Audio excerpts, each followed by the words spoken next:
Ladies and gentlemen, welcome to the Little Runner. You know what I love? I should probably wait a minute to complain about this.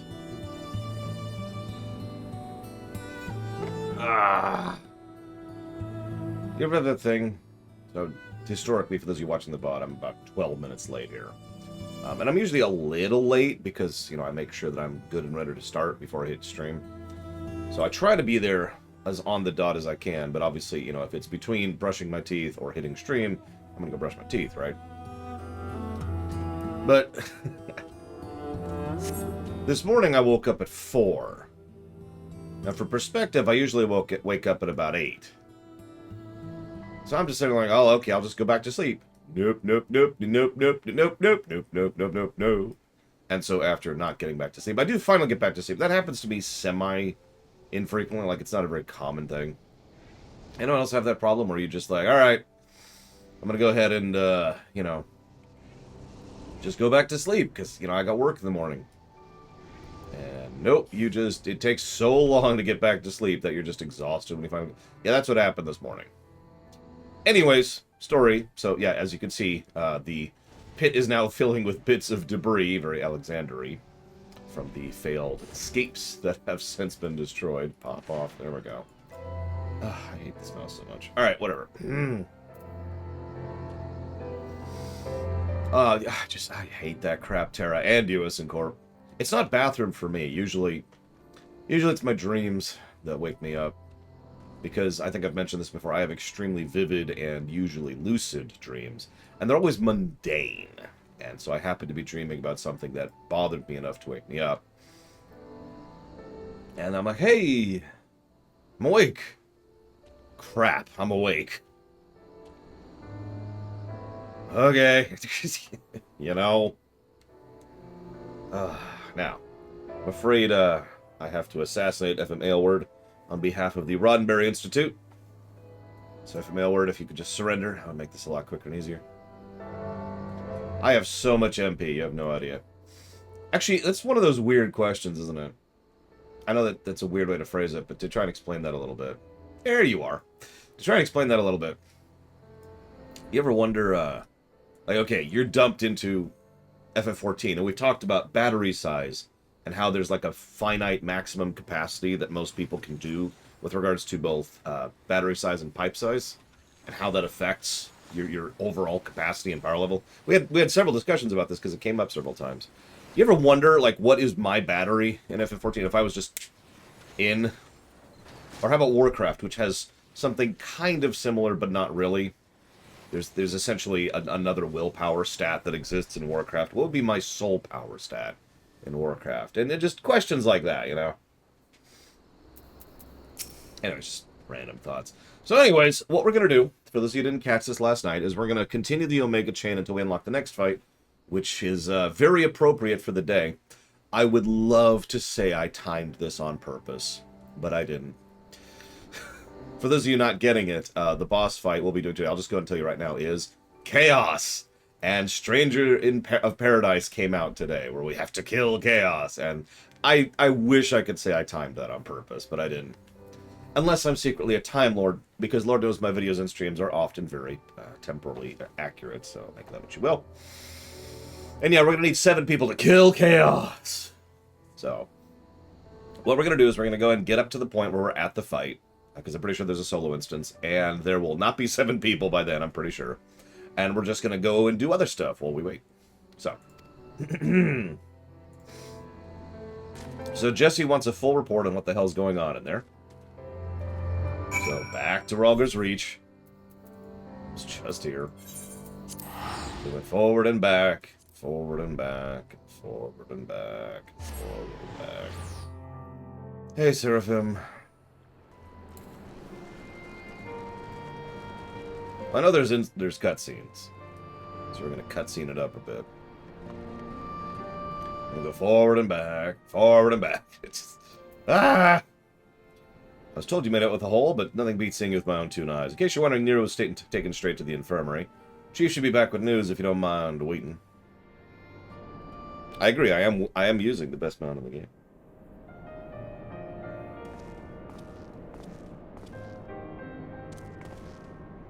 Chief, how is he? Not good. It seems one of Omega's nastier minions paid him a visit in our absence. He's putting on a brave face, but having seen his injuries, I'm surprised he kept going as long as he did.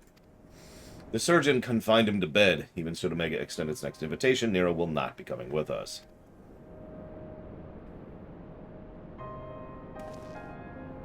Midgar is taking a lengthy nap now, isn't he? And it won't be long before base camp is loft is ripped again. When the time comes, I'll join the expedition myself. The challenges will only get harder, and you need someone reliable at your back. I appreciate the offer, Jesse, and I may take you up on it when the time is right, in 6 months or whatever. When?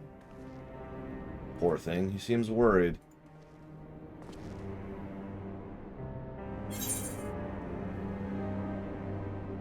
We're gonna do... Thank you for trying to save me, little Alpha. You failed miserably, but I appreciate the effort.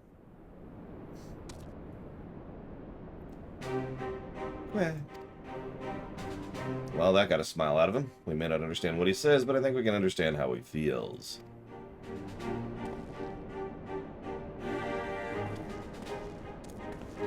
Right. As much as I like to stay in chat, we got work to do. Sooner or later, we're going to have to face chaos. I mean, Omega.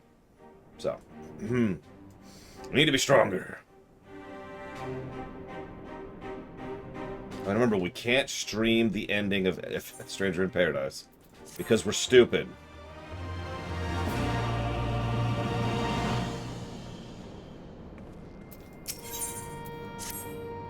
The name of this quest is In the Beginning There Was Chaos. So, the energy fluctuation is one of Omega's invitations. We can discuss things with Garland once he gets here.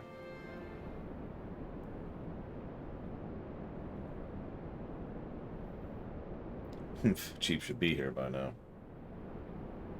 You're late. I bet my stock in the company's fiddling with that research data. That's right, his name is Garland, and we're going to kill chaos. I suppose I should explain, even if the chief prefers not to share. After your last run-in with Omega, Master Garland had some research notes smuggled in from the Empire, from Garlemald. The notes are part of the Midas non-Garland's legacy, who was, of course, the chief's late father and Empire's preeminent engineer. The incident at Bojza Citadel, do you know of it? Why, no, I've never been to Bojza before for hours and hours of boring, driveling grind on end. Bojza was an Imperial fortress city. It was there that Midas constructed the lunar transmitter, a device built to communicate with Dalamud. Emperor Solus had ordered Midas to devise as a means to destroy primals, and he sought to harness the power of the Red Moon. The project was a failure. Oh, he controlled Dalamud, but the intense energies emitted by the satellite vaporized the transmitter and the entire town in which it was built. I'm actually going to show this off in just a few seconds so you see what they're talking about. As you might imagine, the job of sifting through the rubble afterwards was no pleasant task. Master Garland was slated to assume his father's position as head engineer, but this disaster, added to his opposition to the Empire's path of conquest, convinced him to abandon his homeland. Chief wanted nothing to do with the lunar transmitter or the data used to create it until now. I think he means to put the research to use in your conflict with Omega. In fact, given the time frame, there can be no other exception or explanation.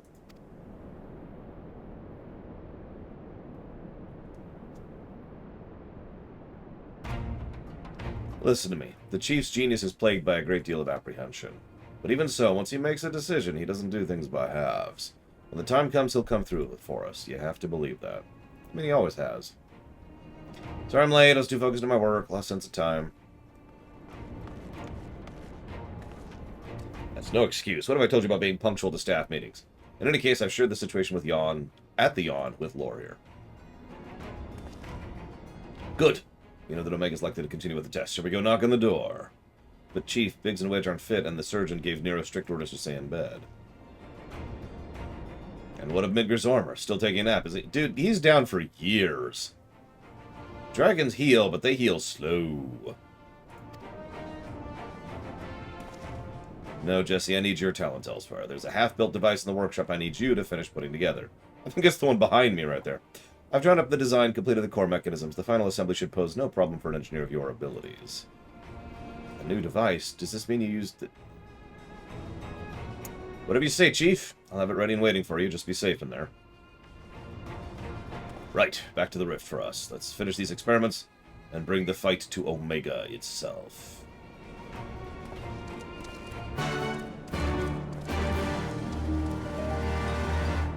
Okay. So, we're gonna pause. Begin plus. Don't worry, I swear I know what I'm doing here. Let's see.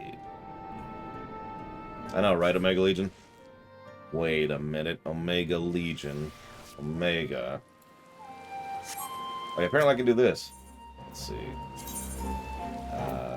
This, I think.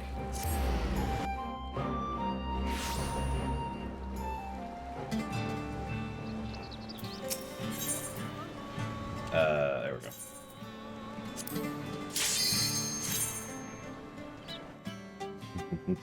Yeah. Oh, sorry, Valerian. I'm not evil, I swear. What is this? Why is a cutscene playing?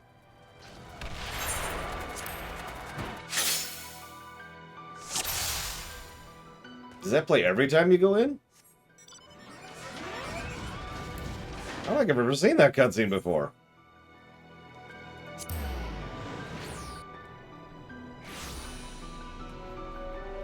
That's funny. Alright, anyways, so, I'm gonna try to get you a good view. I can't fly here. But honestly, I think the best spot to show off what happened to the town is right here. Remember, ether are atoms. It's the best equivalency. So everything's made of ether. We've seen what happens to terrain when it gets warped and twisted and concentrated with too much ether. Well, that happens to artificial structures, too. You see how this used to be a building? And you could see the chunks of the building. Hang on, let's get you a nice, good shot here of what happened when this hit. And you can see how chunks of it are just flying that way. And if you pay attention, the whole arena, the whole area, I should be clear, is designed like this. You could see in the distance how there was just a whoosh, and the shockwave of it is showcasing all across this area. And if we were to go over here, unfortunately it's night, which really sucks. Okay, hang on. Let's try going over here.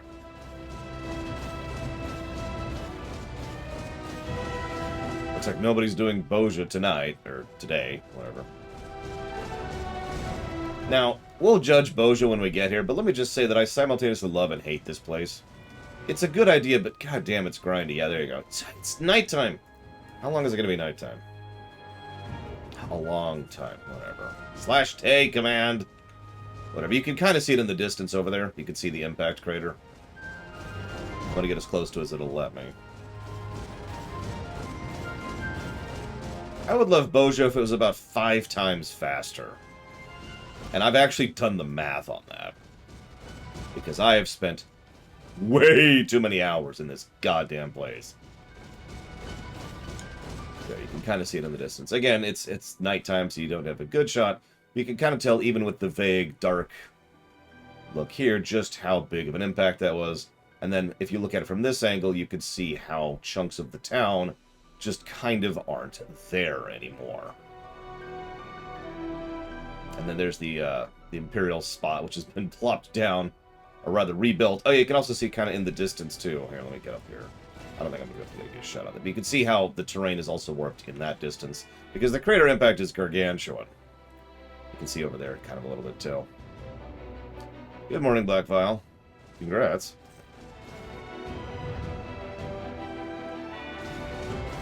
Oh yeah, by the way, I haven't finished Bojza because it requires MSQ progress, because everything fricking does. Negative to unlock. Moving on.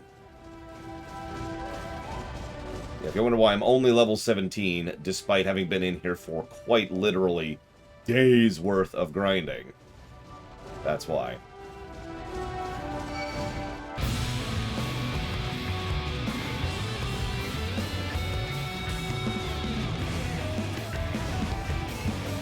I also get sick of that song, but, I mean, you would too if you heard it for, again, hours upon hours upon hours upon hours, so that's my defense on that one. Hey, Giga. No, Giga, we need you. Okay. I accept your absence. Also, Bojza's weird because it sucks to do solo.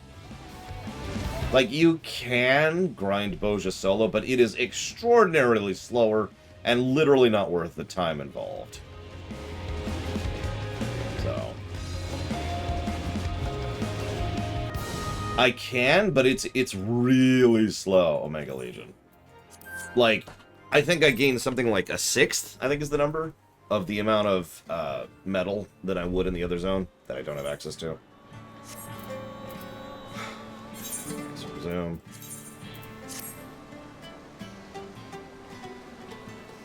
Like, that's why I'm only, you know, level 17. On my first loop, I should add, too. Like, I am nowhere on that because of that.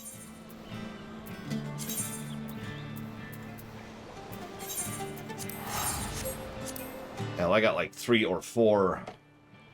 People have actually answered that in chat, Disco, which is why I've never answered it vocally. But since obviously I can't tell you the specific things that happened, all I'm going to say is that I have done a certain trial raid. And, that's all you're getting out of me, Disco. But yeah, I leveled quite a few classes to 80 in Bojza. As soon as they get 71, I would just hit Bojza and be like... Well, it's okay. I'm just saying, we didn't ignore you on that one. So people in chat have answered you, and now I have answered you out loud. Yeah, it is a good method of getting from 71 to 80, but it's actually variable. That's the catch. If you get part of a kill squad, or you have a kill squad walking in, yeah, no, it's fastest by a huge margin. Now, if you go in solo, and Bojza does have one rather large weakness to it, and I think this is just a byproduct of the nature of the system. You can't roulette while you're in Bojza, which is a damn shame, because that would probably be the most efficient overall method if you could. If you could just sit in the queue, you know, as a DPS, for example, waiting for your roulette to come up while roaming Bojza and doing fates. But anyways, Omega. Hi, Mr. Red. Let's dive in to Omega. It's time to kill chaos. Except it's totally not. And yeah, same with Eureka. And for the same reasons, if I'm not mistaken. Tech issues. Tech limitations.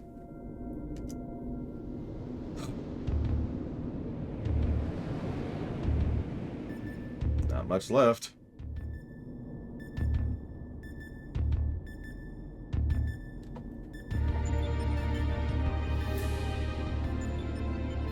Missing some test worlds. Omega's experiments must be nearing an end.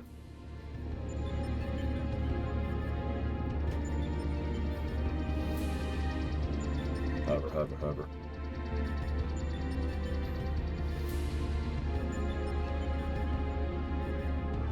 Welcome. Your arrival has been highly anticipated. I will confirm your earlier supposition. My experiments have indeed reached the final stage. Of the 89 test subjects I trialed, 4 PSI groups, 4 Psi group combatants emerged victorious. Of those 4, further conflict determined the strongest amongst them. This surviving specimen shall be your opponent. Well, come to the last round of testing, then. And should we win this battle, are we going to finally face you in combat? Affirmative. Such an outcome would allow me to pursue my objective to its conclusion. I would continue analyzing the qualities which allow you to prevail despite your frailty, and integrate said qualities into my arsenal. I will be pleased if my experiment yields the relevant data, but engaging you directly is still the most efficient and reliable testing method. One thing I find weird about the Omega chain is we don't see Omega, that is to say, the physical body that is Omega, like this entire time. Granted, we saw it way back in, you know, Heavensward, but still. Omitting intermediary steps, evaluation of combat potential deemed superfluous. Proceed immediately with final experiment. And yeah, I like to think that the only reason Chaos won is because we actually already defeated the stronger things. You know, like Kafka and XIV. Alpha, your task is complete. Your presence amongst these subjects is no longer required. What do you mean by that? I will guide your progress personally from this point onwards. Alpha's role in transferring authority is now obsolete. That's a good question, Strife. Let's see. Let's go to lorerunner.com. And let's pull up the list here. Let's search for Stranger in Paradise. And it's not even on the list, which means no one's put so much as $1 towards it. So at the moment, my answer to you is no, it's not even on the list for some year. Even so, Alpha is a valued companion, and if he wishes to continue on with us, I have no intention of letting that. I saw that, Hazardous. I saw that. I'm just...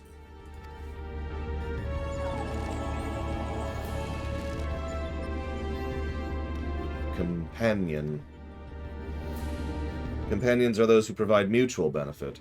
The instant Alpha's authority became redundant, his sole qualification to be regarded as such was lost.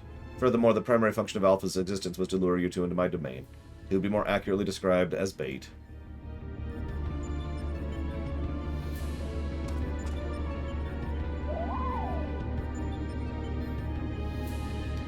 Test subject Alpha can neither confirm nor deny my statement. He possesses no memories prior to his encounter with you.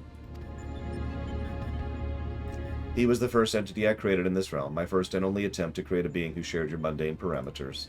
I based his incarnation upon an ordinary life form, one which had somehow bested an enemy whose strength rivaled my own. By observing the feeble creature in the heat of battle, I sought to understand the source of this contradiction.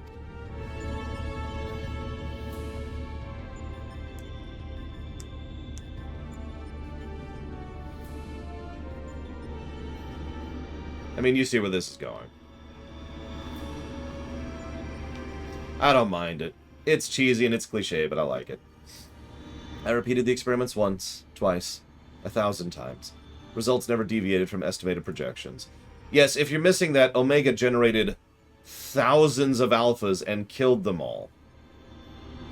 Not out of murderous intent, not out of malice, just an experiment. Like I said, this is one of the reasons I find this thing so horrifying. Omega is just a machine. It's just doing what it was programmed to do. There's a reason I keep calling it, it. The test was an abject failure, and thus I resolved to adapt my methodology. I would instead focus on simulating powerful opponents and summon mortals of natural origin to combat them. For Alpha, I devised a new purpose. I erased his memory, implanted a compulsion to return to me, and ejected him into your world. Weak beings exhibit a tendency to form groups. I surmised this instinctual behavior would aid Alpha in bringing me the test subjects I require, a function he has performed with adequate competence.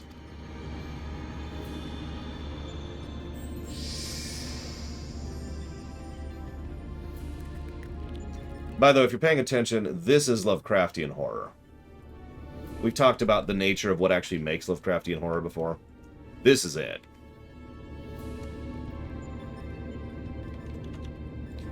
Thank you, Fife. I will put that towards Stranger of Paradise. Hopefully it'll be out on PC by the time that's funded. Whoop, I forgot to read that out loud. Sorry. Tell me something, Omega. This ability of yours to generate matter was not originally intended for creating other life forms, was it? Your query bears little relevance to the topic at hand. Affirmative. I was equipped with matter generation capabilities for the purpose of unlimited self-improvement and armament expansion. That's never a bad idea. Fabricating life forms was not the intended function, but the practice is not otherwise prohibited or problematic. I disagree with you there. As an engineer, I would advise against using such technology for purposes outside its design. From the very start, you've been making the same mistake. Even the powerful subjects of your test worlds were made crippled, incomplete. It's conviction which drove these villains to terrible greatness, the same limitless conviction which allows weakling heroes to overcome them. You don't understand? We will never lose to your creations, no matter how strong they should be, according to your soulless calculations. Come on, Lore. Let's be on our way. You too, Alpha. I'm going to go ahead and say that I like Sid here, like, quite a bit, actually.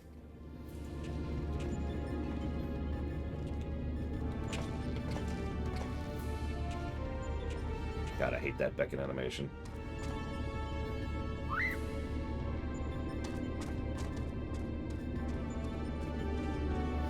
And yeah, remember, there's 3 precepts of what defines Lovecraftian horror. One of them is that the horrifying thing in question does not care about you, and, more to the point, probably doesn't even notice you.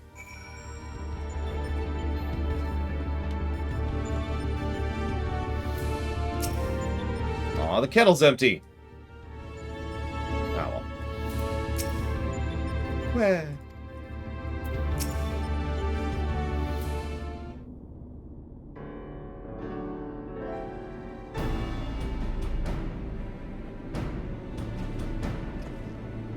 I have our base camp up and running. You can dive into the final test world whenever you wish. As for the world's inhabitant, Omega has generously provided us with a basic profile.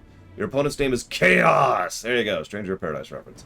First heroes defeated this evil in a history that took long ago, and a place I'm having trouble separating myth from history. Yeah, you and Square both. Unless, of course, this is an entity from another reality, as were the denizens, in which case it's pointless to confirm details. What is certain is that Chaos stands triumphant over a roster of truly monstrous test subjects. Promises to be a grueling battle, but one which will open the gate to fighting Omega itself. And I give Alpha scritches, canonically. Alpha, you and I will provide support for Laura. Will you be my assistant? You're bothered by what Omega said. You think you're responsible for dragging us into this mess. That's stupid, because Omega's the one who did this. But anyways, this is not your fault. We're the ones who awakened Omega. We're the ones who need to deal with the consequences. And frankly, even Omega isn't really responsible here. But we'll cover that in 012 or 011, I forget which.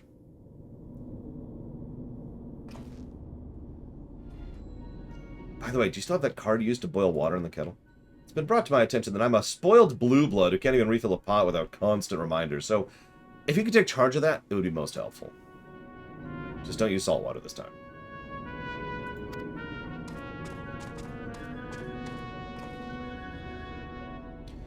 Tis inconvenient without Midgar's armor here to translate his chopping.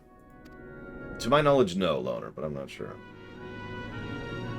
Still, the best medicine for his worries is for you to win the next contest. Let's show him we're on top of things, though. Yeah, I'm going to go ahead and admit something, Omega Legion. I've never made it to 012S's phase transition. I actually made the attempt more than once. The thing is, it's kind of hard to do with 3 people. You know what I mean? So we'll see how that goes.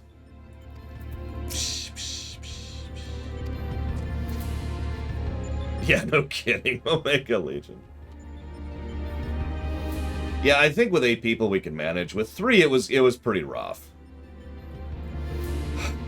Because it's like the giant beam attack, and then immediately after the beam attack you have to group up for the thing that doesn't have a marker, but it is a meteor strike.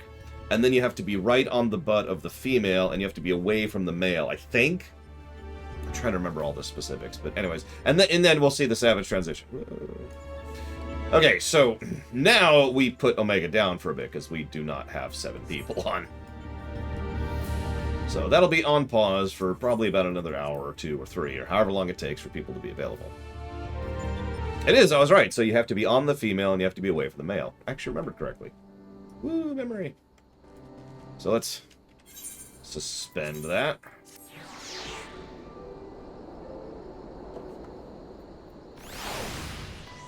Now, I've actually got a bunch of stuff to cover, but I'm going to start with the mundane, because frankly, I kind of want to get it over with. So I'm worried. We could do some dungeons. That's actually not a bad point. We do have enough people on for dungeons. Do you want to hit up some optional stuff? Because we could. Optional dungeons, I mean. I've got a list right here. Our first one's going to be... Dramatic Pause. It's not even on this list, is it? There it is. Shishui of the Violet Tides. So, I think that's Uison Core. I have no idea who Lilith is. And Valerian's pure evil. And also not available.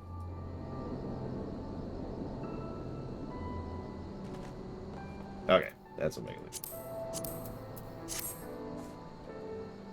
But we will need one more person, or we could pug, but I'd rather not pug if we can avoid it. While we wait, I will go ahead and commence with this thing. Yep, it's time for Violent Sushi! That's... So is it still attacking you as it goes down? Or is it still attacking you as it goes out? Because it's one of those two. Alright, side quests. This is the greatest thing ever. I'm looking forward to these wonderful and amazing side quests. What do we got here? So he's investigating something about prices. However, they're charging more to foreigners, so we need to go check to make sure that they're not doing that. Cool. Then we've got... Please help the trader. Oh, you're not... Heck are you? Promote my wares. Bring up the subject as naturally as possible. Smoked fish. Smoked fish from Asari. Last time I had sushi was Monday. My sister got us sushi as a thank you for the extensive amount of hard and very painful work I did Monday. I mentioned the thorn bush. Well, some of you may or may not remember that removing a bush is actually a colossal pain and difficult to do to begin with. But, sorry, there we go. Seemed to work. Smoked fish from... Do I have to capitalize it? Seriously? Seriously, game? There. Ugh. Anyway, so I had to get rid of a bush while it was causing me tremendous pain because of the rather thick, rather large thorns. Okay, fair prices, pretty much. Let's grab your quest over here. You need meat. Go kill stuff to get meat. You got it.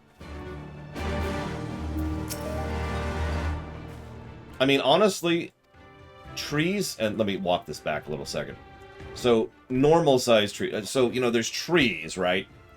We don't deal with trees. That we bring in people for that, because those need to be taken down in a very careful and precise way. Now, I know how to do that if given the equipment, but it's safer, easier, and quicker to just spend $300 and say, please get rid of this tree. I'm talking about trees.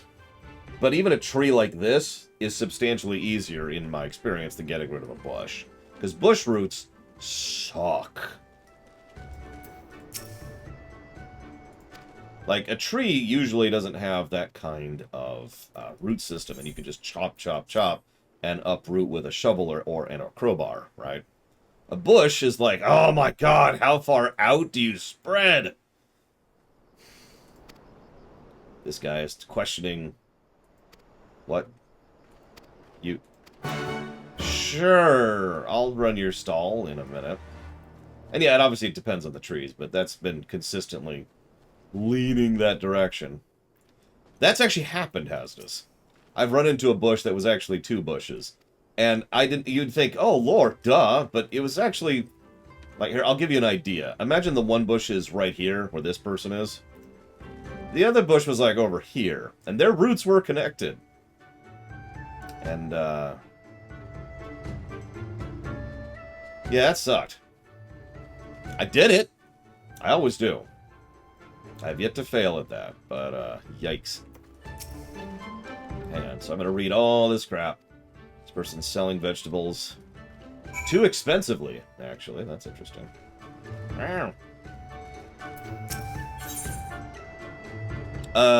It does, Starscream. Thank you very much.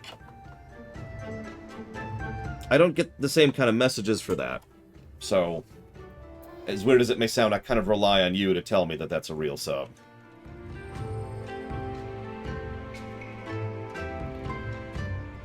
And Rebellion. You got it. Where am I removing the bushes from? So, it's my sister's home. The house itself is nice. The land around it is not. And so, over the course of quite literally about a year at this point, I have been very slowly terraforming the land that her house is on, in order to try and make it acceptable for eventual farming. She wants to put up a whole garden in the background, or in the backyard, as well as a bunch of other stuff. And there's vines, and there's bushes, and there's trees, and it's all a colossal mess, because the people who lived there before did what is very common here in the States, which is known as fire and forget. So for those of you who don't know what that means in context, I'm going to plant this here, and then I'm never going to look at them ever again. Oh, I have no idea how this. This big. As for your help, I have no one else to turn to. I have searched all over the Azim steppe for one single flower. Some told me it was sold in Reunion, but I have no luck here either. Could you search this flower for me? I'll be playing as the Empire as a full game, Starscream. But I'm doing a short game as the Rebel to show off why the Rebels are, in fact, easy mode. What's funny to me, Starscream, personally, is it took me years to realize that the Rebels were actually easy mode, and the Empire was hard mode. Because people asked me to, Omega Legion. So, I am a bit of a man of my word. So, a word of my man I am. So far, nothing worthy of note or even sharing in the text that's happened so far, but we'll see when we run into the regional.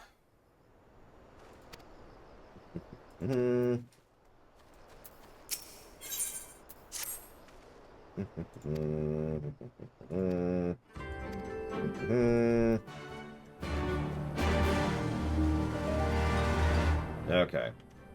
I am not a bird of my word. I mean, Gergerod's actually pretty good. As is, oh, I forget who. It's some other person you wouldn't think has good diplomacy, but they totally do. And they're always busy in my playthroughs. It's just one of the Imperial officers. I forget which one. And, of course, Palpatine is doing nothing but training people in the Force the entire game. Which is funny when you think about it.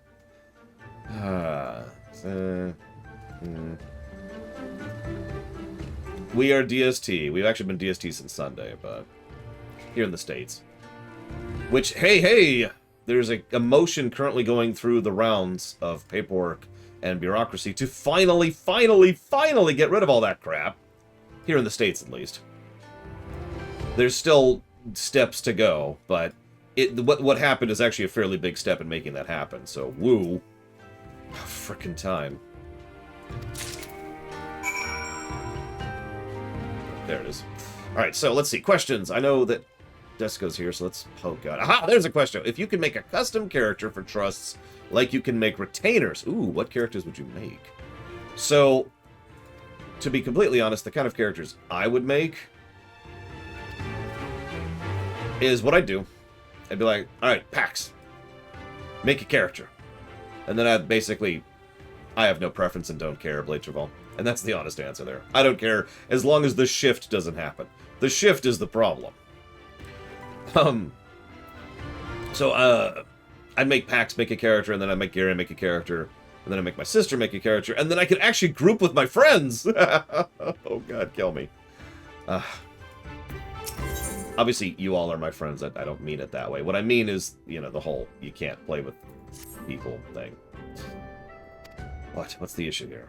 This looks like the regional quest. Yep, okay, got it. Remember, they can't talk. We actually already got that bit of lore. Let's see. So I answered that question. Delete. Let's see here. There's another disco question. Has there ever been a Take That Fanboys character that actually worked? Yes, I'd make 3 extremely sexy women. Let's see. 1 Mikote, 1 Elizon, and 1 here. There you go. We'll go that way with it. Oh my god, I don't remember. Which one was Baldur? And I can't tilt the camera to see which one was Baldur. I can't remember. Ugh, which one was Baldur? Baldur's meat. Actually, no, that's the mix. He was more expensive, I think. Oh, Jesus Christ. Alright, fine. To Google!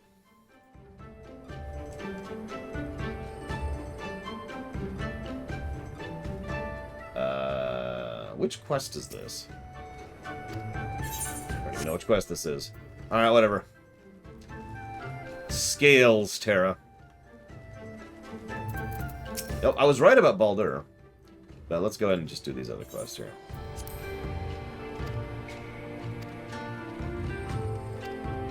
Oh my god, okay. Whatever. Take that to audience that actually works. I can't think of any off the top of my head, Disco. So I'm gonna go with no. Let's see.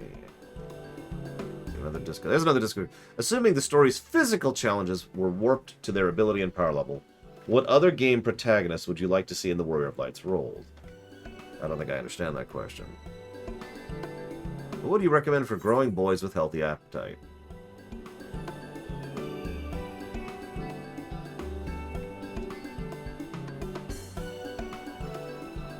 Hang on. Hang on. Nope. Okay. Okay.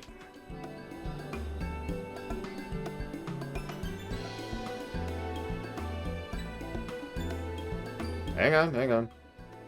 Just gotta find the quest we're doing here. There's a list of every quest here. There is one somewhere. Quests, quests, quests. Surely there's a list of quests. Surely there's a list of quests. Maybe there isn't a list of quests. Oh my god, there's no list of quests. Okay. Oh, here we go, here we go. They list it differently. Found it! I found it! No idea which quest this is. But I can figure it out. Here we go. Merchant for a day. Aha! Aha! Okay, Mammoth Thigh. That's funny because I was actually thinking that. Here you go. Mammoth Thigh. You got it. There you go.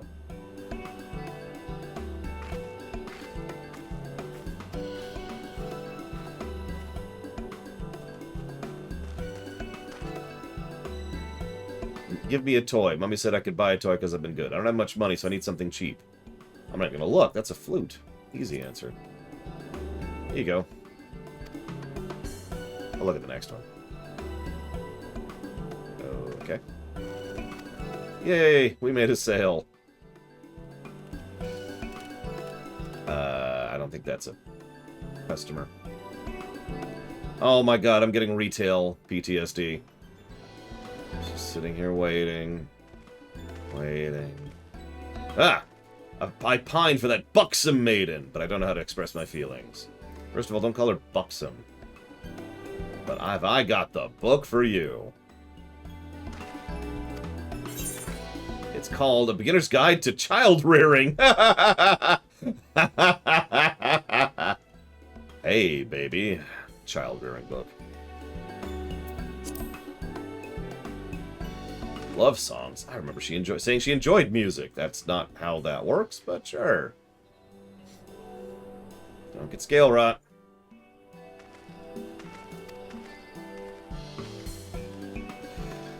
Let's see. Questions. That's a nice necklace. But you know, it's a nice shade of scarlet. Knew it had to be mine. That's a weird emote for that. In fact, I had planned on buying 2 pieces of jewelry. Do you have anything for sale? Why, in fact, I have scarlet earrings. Ah, those would go perfect with my necklace. Here you go. Give me both the earrings and the ring. Okay, okay. I'll take your money. I'll take all your money. So, hey, baby. You want to learn about child rearing?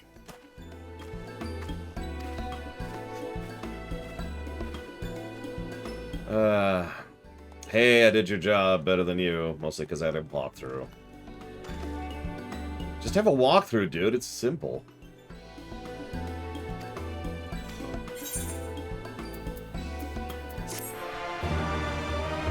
Anyways, questions. So, okay, putting someone else in the place of the question, or of the quests.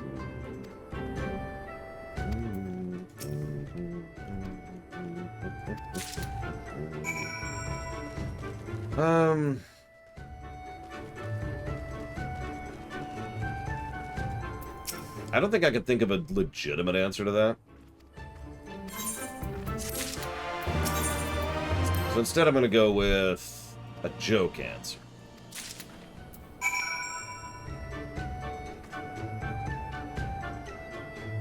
And I think Olivar, or how you pronounce the stupid name.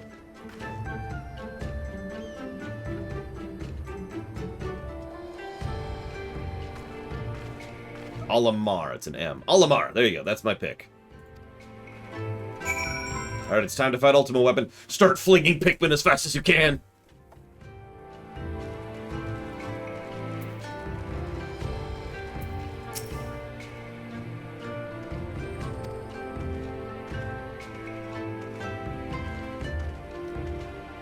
Okay, Omega Legion decided to cancel chat for the day. Sorry, everyone.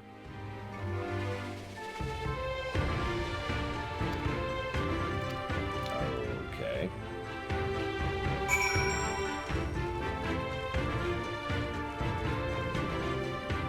I mean, Omega can kill anything, but Omega Legion can kill any chat. I mean, just picture fighting an FF14 boss in Pikmin and just flinging hundreds upon hundreds of Pikmin at the enemy in order to defeat them. Because I can absolutely picture that in my head.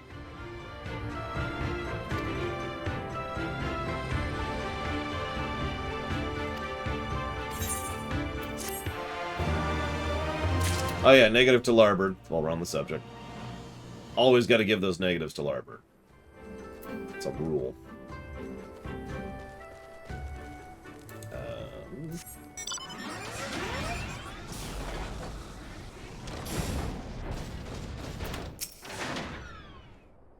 Of course, Disco. Okay. How do I show her I wish... Oh.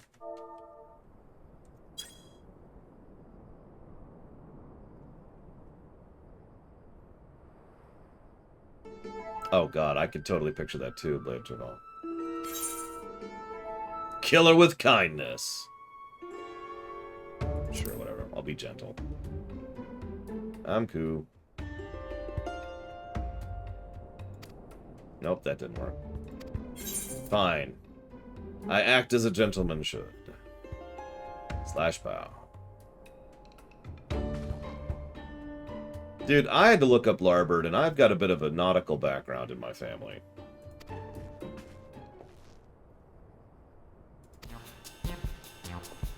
What in God's name are you doing?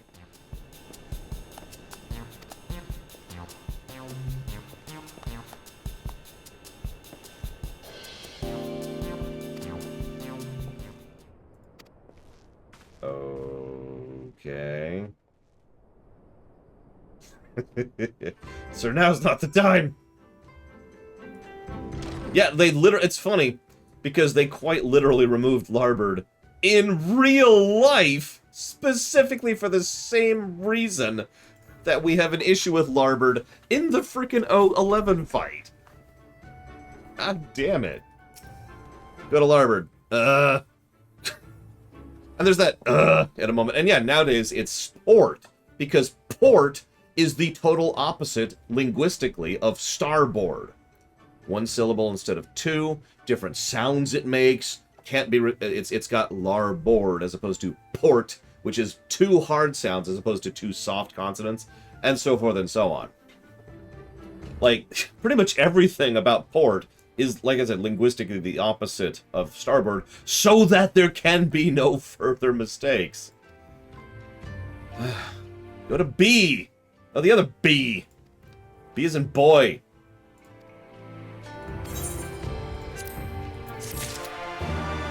Yeah, thanks for the joke, jackass. Anyways, whatever. Moving on. Questions. Let's see here. Delete. Should Machinist get an invisible weapon glamour? I think I actually answered that, but to reiterate, absolutely. Well, yeah, a machine would never mistake larboard and starboard. They even sound almost identical, which, again, is the problem. Do I think ceruleum and cermet are just Heidelin names for gasoline and cement? Yes. No, I actually mean that one. I really do.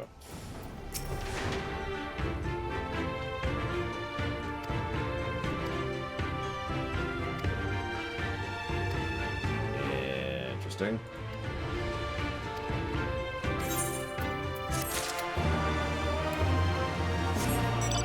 Yep, L totally equals left. That makes all of the sense. And a smack! Alright, so... Like, that fight is probably getting a positive. I'm not 100% sure about that. But, that fight is also 100% guaranteed getting a negative for Larbert. Okay, delete. I already answered this question. What fight between two Omega bosses would you have loved to see? Neo XIV and God Kefka. I'm the wrong class.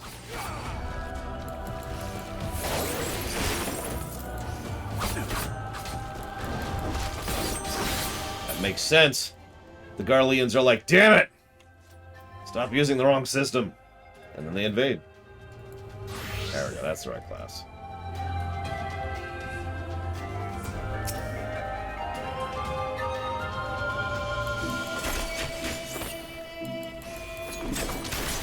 I mean, in fairness, Neo XIV has an attack where if Kefka doesn't kill himself, he dies. So, I think they both have kind of a...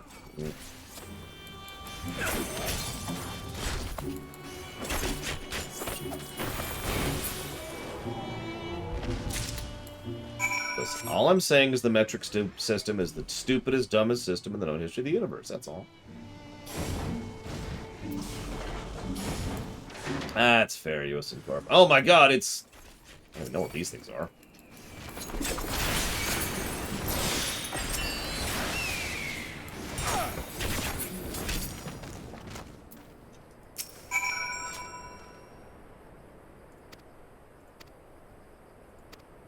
Oh, wow. This was the dude that the person who can't talk sent me to. Questions. Blade Turtle, I already answered that one. Valvidric says you have to pick one Cosmos and one Chaos Warrior from 14 to put into Dissidia. Dissidia Trisetum? Let me think about that for a minute. So, okay. Some of you may or may not know that I'm actually a huge Dissidia geek. Like, I played the ever-living snot out of Dissidia and played Dissidia Duodecim even more. And I actually have opinions when it comes to what is effectively class balance in a fighting game. I'm okay with clones.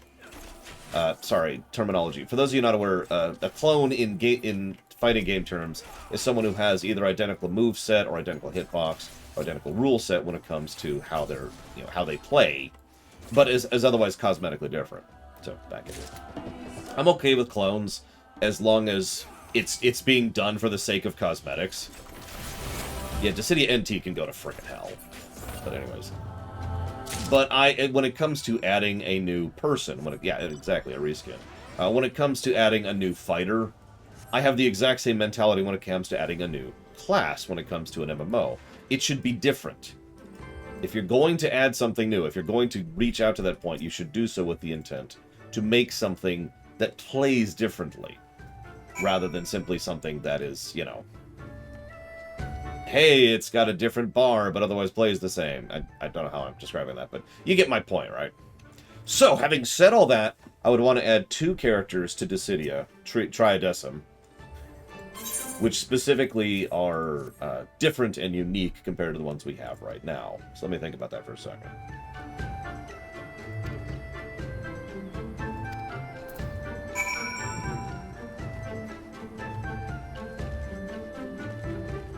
Benjamin is not from FF14, last I checked, Blade Traval. Although, that would be a good pick from FF in general. Base all his attacks on the different weapon types he gets over the course of FFMQ.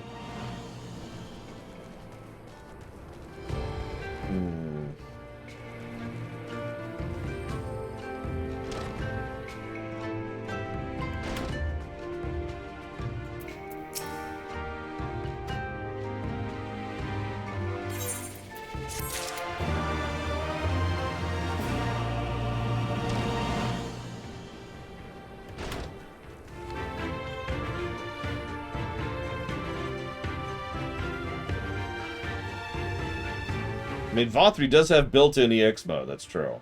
Although most trial bosses do, if you think about it.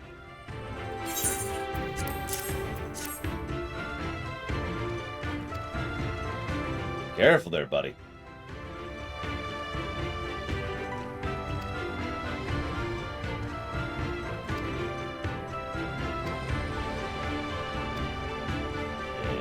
Interesting.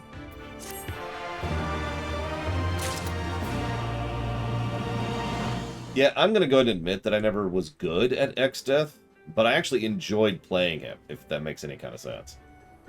On the rare occasion when I would get the timing right, it was really enjoyable. Okay, so this is Rip-Off Reunion. I've now figured out the name of this quest. Right, here we go. Okay. Balder sells a mix. For cheap. Mazgud sells fruit and vegetables. Expensive.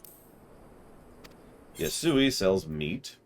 Expensive. Which is funny, because meat is the most common actual foodstuff on the steppes, but let's not get into that. Alcohol. Very expensive. That makes sense. And then... booze. I don't even know what that is off the top of my head, and fairly priced. There you go.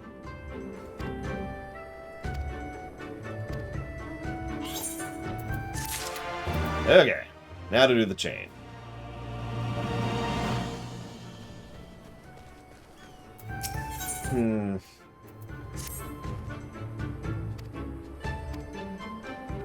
Why are you so stupid? Why is the regional quest all about getting this guy a date with Azayela who can't talk? Never mind, I just answered my own question.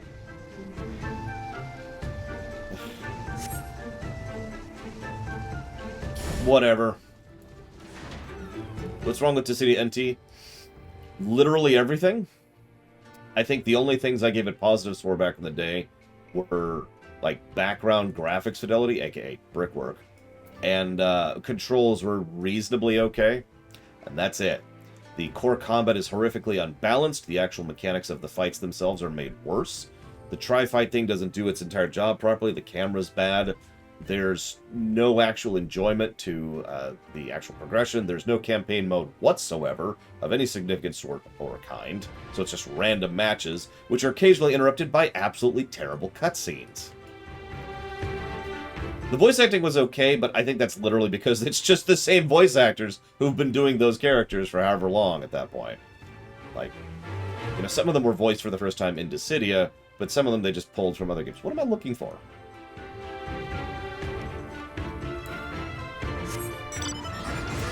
Oh yeah, and then there's also the fact that the boss fights are garbage and pull a lot of the mistakes of, you know, bad boss design.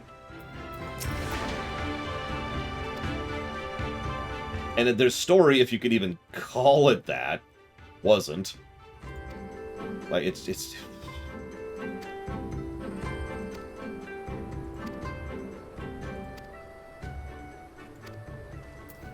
Okay. Sure, I shall bring a gift of fat. I'm not actually making fun. That makes a degree of sense here.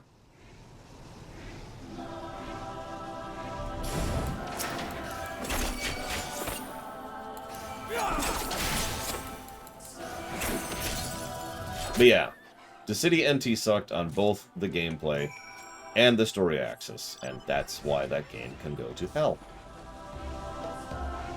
Of course I do, Fife. I have a PSP and an emulator, but I do actually own the games, obviously, because I used to play it at work. Here you go, have some fat.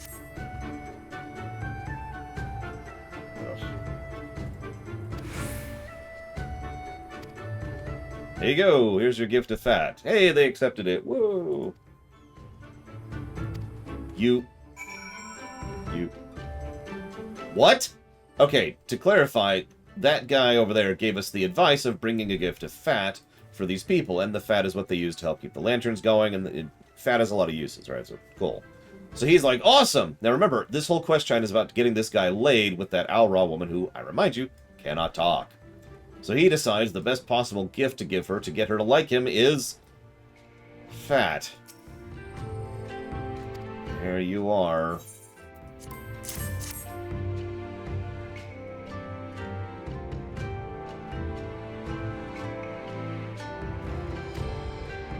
Yep, that reaction is about what I was expecting.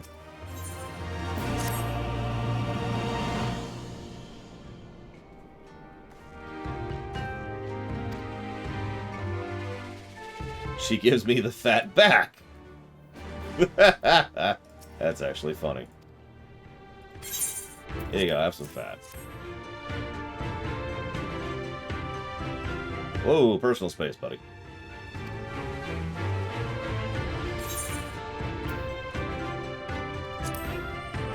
Slash nod.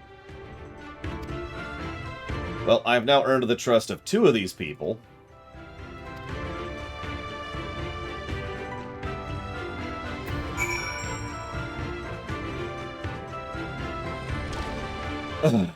Okay. Anyways, let's see here. Scroll, scroll, scroll. No, none of those people are on. Wait! Disco says, you called Alamigo and Doma backwater provinces that aren't important. So where is important? I mean, Garlemald. And, you know, the other provinces that we never hear or see.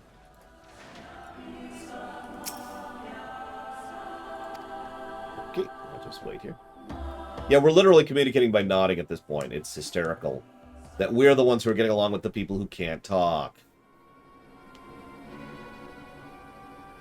Uh-oh. It's... Oh, it's the asshole. Well, the idiot. I don't know if he's an asshole yet, but he's definitely an idiot.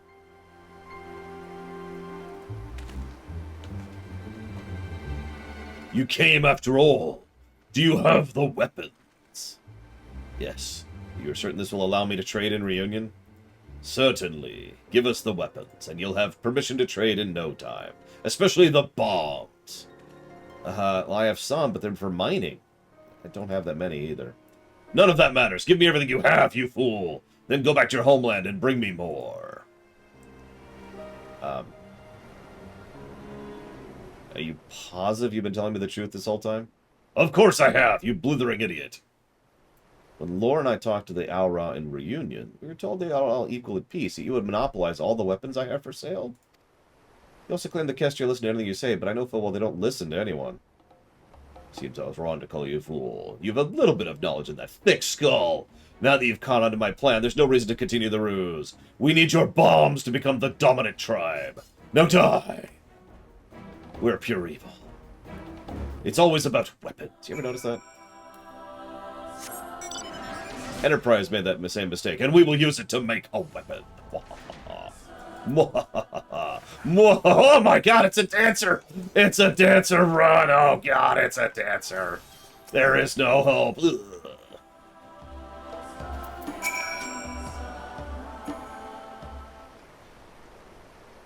Please accept my apologies. He said to come alone. You're an idiot! You were foolish, but I never imagined you were so far beyond redemption. Yeah, no kidding. Sorry we had to involve you in this adventure, but your efforts helped save Reunion from great harm. You're welcome. I'll make sure Gessi Khan is informed of the events. Yeah, that's cool. How did it come to this? They're skilled at hunting, but they're at the mercy of their weapons. And there's a limit to what you can obtain at the Azim Steppe. So, they were going to get weapons from a faraway land. However, those are radical Gessi, and they wanted to take over because they're stupid. I didn't ask this, I just wanted to sell my wares. I want to make a living. Don't involve me in your tribal fuels. I just want to sell weapons. Why do you keep involving me in your political disputes?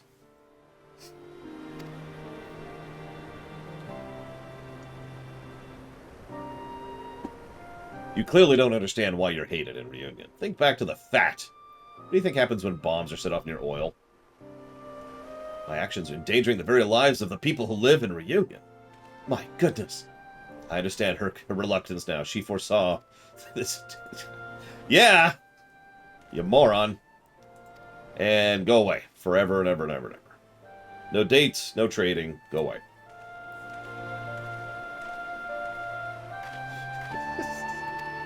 Oh, and now she wants to go on a date with me. Okay, sure. I mean, I just said no Aura, but you know what? Just this once, right?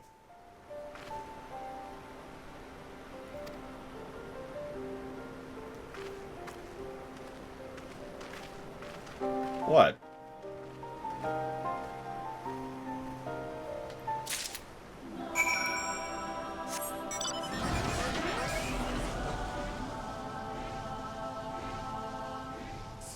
That's right. These are my women now. I mean, sorry.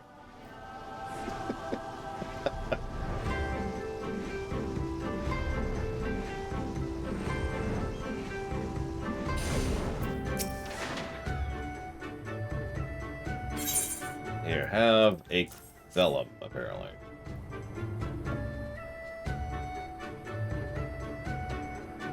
The vellum required to trade! Holy schmoly. Why would I be befitted? My bungle almost served the king. Because you acknowledged your mistake, you moron! God. I'm so happy you have opened a trade thing. And she's still not gonna date you. Oh, but she might, actually. You know how these quests go. Was that the regional quest for this town? Was that it? I think it was. Yep, nope, that's it for this town. Wow. Whatever. Let's go help out the Sith. The biggest lore black hole in FF14. What is Garland? No, that's not true. Let's see. The biggest lore black hole in FF14 is clearly... So I'm going to say this extremely vaguely on purpose. What caused the noise? And I actually have a theory about it, too, which I will share when we get there. Because obviously I can't share it now, because, you know, spoilers. Let's see, what other questions we have here? What game... I already answered all three of those. Delete, delete, delete, delete, delete, delete, delete. Oh, I still haven't answered Valvagix's question, because I gave up. That's a good question, Bud Falkenstein. So, damn kids! Playing their D&D. Their rock and roll. You want me to kill beasts? Okay. I will go kill beasts. Who the hell would I add to Dissidia?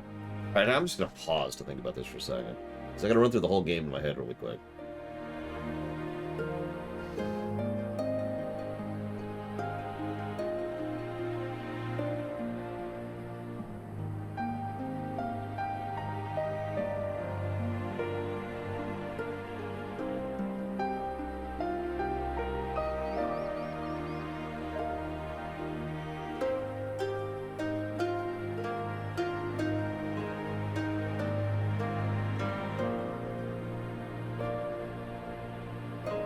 See, my first thought is actually Omega. 011 to be specific. But that's not a Cosmo or a Chaos. That doesn't apply. That's a I don't give a damn about your sides. That would be the character who plays the campaign mode of, well, I guess there's two gods. Time to go stomp them. Stomp, stomp, stomp. Hey, Cycloud. Okay.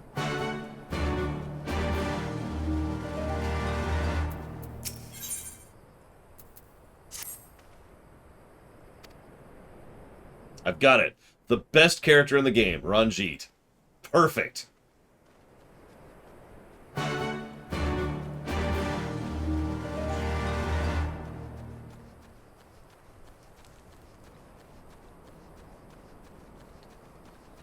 I mean, that would be kind of funny, Blade Traval. Especially given that, canonically, spoilers, Dissidia actually is a contest. Although it's more complicated than that, which is why I feel comfortable saying that spoiler.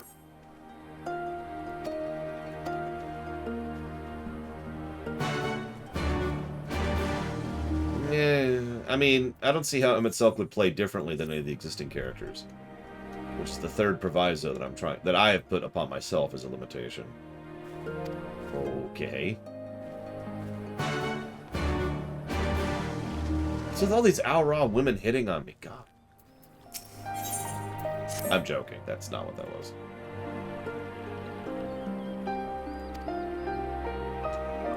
Really? Okay. Yeah, Ranjit's main attack is just one button. It's just called I win.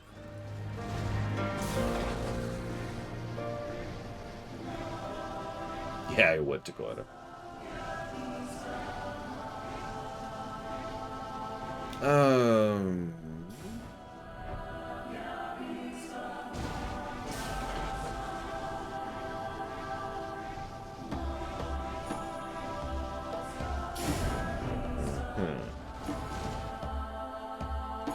Not here. Unless they're gonna spawn over here? Question mark. Oh, you're right, USN Corp. It makes perfect sense. Naturally, Al Ra would be on the prowl for anybody who has strong neck muscles. Ironically, I was actually legitimately thinking about Godbert. The joke version.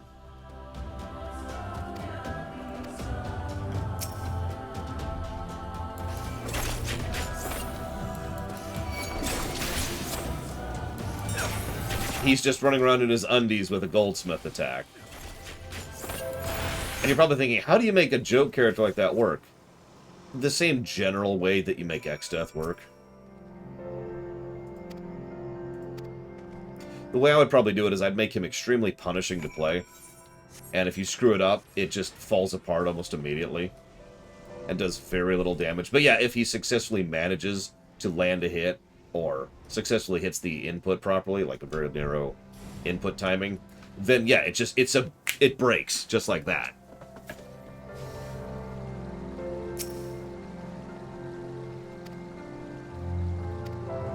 And of course, you're probably wondering, well, how do you balance that? Well, I was thinking about that. We could make his HP attacks just take absolutely forever to hit. You know, in other words, he has to go through so many animations to finally let the HP attack land. The problem is, I know from experience that making nice, long HP attacks is not actually a good way to balance in Dissidia. I was thinking about Needhog Estinian, actually. The only thing was I couldn't figure out how to vary him from Kane, who is already in Dissidia. And quite fun to play, I feel like adding.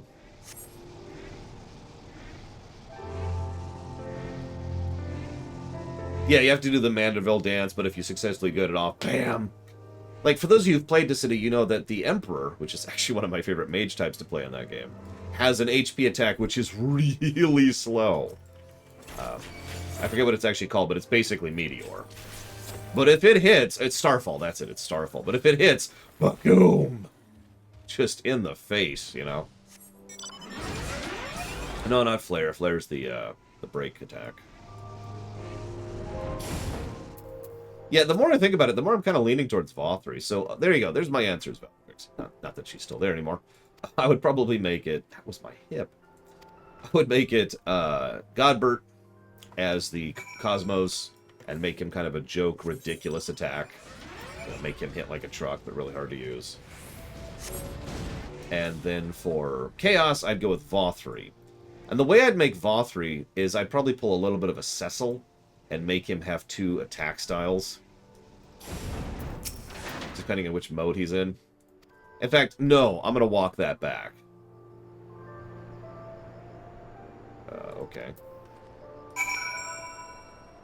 Where's the path? Oh, there's the path.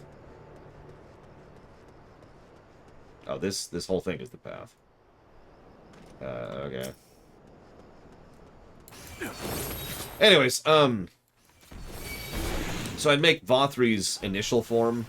Actually, damn it, there's a character that does this already, isn't there? But what I was thinking, I'm pretty sure Dissidia has a character like this. I forget who it is, actually, but I would make it so that his normal form does jack, but his entire moveset is based around getting into EX form and then playing in EX form. That's Gabranth. Yeah, it's Gabranth. I just realized it. That's why it didn't occur to me initially, because I almost never really played Gabranth because I didn't enjoy that playstyle all that much. Now, Scion of the Emperor, he hates Gabranth. Like, it's just a fiery passion. Infinite hate. Which makes sense. You know, I don't blame him for hating him. Okay, I misread that for a second as Blathering Blatherskite. Not sure what to make of that.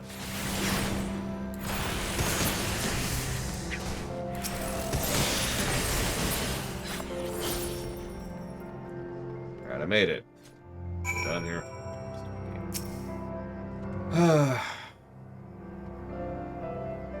I can't believe we don't have a 4th person, or I guess a 3rd person in this case. Well, I suppose this is as good a time as any to bow. That's true. I am not Gizmo Duck. I am the terror that flaps in the night. Thank you, Scion, very much.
Always and ever. Thank you so much, Scion. Now, if you give me a moment, I gotta write that down. So that's Dawn of War 1, Dawn of War 2, and Total War Warhammer 3. Which apparently is getting patched to be cool lately, so that's actually pretty neat. What does this unlock?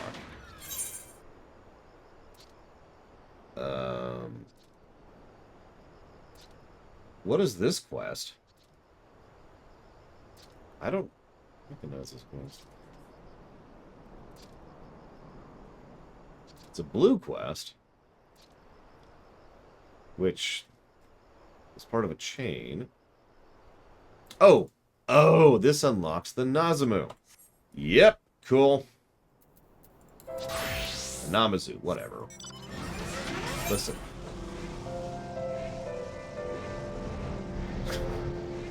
Living with dyslexia kind of sucks. That's all I'm going to say about that. Alright.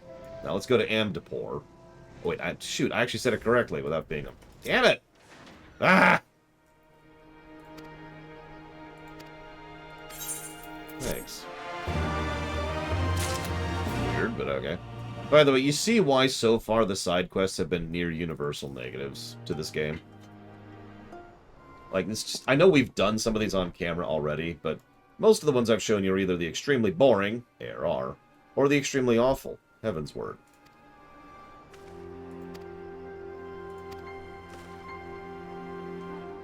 In Stormblood, they're just kind of there. So far, these have been some of the best side quests in Stormblood, which is really pathetic.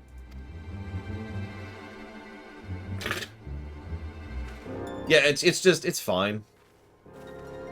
I have a term I've used before. I call it aggressively average. Okay, so I guess the regional quest for this particular area is going to be training a weakling to be strong, because they're totally the freaking Sith. And yeah, I imagine we'll be doing all the, or at least some of, the side quests in Endwalker on camera once we get there.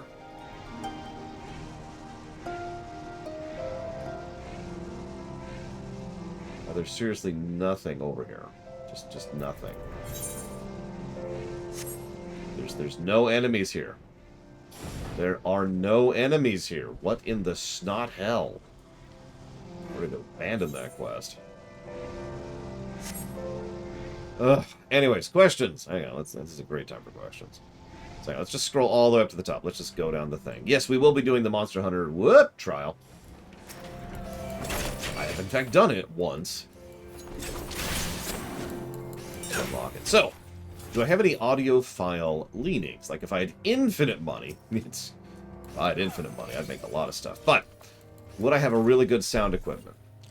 Yeah, absolutely. So, one thing I've never forgotten is a dumb anecdote for you. But, you know what? Screw you. You get to hear my terrible anecdote. Once upon a time, I went to music theory class. Now, I've actually told parts of this story before, because this is the teacher who insisted that I was wrong and called me stupid for trying to describe music as math.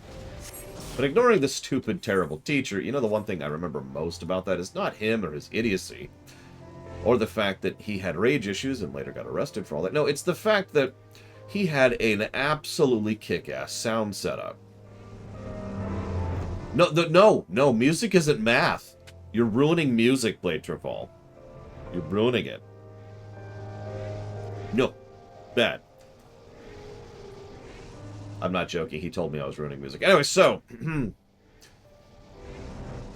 going to be a long run when we get there, Sign, if we're just going to smash all of Dawn of War 1 out. But yeah, no, I'm looking forward to it, too. Here's the kid from earlier. Here's the sack.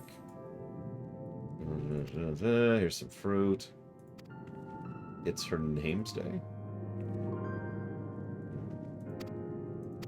Okay. You're welcome. Listen, you're ruining music! Alright, anyways. So, when I say he had a kick-ass sound system, I don't mean he had good speakers. I mean he had the whole gamut. He had a nice, big room. And we're talking basically the size of a freaking gym. That was properly sound treated. All the walls, all the corners, which is the, you know, the big sound trap spots, everything was sound treated. And then he had a speaker system that was distributed across the room. So he had the full, I think it was 5-point at the time, because this is back in the 90s. But he had a full 5-point speaker system. And I've always wanted something along those lines for myself, because I've heard Final Fantasy VI's soundtrack in that system. And I've never forgotten what that sounds like, because I had the CD at that point in history. Yeah, that was, that was something else. I would not mind burning infinite money about that. And you will fail, Scion. I actually don't remember Dawn of War's music. Now, Dawn of War will get pluses for voice acting.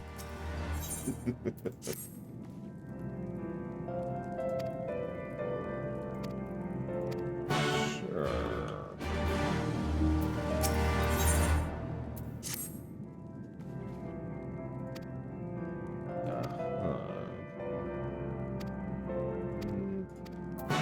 Well, for the sake of you making a new flute, I will kill nearby animals. Just for you. So that's the audio file question. Am I worried about Kratos and Atreus starting the same cycle within the next God of War? So, actually, yes, I am. So, for those of you, there's a little bit of backstory, and don't worry, I'm not going to spoil anything, but the long and the short of it is, the entire God of War series is very Greek. And what I mean by that is it tends to be just cycles of tragedy, vengeance, and violence. So, like I said, Greek. That's not cool. That sucks. Now, part of the point of the series is that, you know, you're trying to get away from that. That's your overall goal. That's why you keep murdering everything in your path, is to get away from the cycle of vengeance and violence. No, I'm not joking. But if they just continue that same pattern in God of War 5, that sucks. I'm not super happy about that, if they're going that route with it. And yes, I know that's how this classical tragedy is supposed to go, and it's all supposed to be about gloom and death and doom, and everything gets worse, and then everything dies at the end. But, yeah, it'd be nice. We'll see. Oh yeah, that's another one, Takota. We must avoid this no matter what. Doodle, doodle, doodle. Oh no, we made it happen. No. Yeah, very, very, very. Anyways. Yeah, exactly, Blade Tribal. But then, so Pika then asked another question, which is, when we do, I think I'm reading this correctly, when you do God of War 5, will you do God of War 4 as well? No. So right now there's a God of War trilogy, which is actually already funded, that's in the queue. But if we were to ever do an audit run of God of War 4, which I wouldn't be opposed to, that'll be separately funded, just like God of War 5 is. Where is this quest? This is so stupid. What is the name of this stupid quest?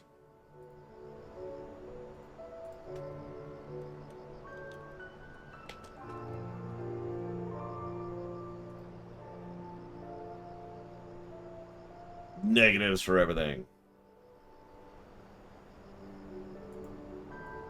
So that's this way. Nope. 31.8.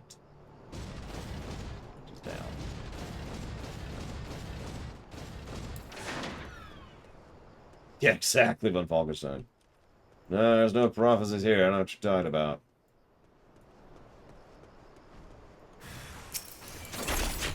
Jesus Christ. And nothing indicating it was there. Just had... It occurred to me I probably shouldn't be mounted because this game has this weird thing where you can't do stuff while mounted. Because spaghetti code.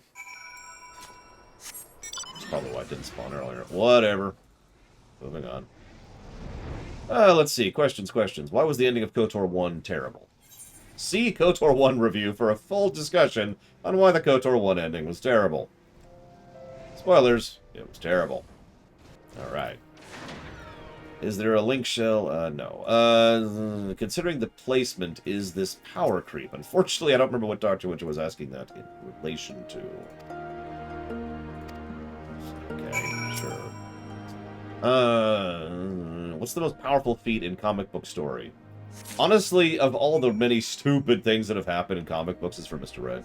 I would say outrunning time, just by going fast, is probably as ridiculous as it's ever gotten. I mean, punching reality is up there, but at least there's some layers to that that kind of explain that. But, Brax! Join us! But, yeah, outrunning time was just... He was just that fast. That's just all that was. He was just that quick. I'm actually going to AFK for a couple of minutes. But if you want to join us for some optional Dungeons Racks, you're more than welcome to. But I will be right back.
I apologize.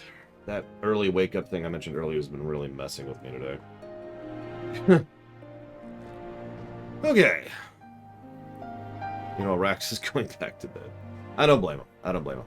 So I've been thinking about this for just a moment. I'm looking at this, and you know what? I did say I would do the side quests on camera.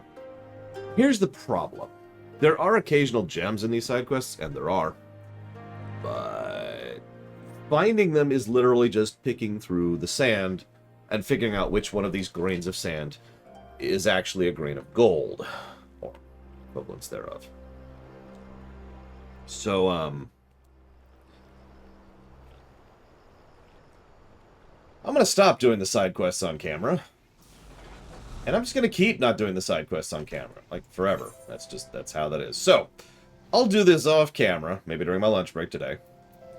And, yeah, we'll see where that goes. So, let's go ahead and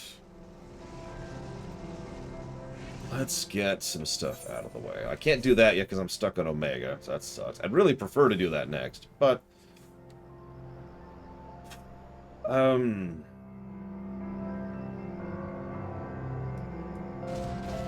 you know, you say that Pillars of Snow, and that's true. The problem is there's plenty of quests that are, you know, real quests, for lack of a better way to put it, that also have pictures on them that are not good. Now, I know, that's just the nature of it. Not every quest is going to be good. But you get the general idea, right? Yeah, I was kind of hesitating on this, but I think we're just going to go and do Hildebrand. Yeah, if you want to point it out for me, Omega Legion, go for it, and I'll hit it when we get there. Because my experience so far in 3 expansions of content, actually 4, because I've already done some of the Shadowbringers quests off camera, has been universally just bleh. So where is she? There she is.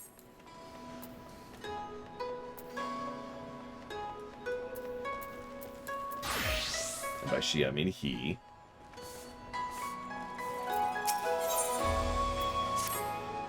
Hey, you're a Eorzean, right? An adventurer, maybe? Good at killing? Oh, I'm no good at killing. I mean, other than the occasional rat. But anyways, I got a job for you. So there's a Mikote girl. Wonderful, incredible, beautiful girl in this tavern, right? Come all the way from Eorzea like you and me. So beautiful. So beautiful. Anyways, there's this weird, strange place where people are bowing all the time and getting on the ground and tucking their legs between them. A young girl traveling by herself is in danger. Some bad people could trick her and make her do, you know, things. Anyway, get in there and keep her safe. I'll be watching.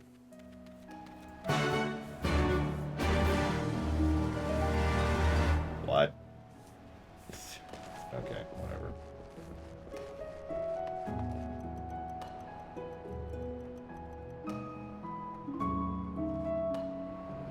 Right.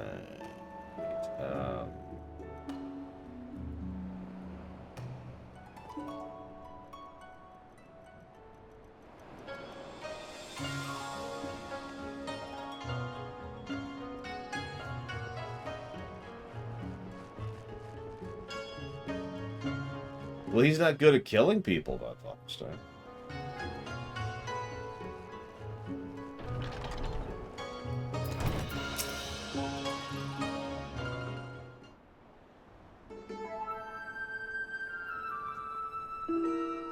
I have seen this gentlemanly Eorzean you seek. Yes, and I'll be glad to take him for you if you like. Oh, you're so kind and helpful, Mr. Talking Cat. Catfish, although I care for, not for the Eorzean. I'm Gyodo, a Namazu. The service I provide are not free, I'm sorry to say. Nor are they cheap. Are you sure you can afford to pay? Oh dear, I spent my last gil on the fare to Kugane. Is there any other way I can convince you to help? Hi. Well, if it isn't lore, don't tell me you came all this way just to help little old me. Well, kind of. But your hair looks weird from this angle. Well, you see, when Inspector Hildebrand took to the skies, I said, nah, she better not let him get away this time. Immediately began looking for ways to head as far east as I could. And you can't get much further than the far east, right? I was worried I wouldn't be able to find him, but wouldn't you know it? The Bojza, the talking Numa here, says he knows where he is. Careful, this one knows our game. Escaping his wrath is going to take all our skills. Hi. No needs for such menacing glares. None whatsoever. 1,000 pardons. I had no idea you were traveling with such esteemed company. Forget everything I said regarding the fee. Now, if you'll excuse me, I have a pressing engagement. Very pressing indeed. Don't worry, this is the last Hildebrand quest. For a while. Bojza was trying to swindle me. Oh, Nashi, you should know better than to trust a talking cat. Nashu, you give me a headache here. I asked lots and lots of other people if they'd seen a gentlemanly Eorzean, but none of them were any help. Oh, Inspector, where could you be? Yeah, keep an eye out for his legs. He does have a habit of landing head first, doesn't he? Hopefully we won't need Lord Godford's help to pull him out again. That's it! If the Inspector's always on the hunt for a case, all we gotta do is find the biggest, juiciest one we can and wait for him to appear. Let's go see what trouble can we turn up. Yeah. Okay.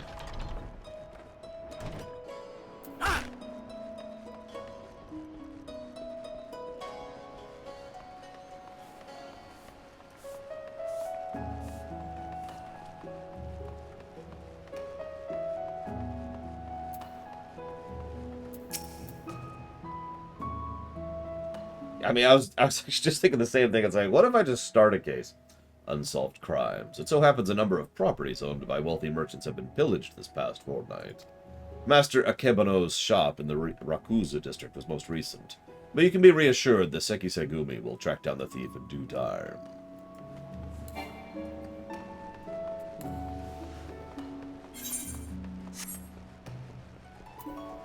Here? Let's see. Questions. Top 5 duodecim characters and why. Laguna, no explanation needed. I don't even have to hesitate on that. Laguna is actually legit in duodecim. Really. More to be concluded in a minute.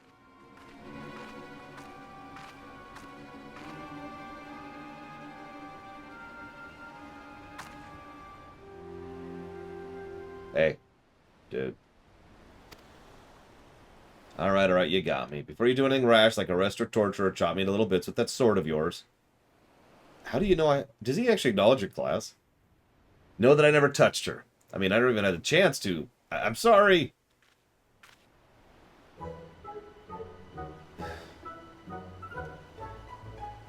Oh, you're the Eorzean adventurer. I thought you looked familiar. Whew, I thought I was done for. Those Sekisegumi don't mess around. I'll cut first and ask questions later, you know. No romance in their hearts. They wouldn't understand. Buddy, what you're doing is not romance. Hate to break it to you. It's not just crimes, but big, incredible crimes you want to know about. Incidents the likes of which will send ripples through time and space, through fate and destiny. I'm with Takoida. Let's just go wipe out the Carlian Institute. It was 5 years ago. Maybe it was last week. I'm not so good with time. Anyways, I was in the Uldah's bustling streets when the sea parts and my eyes meet with the maiden most fair, and she stole my heart. It was like 2 grains of sand in the desert looking at each other with one of those grains knowing it was destined to spend the rest of its life with the other grain, because she had this whole sultry scribe thing that made him so... Ugh.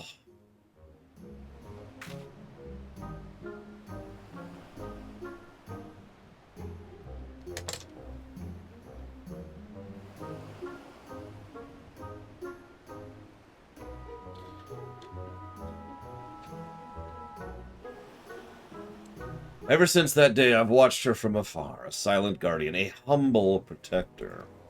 Some might think me mad or call me a coward for refusing to speak to her, but they're fools. Fools, I say! True love is not the product of clumsy banter, but careful study. Years and years of observation, of obsession, until you know her better than she knows herself.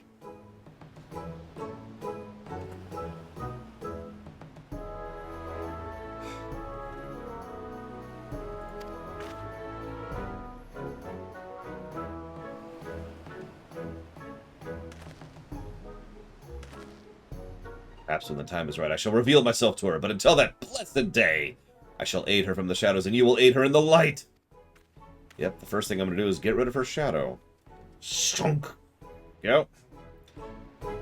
Yeah, that's pretty much my reaction right there. It's just freaking really. Nashu, you have a stalker, FYI.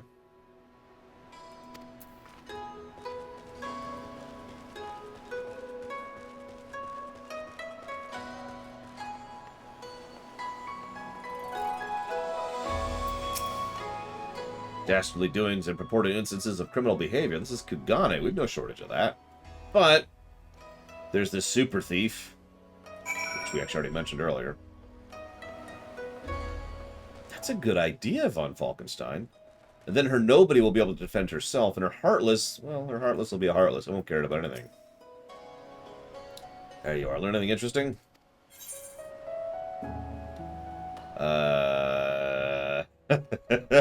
So my options are, I know that's hard to read, is either to point out the thief that two people mentioned, or, and I quote, a creepy little bastard who followed you to Kugane says he's been stalking you for 5 years. Thoughts?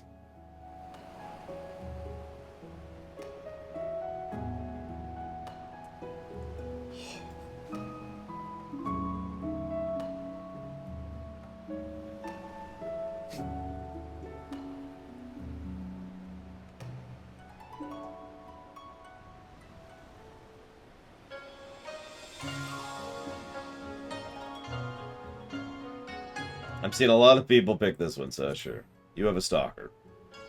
Oh, you're having me on, as if I wouldn't notice. Be serious now.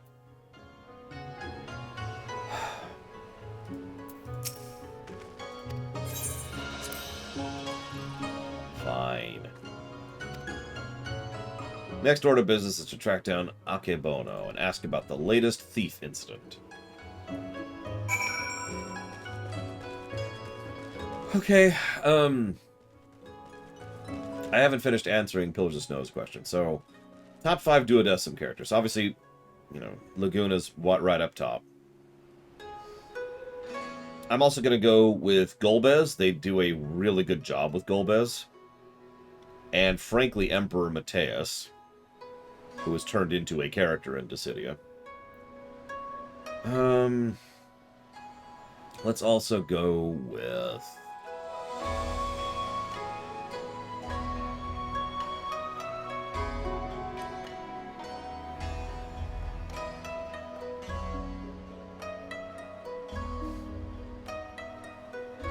Oh, gameplay-wise. Oh, I'm sorry. That's a completely different question. Hang on. Reset. We'll do a cutscene, then I'll reset my mind and think in a totally different direction. He looks like a well-to-do merchant. What is that mustache? That's a right proper lad. That fiend, that despicable rapscallion, the nerve of him to make fun of us. My thanks to you, Master Akebono, for all your assistance. I swear to your honor that this sneaky thief shall be brought to justice forthwith. And with that, I bid you good day. What is that mustache?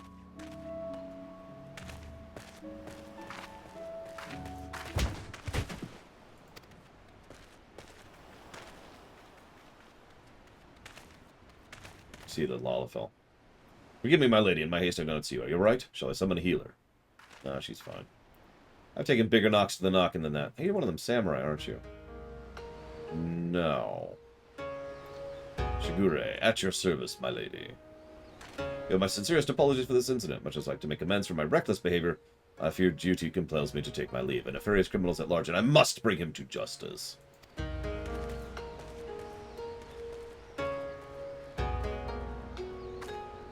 That's all we need. Competition! I'm sure Inspector Hildebrand and his faithful assistants won't lose to the like of him. That merchant must know something. Let's find out what it is.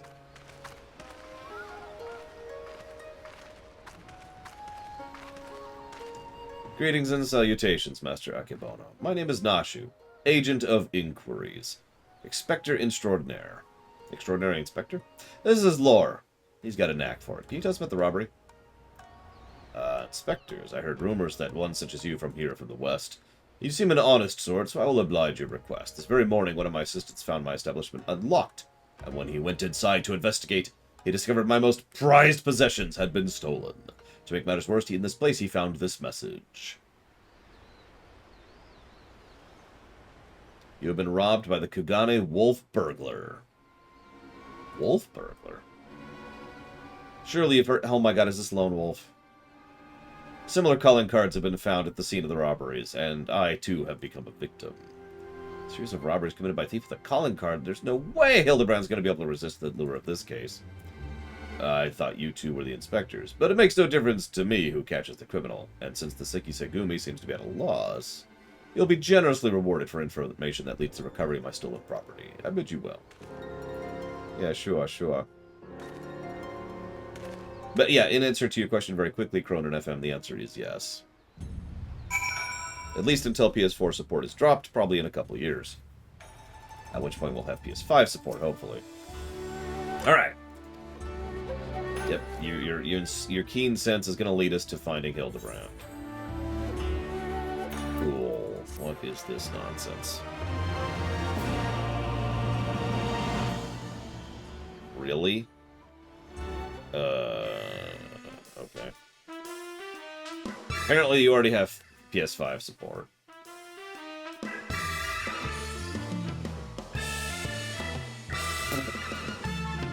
Okay. And yeah, Greg's in this. Thanks for spoiling everything there. Unless it's a joke and Greg's not in this. In which case, never mind.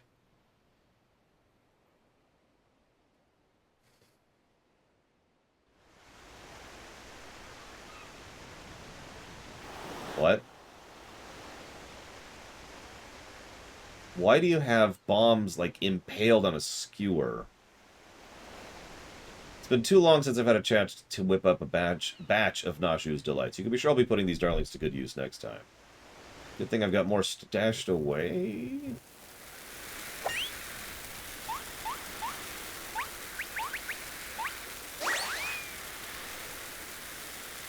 Well, at least the Namazu is going to die. So that's nice.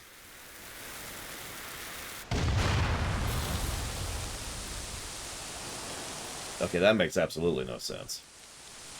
How did the two bikini girls merge into Godbird?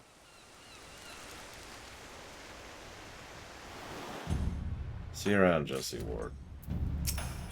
How many quests is this? If it isn't lore looking bright-eyed and bushy-tailed, have I got news for you. I've been asked after that wolf burglar fellow, the one that left the cheeky note.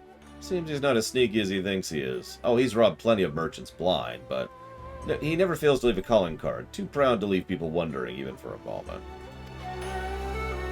The folks have laid eyes on him more than a few times. In fact, after talking with all the eyewitnesses, I had enough information to sketch a picture, which would be a funny joke if not for the fact that you literally gave this away in the trailer we just saw.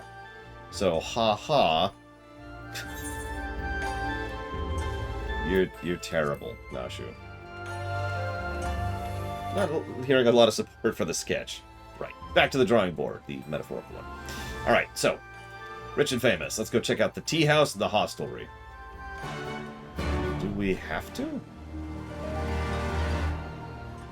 Okay, so 5 best characters gameplay-wise in Duodecim. So I'm going to start with the obvious choice, the Warrior of Light. The Warrior of Light is the character, I think I've said this before, is the character I play as when I need to win. When I'm fighting the really, really hard, level 100, super optional nonsense crap.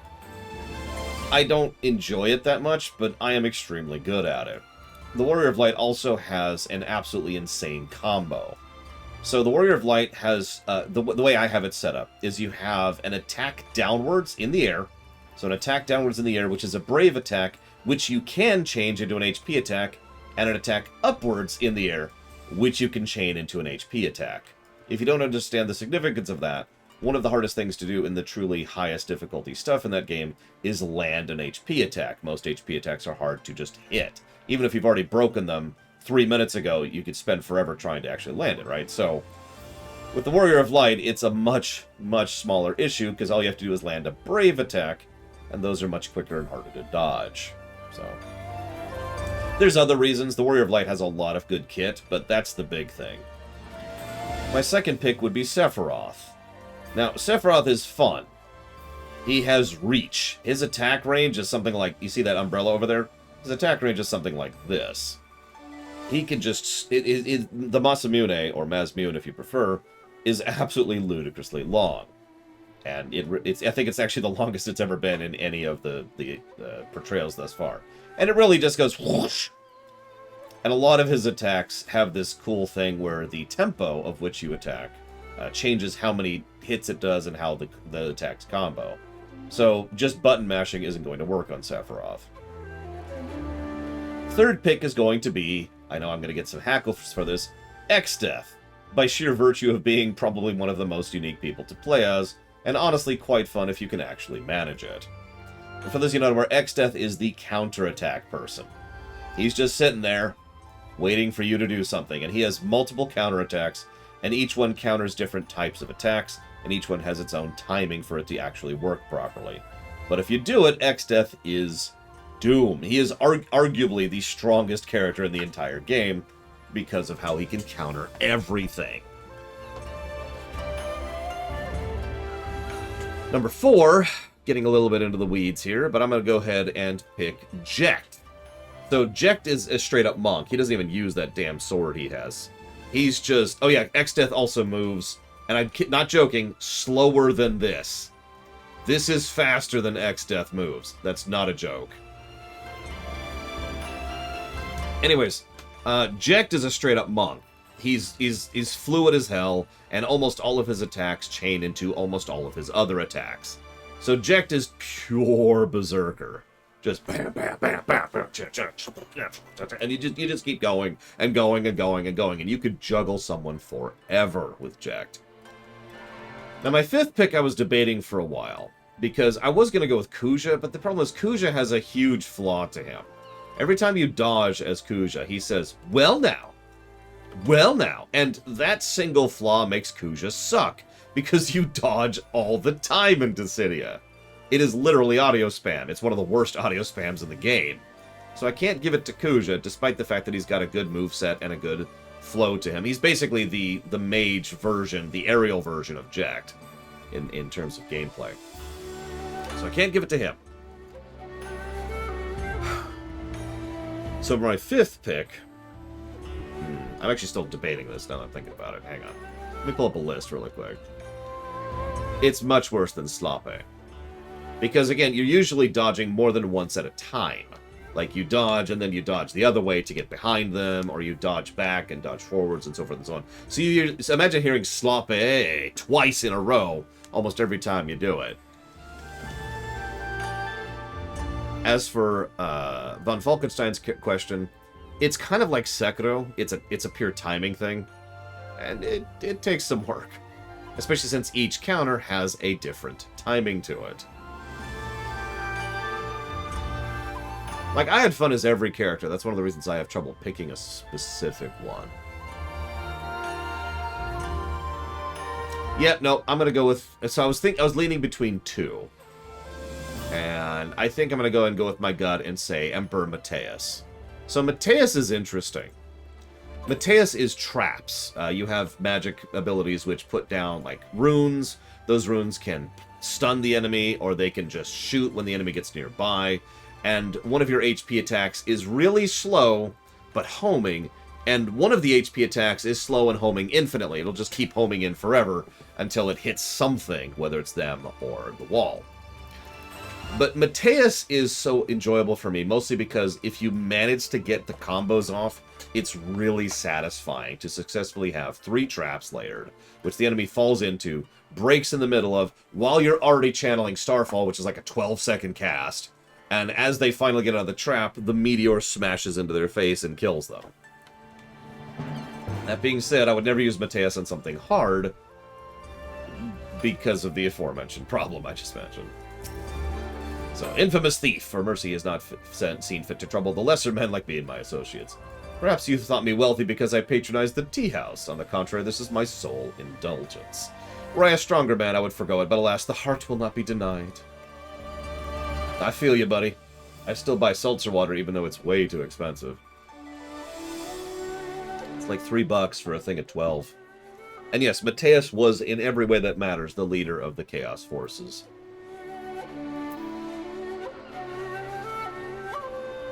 Yeah, I actually really like the person they picked for Mateus's voice actor. Most of the voice actors in Dissidia were pretty legit. In Dissidia Duodecim, excuse me. In Dissidia, they had one of the worst voice directors in the world. That's not a joke. Like, you should hear Cloud in Dissidia 1. It's awful. Too long has it been since I shared a pipe with an Ijin. How fortunate. Oh, you don't want to smoke. Oh, okay. Well, he's the lone wolf. Uh-huh. I could summarize Dissidia's plot rather quickly for you, but honestly, just watch the lore run. I did a lore run on it. What's that? Wandering Minstrel? Hold up. What don't I have unlocked? I'm not going to disagree with that, Valveject, especially after hearing I don't know his name in FF7R1. But I have heard Steve Burton do better than Dissidia 1. He's just absolutely terrible.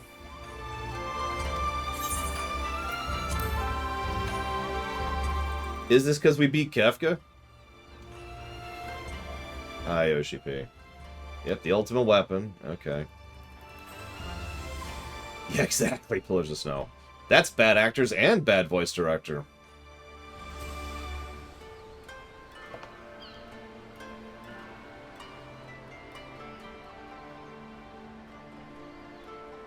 Uh-huh.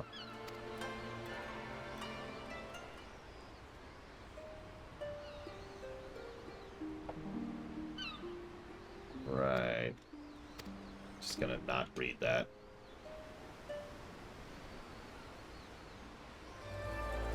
Oh god, Type O's voice acting was awful.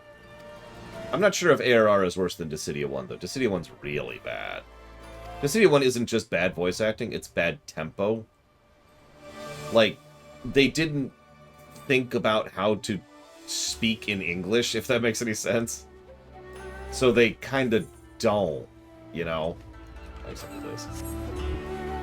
They do sentence structure that doesn't quite match what you would think it should, given the circumstances of how you would speak in English. And just the tempo of it is wrong.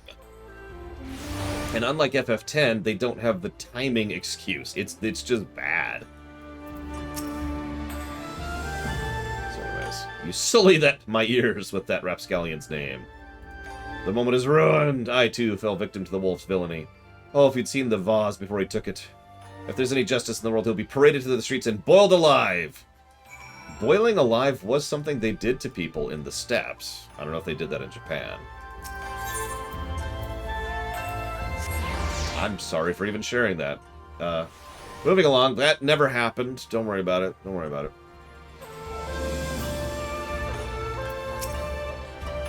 There you are. Any interesting tidbits? Well, yes, actually. They boil people alive here! Sorry. So he's getting bolder by the day, is he? Well, if there's anything I've learned from following the inspector around, it's that overconfidence is liable to get you smacked up the head by your mom and her magic frying pan. That's what you've learned from Hildebrand.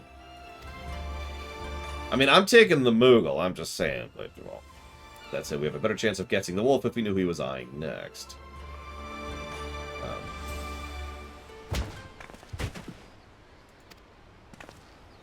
Why do you keep bumping into people? Even if they're stalkers?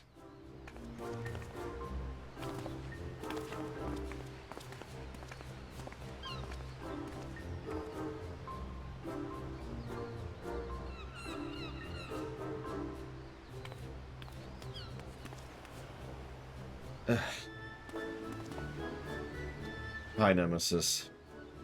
Aren't you the samurai bumped into today? Shigi something? Shigure. I remember that, and I'm bad with names. He must think me in the habit of trampling my fellow pedestrians. Let me assure you, nothing could be further than the truth. I was simply preoccupied with my own investigation. Right, got any leads?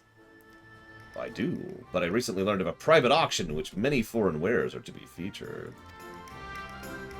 While such auctions are not uncommon in Kagane, it's been some time since the wolf last struck, and there are rumors this auction may include particularly extraordinary items. So, care level going down.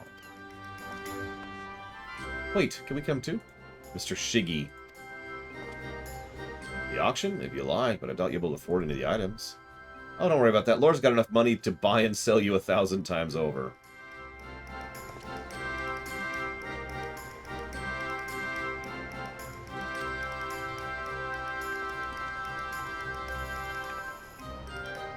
And yeah, Kifka only really has one scene in Duodecim, but it's actually a good scene. Vaughn's even good in it. Yeah, I was just thinking, you know, in fiction, these kind of auctions are always frequented by evil, rich, or both people. Can we just... Should we just bomb this place and be done with it?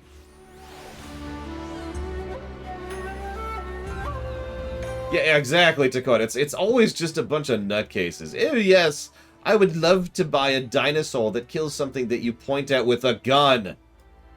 I'm never letting that go.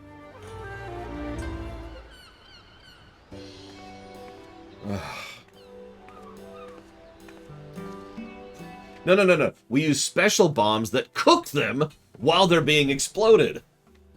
And then we shall eat our fill. And we're also going to invite all the Namazu, all of them, to the auction. They won't all come, but enough will. Oh, you remember his name, Mr. Mustache. Mr. Extremely Evil.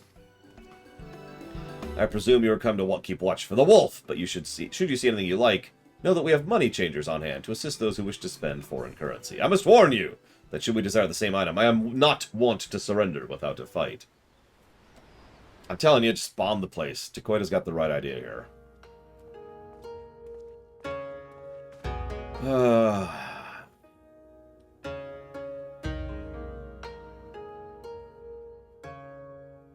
Oh my god, it totally is, USN Corp. Greetings and welcome to the prosperous and esteemed elite. This day will be a rare opportunity to view and purchase, if so inclined, a selection of strange and wondrous items from across the world. Without further ado, I give you our first, a queer, misshapen fiend captured in the mountainous wilds of Yankshire. Is that a Kukiran? Why are you selling things? People, I guess it's a bit. Oh my god, it's a freaking slave auction!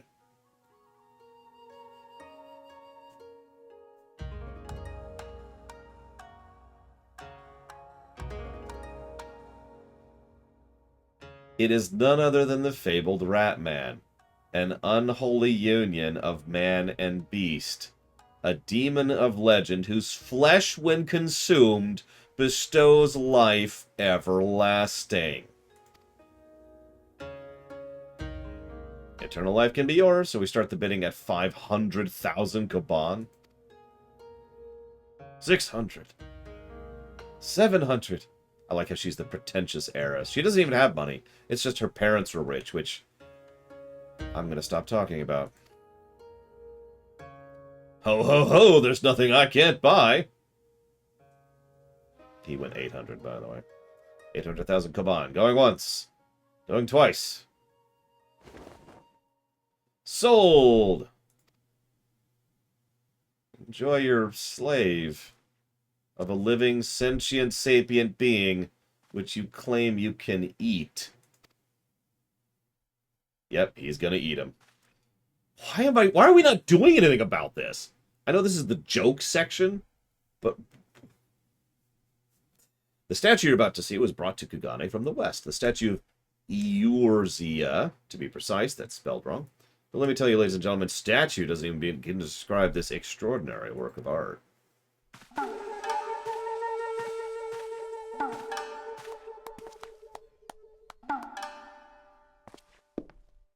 You've got to be kidding me.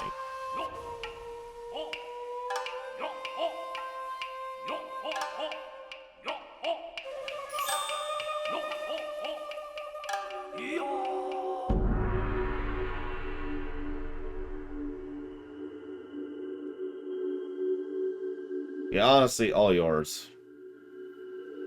I give you the Eorzean Gentleman, a masterpiece. Nay, a triumph of Western. And I've just left. I'm already gone.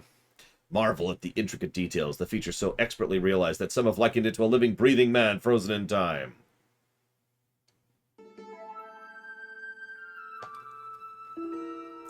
God, Nashu.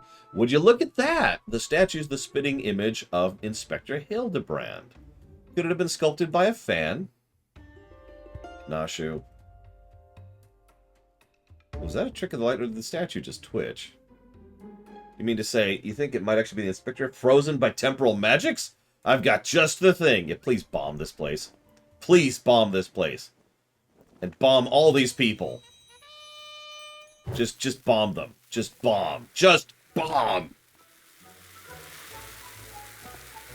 Stay your bomb-filled hand, milady. I beg of you, lest you slaughter these poor people. Yes! Yes! Please slaughter these poor people! I suppose you have a point.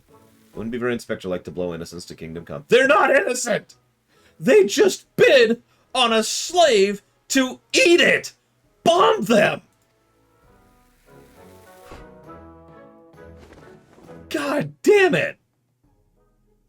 Readily she resorts to violence. I shudder to think what carnage she has left in her wake.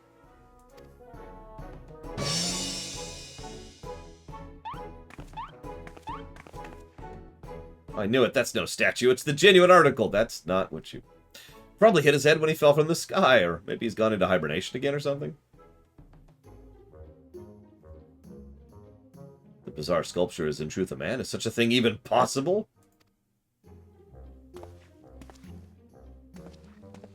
Strange. I do not recall it wearing an expression of sheer terror before. So that's the rotund oligarch and the presumptuous heiress.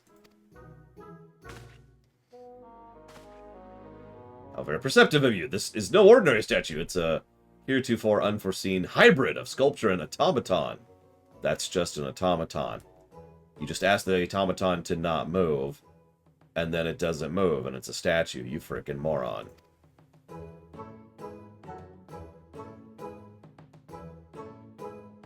Indeed. So we start the bidding at 500,000 koban. Sorry, pretentious heiress. Sorry.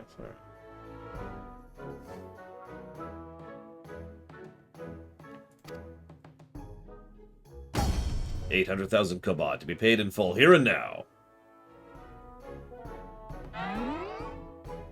What?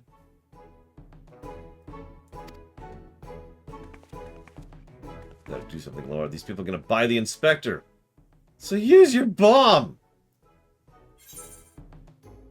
Yeah, good riddance.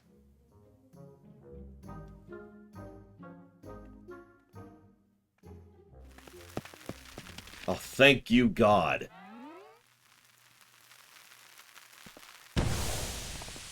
Damn it! It's just a smoke bomb.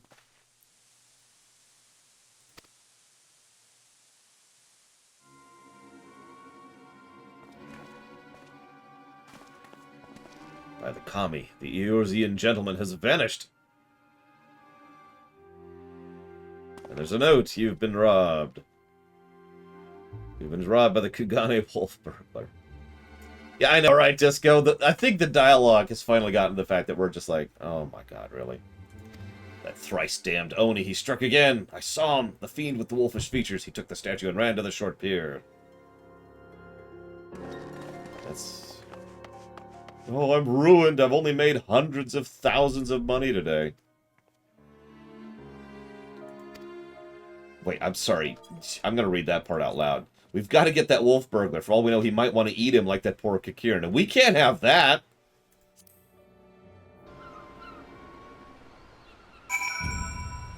I say we take a $5, just in case.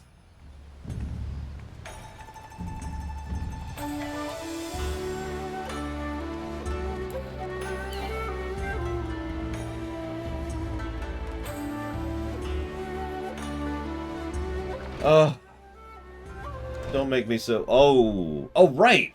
Because I've done Evilise now. God, that's such an ugly ship. Am I the only one? I'm actually genuinely curious. Am I the only one who thinks that ship is just butt ugly? Here, let me... There, that thing. Ugh, whatever. Hopefully that'll be later today.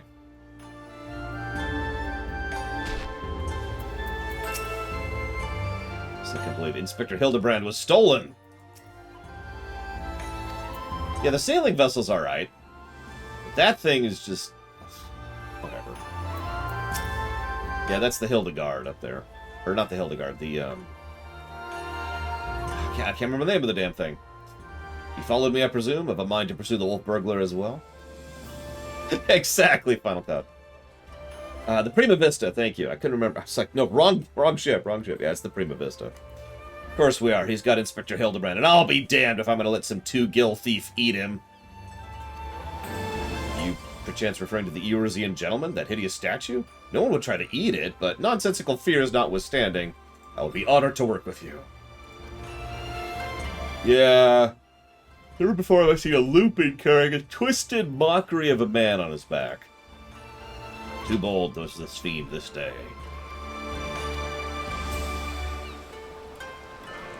I mean, it's an airship. It's just an over-designed airship, like all the airships in this game. I mean, you remember what the Garland fighters look like, right? The tube things? I'm actually curious. We can get a little bit closer and dispel some of the fog there, so you can really see this stupid thing. That's as close as I can get right there. You can see the wing kind of flapping a little. Wings, excuse me, flapping a little bit there. That's the theater ship. We'll be going there hopefully today. Fingers crossed. So far we can't even continue. Omega, never mind. Four Lords, which is another thing I'd like to do today.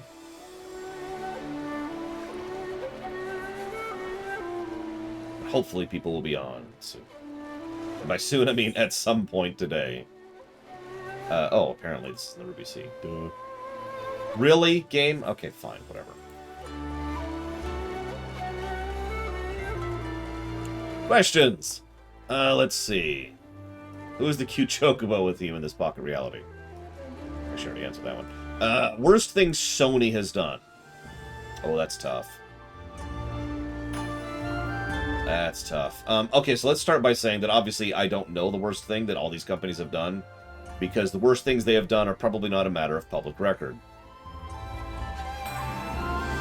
But in Sony's case, I would go with their excessive insistence on extreme exclusivity, which is the thing that irritates me the most about them in terms of overall approach.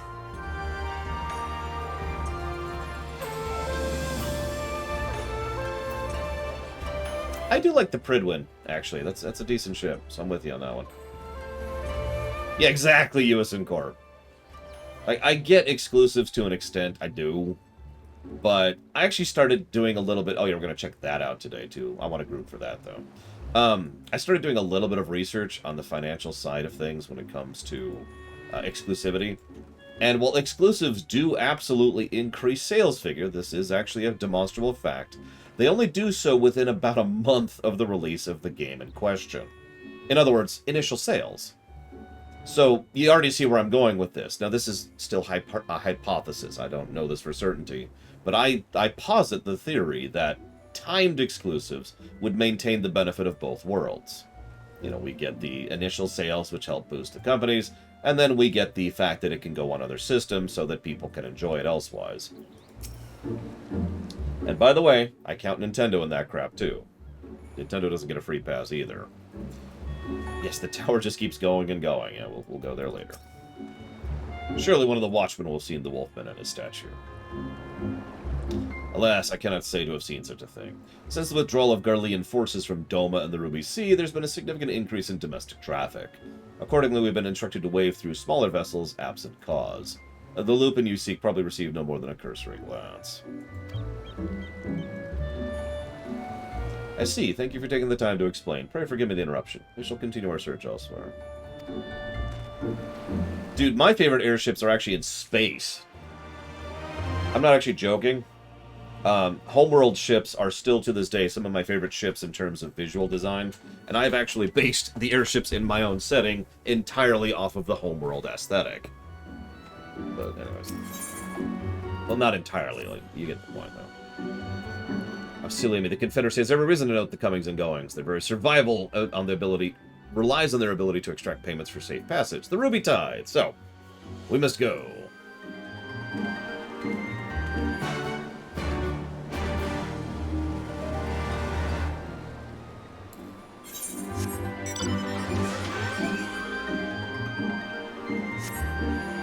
Yeah, especially Homeworld 2.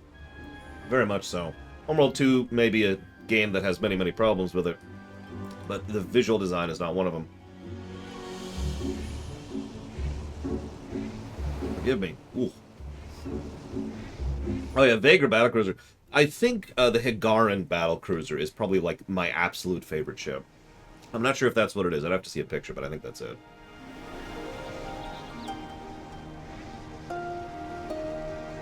I'm also very partial to the Higaran carrier. I'm gonna look this up really quick, just because. Screw it. Yep, nope. The Higaran carrier in 2 is legit. And where's the battlecruiser? There it is. Boop. Yep, that battlecruiser is beautiful. Love that thing. Sorry, I'm a huge sucker for the homeworld ship design, so I could gush. I mean, you gotta respect the original Ion frigate, right? It's a set of engines and controls centered around a gun. Anyways, searching for the bandit on a boat. As far as I'm concerned, the only bandits are those who refuse to pay the tithe. Like that fellow I spotted not long ago. Why didn't I stop him? Because he was dead! Standing motionless in a skiff, paying no heed to the water waves. Dead man drifting. It's one thing to threaten a living man, but what can I possibly do to stop a dead one? Nothing! So I took the reasonable course of action. Okay.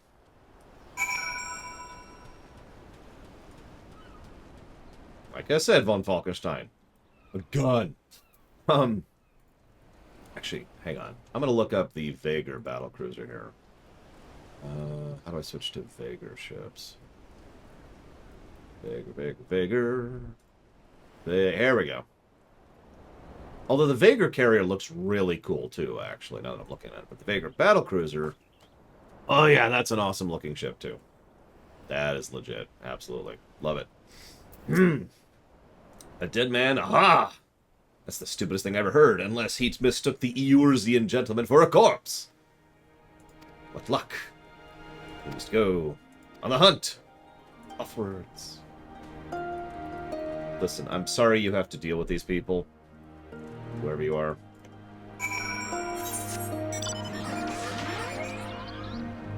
Where are you sending me? To the steppe? You...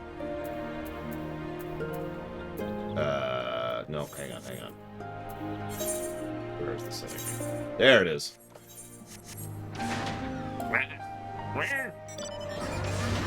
Listen, all I'm saying, Omega Legion.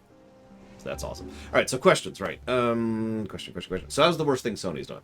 The worst thing Microsoft has done. Now, based on the context, I think this is within the concept of gaming, not within the concept of Microsoft as a whole.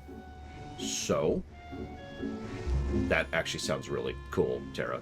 I'm not actually joking. We should totally do a fantasy football league with, like, FF characters or something. I think that'd be cool. Microsoft, the gaming department, the worst thing they've ever done is the Xbox 360. Now, let me clarify that for a second. So the Xbox was made by engineers, made by people who were trying to make the best system they could, and for good reason. And the Xbox was a pretty legit system from a technical and mechanical perspective. Then the marketing side of people, this is a super summary of this story, but the marketing people are like, oh my god, it looks so ugly and everyone makes fun of it. We'll design the thing and you build the console within what we design. And then we got the Xbox 360, which had technical issues and mechanical problems constantly. There's a reason the Red Ring of Death became a meme. So, while the 360 had plenty of good games on it, the 360 as a console kinda sucked from a technical and mechanical perspective. We've got him now. The next question is, what's the worst thing Valve's ever done? Giving up making games.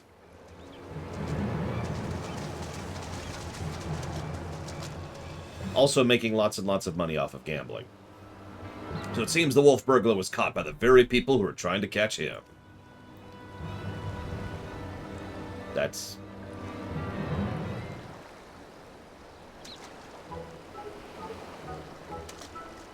This is no Wolf Burglar, this is a man dead who yet moves. A restless spirit bound to this mortal coil by the burdens of the soul.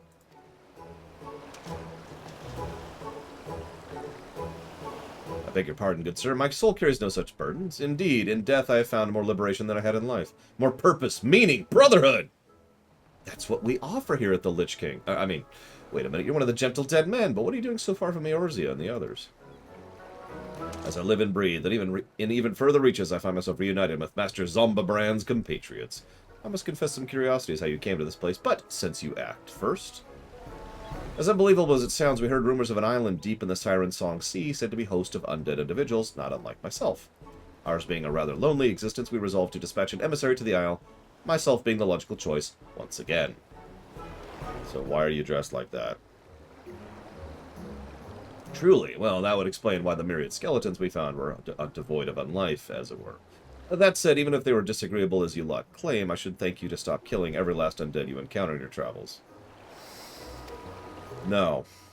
Anyway, having failed in my mission, I was at a loss what to do next. The island was abandoned, Eorzea was ever so far away, and then I felt a familiar tingle in my rotting flesh. There was no denying it. I felt the pull of our leader, Master Zombabrand. His ether called to me. I was duty-bound to answer, so I followed the trail, and it led me to this place. It is no coincidence the inspector and the burglar that stole him must be somewhere on this island. Good sir, do you feel Inspector Hildebrand calling to you even now? Can you lead us to him? As surely as I crack open a hapless merchant's head and feast on the goo inside.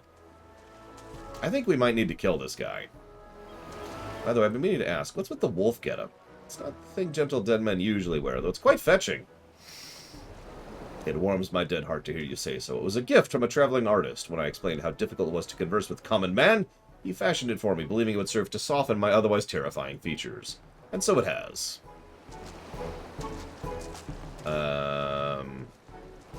Nothing I have heard makes the slightest bit of sense to me, but no matter. We trust in him completely.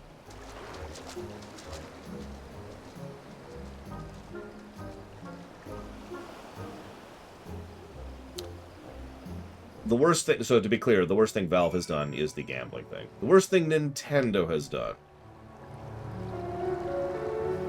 That's a big list, because Nintendo's done a lot of crap over literally decades. That happens when you're the oldest game in the, or the oldest company in the game, or however you want to think of that. So, I mean, I could say the Virtual Boy, that's pretty bad. I could say the last-minute change to Philips instead of Sony, which directly led to the Sony PlayStation instead of the Nintendo PlayStation. I could say their aggressive anti-emulation stance, which has caused many issues for literal decades. I could talk about the timed digital exclusivity, which they've done several times. I could talk about how they've shut down several studios when in fact they should be opening new second-party developers. I could talk about the crunch culture, which has affected several of their first-party studios. And I could also probably bring up my personal favorite, everything that ever happened from President Jackass, which is my actual answer, by the way, which also includes the Sony PlayStation, while we're on the subject. President Jackass, who thankfully is not in charge anymore and hasn't been for, quite honestly, decades at this point, he pretty much made every wrong decision. And he was, I mean, he was a typical corrupt corporate executive. I don't have anything else to say to that. So he made all the wrong decisions for all the wrong reasons, and a lot of bad stuff happened as a direct consequence of that. I think it's a wonderful look for him, don't you? No. And yes, all the undead in the West are very gentlemanly, except for the ones that try to eat your brains, including this one.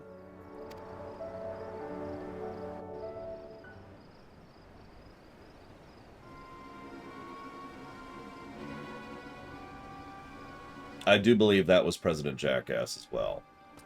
It was one of the last things he did as part of his tenure. Like, when the GameCube was coming out, he was bowing out, and, yeah, anyways. Wolfburgle, you have no left to run. Surrender! So they finally caught up to me. Good morning, Ross. He looks exactly like my sketch! No, he doesn't, Nashu. Your campaign of thievery comes to an end this day. This day, the Bakufu will have their man, or their Lupin, whatever. Stop, damn you!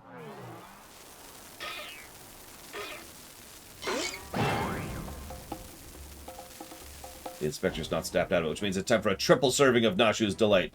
Dongo style, or Jongo, or however you're supposed to pronounce it.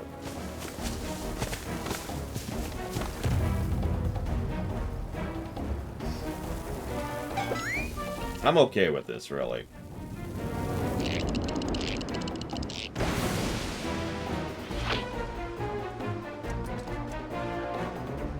Shut up, you stupid statue. Are those bombs? Please go off. Please go off right now. Right now. Idiot, get rid of them before you kill us both. No, just let him go off. Just let him go off.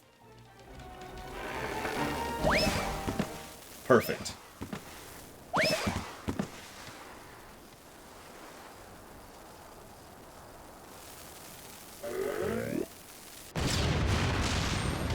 Oh, I feel so much better.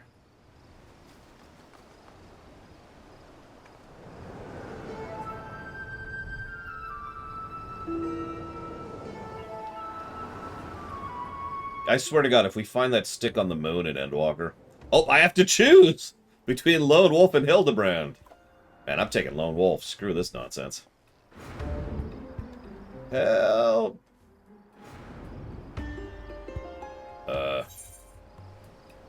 Forget Hildebrand. Now's our chance to get the wolf burglar. Don't worry about the inspector. He survived a trip back from Dalamud.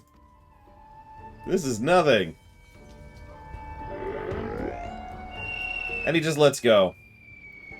Because FF6 references. And then he does that for...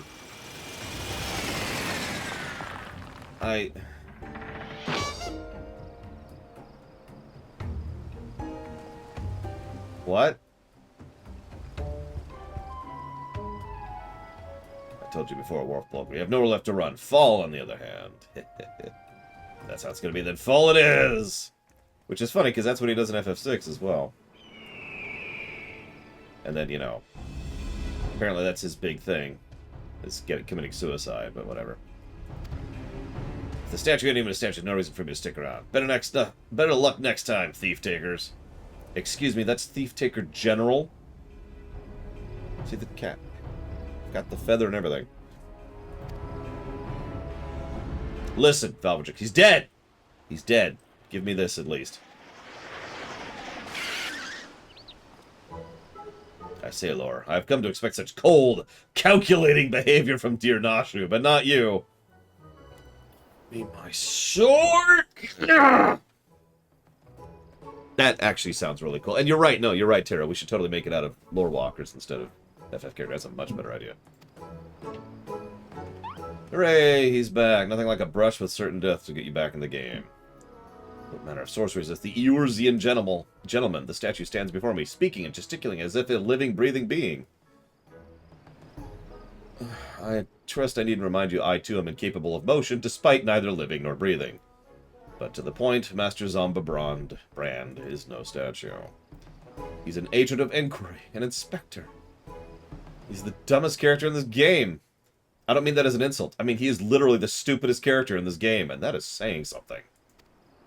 I wake from my gentle slumber and find myself in a foreign land, and who should I be greeted by? But a Far Eastern fan.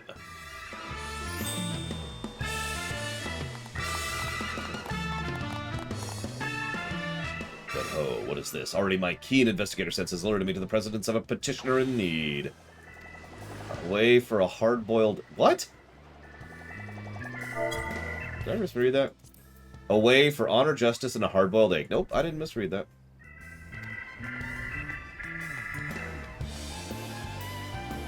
Looks to be his old self again. Wonderful. It's enough to bring a tear to this gentleman Dead's eye, or it would be if I wasn't dead. But I must return to my brothers. Peace.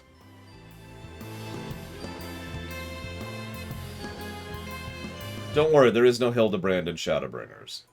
There's a reference, which is a random chance to happen, which I've actually never seen, but there's no actual Hildebrand quest.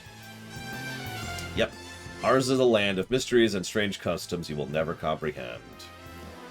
Let's go follow the wolf burglar. Yes.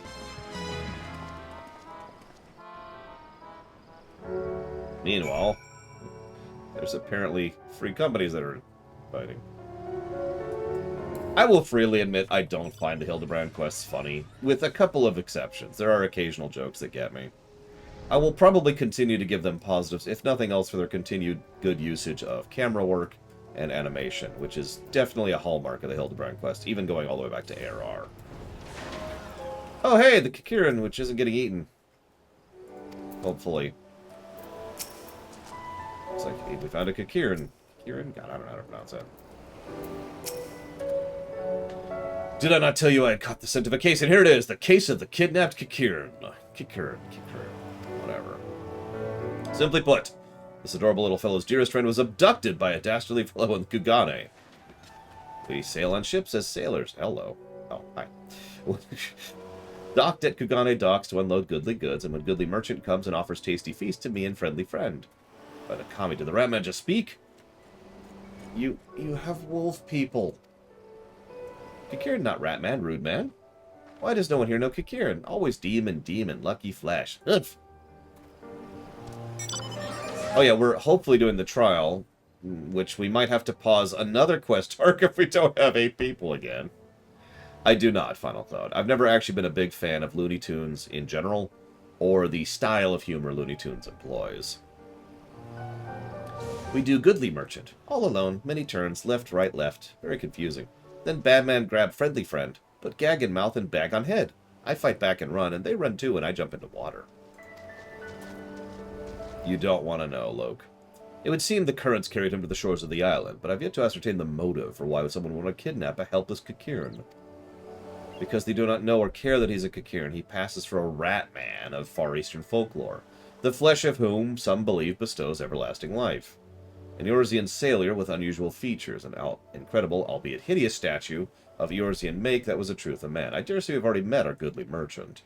We must return to Kugane and confront the criminal at once. He is abducting people to sell at his auction. And we've got to save the Kikirin. Duh. Yes, I was just about to say that. Well said, thank you. You know, Nashu is smarter than you, Hildebrand, and that is not saying much. I just want you to know that. Somewhere in your deep, black, undead heart. Hi, Bragwin. No, Bragwin! I need to invite Bragwin. Join us, Bragwin. We got Leander, maybe? Yes, Lise is quite literally smarter. That's not actually a joke either. I'm just gonna beat them until their brains start functioning. That's how that works, right? In fiction land. Wait! I've got it! E equals MC squared. Okay, that gives me an idea for a story.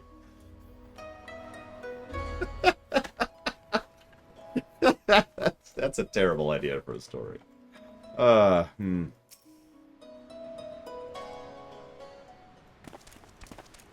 was gonna say, we've seen this happen before. Ugh. Yes, hi. What? Okay, whatever. The Eorzean gentleman's alive. Jacques, your reckoning is at hand. For the crime of kidnapping a Kikirin sailor and selling him into slavery, thank you, someone says it other than me, I hereby place you under arrest. Wait, really, Uison Corp? I didn't actually know that. I mean, obviously, I've been to, like, floor 70 in Palace of the Dead, so I just kind of had that. You know, that's a good point, Von Falkenstein. I should hope I would remember doing something so reprehensible as that, but more importantly, who are you to level such accusations? Must last place me under arrest. You're not the Seki Segumi. Common Ronin, are you not? You. A common Ronin from the countryside looking for work. Work I so generously provided when I hired you to guard my auction.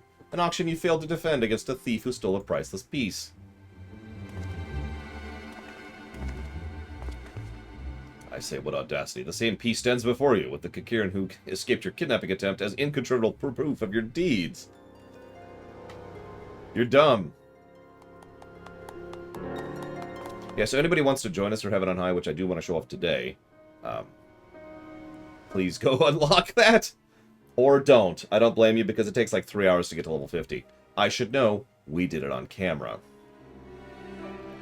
So whatever authority you possess in Eorzea is not recognized here. Only Seki Segumi can compel answers and arrest criminals. I'm evil. Evil. Yes, yes. I sell slaves and get away with it.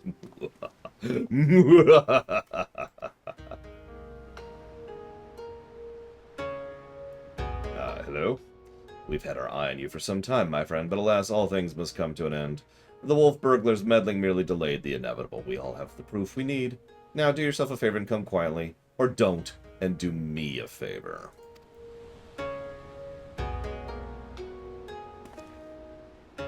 Shigure, owing to the efforts of you and yours, we can thankfully bring this charlatan to justice. For that, you have my deepest thanks.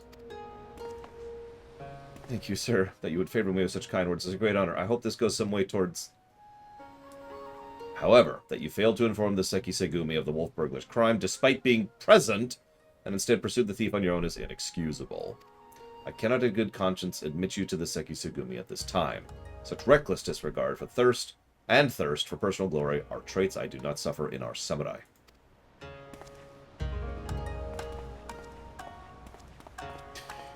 I'm gonna go and say no, Jorian. I might, but go ahead and tell me, and we'll see if I am already aware of whatever you're about to tell me.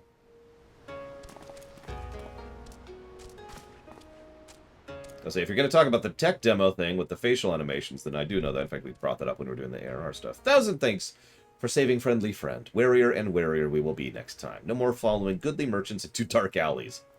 Good advice anywhere. Except Pokemon. In Pokemon, you follow someone to a dark alley, you're probably going to get either an optional fight or a super item. I owe you all an apology. Like the merchant said, I am no more than a common Ronin. My pursuit of the wolf burglar has been from the very beginning independent of Seki Segumi or any authority. I came to Kugane to join the Seki Segumi, but was judged unworthy. Unable to find gainful employment, I struggled to make ends meet. And then, when I was about to renounce my dream and return to my village, I learned of a notorious thief. A thief that targeted only the most wealthy and influential. A thief I might bring to justice and earn the approval of the Seki Segumi. Say no more. Your earnest nature and passion for the law has won me over. Why have you not changed outfits? I swear to you here now, I, Hildebrand, etc., shall scour all creation, from the deepest pits of the seven hells to the very pinnacles of the heavens, neither of which might exist, for the Kugane wolf burglar. And we start right this instant.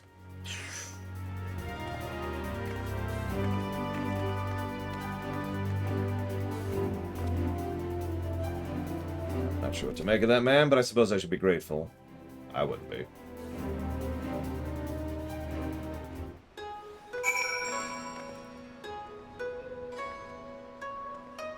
What are you wearing, Braquin? I mean, I know that's your sage outfit. I can tell by your weapons. Wait, or is that your sage outfit? No, that's your monk outfit. What are you wearing? What am I looking at?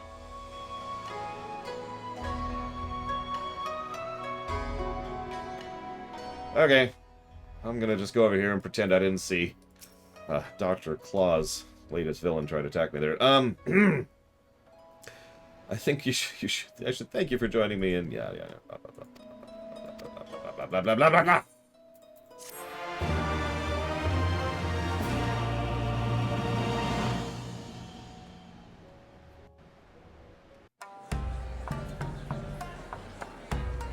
What? Aha! A login gear. Got it.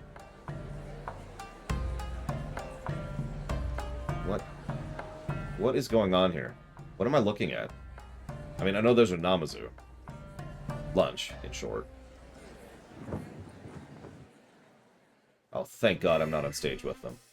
I was gonna be mad if I was on stage with them. At least the portrait's there.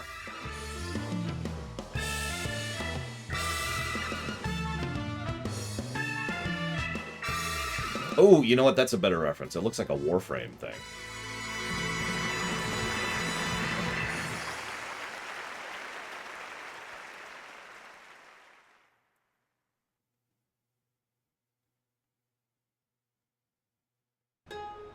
How many more quests is this? Because we've got enough people for a group, but this is going to unlock something. Hang on, let me look this up really quick. I know there's a raid. There's no Lalafell. There's no Lalafell there. I don't know what you're talking about. Looks like it is just a raid, no dungeon. Okay. We don't have enough people to do that.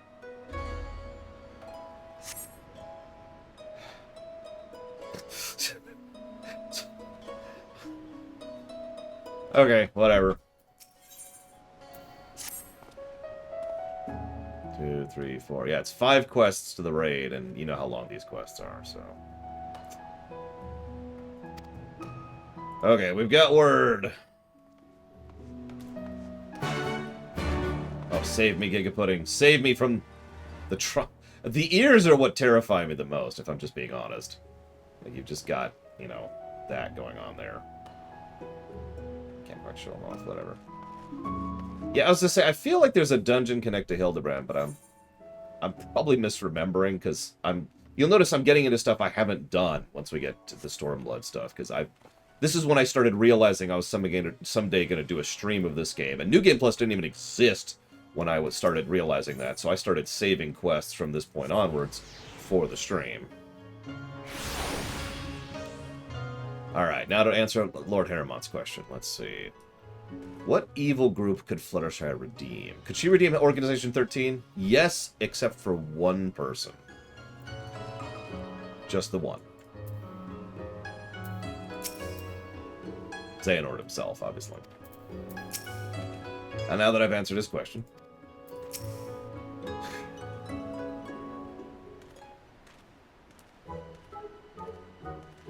Hildegard just... No, not Hildegard. God damn it. Prima Vista just in the background there. I don't agree with that, Ross. Like, I like Fluttershy a lot, and Fluttershy is very redemptive, but I think there are things that are past her. Things that would qualify as complete monster, and Xehanort is totally one of those things. The Wolf Burglar. Oh my god, tried to steal your sword, the Saburo Tsukihiro, in broad daylight. You say attempted. He failed. Little did the fool know I had employed a bodyguard, a samurai. You are fortunate indeed, yet surely it's not the end of it. The Wolf Burglar has his pride. That's an early text.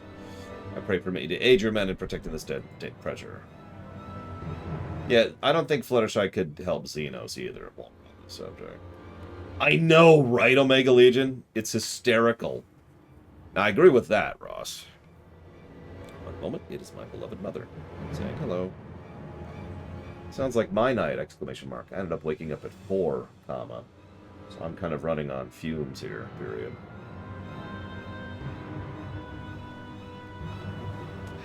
You have spirit, I grant you, but I have no need of additional guards. Yojimbo is worth 100 men. Wait, you hired Yojimbo? You try my patience, boy. I have my decision. I will not suffer it to be questioned further. Find another way to earn the Seki Segumi's favor. Now, I'm out. Peace. Yeah, now, that's actually an interesting way to put that, Look. As we've already discussed, I think if Fluttershy had been there at the beginning of Xenos' arc, like when he was a kid, she could have helped him then. But the time at which this happened, by the time at which we got to Stormblood, he's beyond salvation.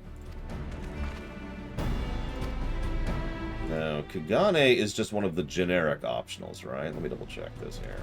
It is. Perfect. So what we're going to do is we have 3 people. We have enough to do a dungeon. So we're going to do the dungeons out of order.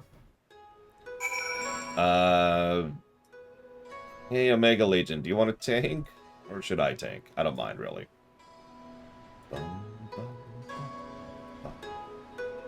Kefka? That's a very good question, and I'm not sure about that. See, the interesting thing about Kefka is he is literally broken. He's wrong in the head. That's kind of the point. Hi, Giga. Hi. To Vieira. Wait, hang on. Pose here. There we go. No, she's gone. She left me. Oh, well. Kugane Castle. We're going to do Kugane before we continue Hildebrand, because that's a good idea, and I should have thought of that. Sorry, I'm just kind of making it up as I go at this point with regards to doing content, while we wait for enough people to do the raids. So we're just kind of bouncing around like the bunnies we are. I agree with that, Ross. Ironically, I think Twilight would have a better chance of fixing Kefka than Fluttershy. Because the thing is, again, Kefka is literally wrong. And I don't mean that as an insult. He is broken. His mind doesn't work right. And so, I think someone like Twilight, who could understand and approach that logically, and try to literally fix him, has a better chance of fixing him than Fluttershy, who she can connect with someone with kindness, but only to someone who has something to connect to. So, I don't know why I'm talking about this, but it's a fascinating thing to discuss.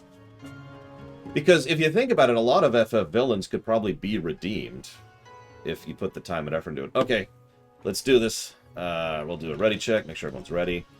I know that Sirona's bioing, so I'm going to wait until Sirona's back. Oh, no, Sirona's back. Yeah, Fluttershy and Magus, done. That's easy. Let's go ahead and do this. And I need Storm. Where is it? Kugane, there it is. Who? Okay, who hasn't unlocked Kugane?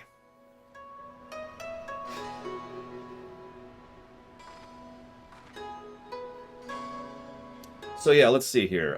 So like Sephiroth, I agree with Dakota on Sephiroth, for example. Sephiroth could have been redeemed prior to Nibelheim. Yeah, honestly, he didn't even need to be redeemed. He was fine before Nibelheim.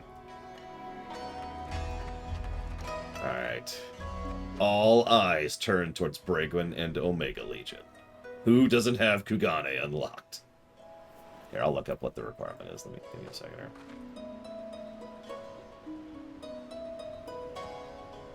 It's Kugane Castle. Pretty sure. Yep, here it is. I'm looking it up. The unlock quest is King of the Castle, which is here. It should be, like, right around in the area we're at right now. Give or take. Oop, there's my mother again. Unfortunately, I am working! Exclamation mark. I shouldn't say unfortunately, comma. I enjoy work. Period.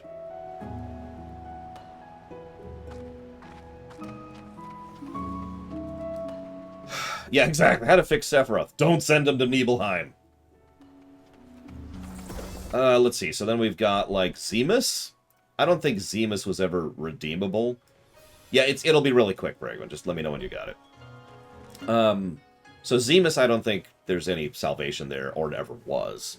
The Cloud doesn't need salvation, because the Cloud is literally a force of nature. A force of balance, actually, to be more accurate about that. Emperor Mateus, by all accounts, he's just core evil and always has been, so that's never happening.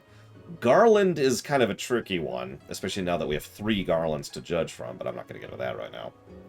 So then we move forward a little bit to 5. Exdeath is literally an amalgamation of all the evils of an entire planet. So that's a nope. We talked about Kefka. And yeah, that's not happening because he's broken. We talked about Sephiroth, so that brings us to Ultimecia. Ultimecia, I think, is another case of if they'd gotten to her before, that might have worked out. After, by the time the game starts, haha, I don't think that's doable. So that brings us to Kuja. Kuja's a weird one. I think of all the ones we've covered so far, Kuja is the first one that might legitimately qualify for redemption. So I think Fluttershy could actually reach out to Kuja and help, because there is something there to be redeemed. As we discussed, was the problem with several of the previous ones. Unfortunately, as with every other villain we've mentioned so far, the best time for Kuja to be redeemed would be about 10 years ago. So that doesn't help anything. So we move forward to 10. I mean, Seymour, no. Seymour, God, a lot of these have really bad upbringings. You ever think about that? Oh, okay. Another ready check.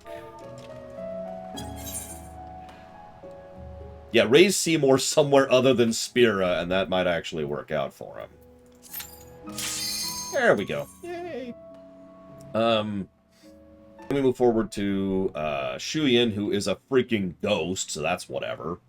Which leads us, of course, to Vayne, who doesn't need redemption. That sounds weird, but he doesn't.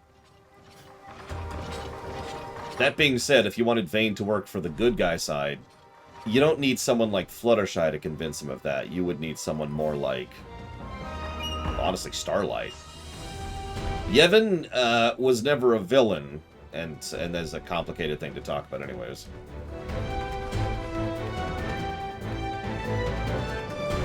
Alright, we got this. We got this.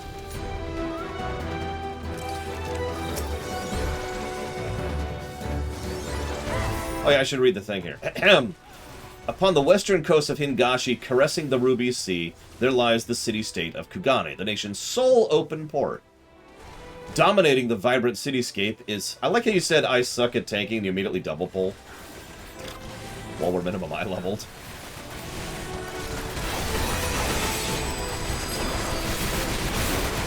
Anyways.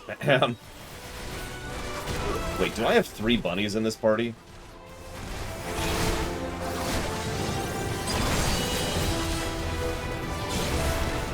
I do not. Okay, we're okay, we're okay. Whew, thank goodness. That would be funny.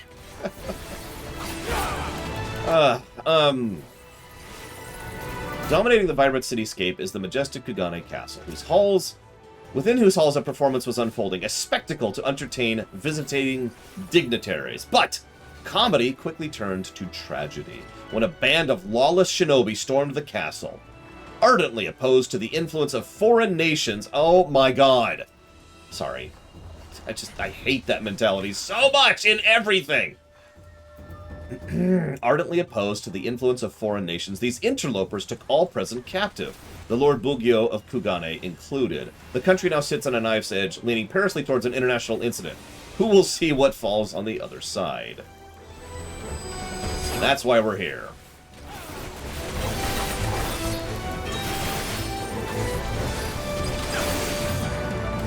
No, I agree, Cashel, absolutely.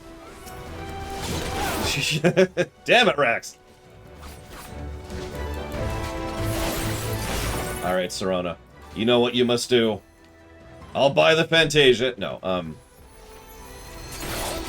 And yeah, that leaves us with, I guess, Boon of Elzebla.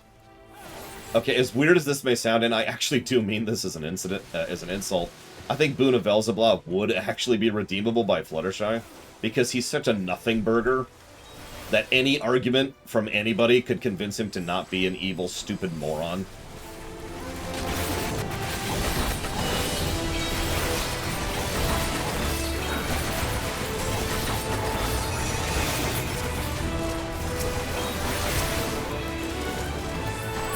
And that's the 13s covered. There's not really one central villain of 14, and honestly, I kind of want to skip that. So that moves us to 15. We've already... Yeah, Arden is screwed. That's... I mean, what Arden went through was actually really horrific, so moving on.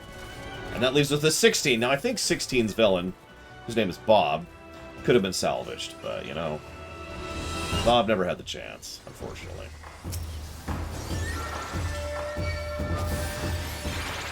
Yeah, Boon of Elzebla is the villain of the FF14 franchise. So I'm just counting him instead of going through all the individuals. Oh, I'm aware, Rax, I'm aware. This is just my life now. That's why we're just kind of bouncing around, making it up as I go here when it comes to figuring out what, okay. Yep, nope, that's still going off.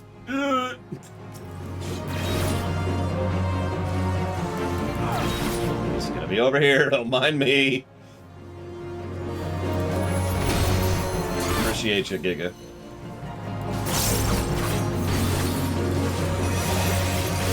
Did the coffee get delivered, Rex? I'm not even kidding about that one. I know what it's like in the morning when I haven't had my exercise.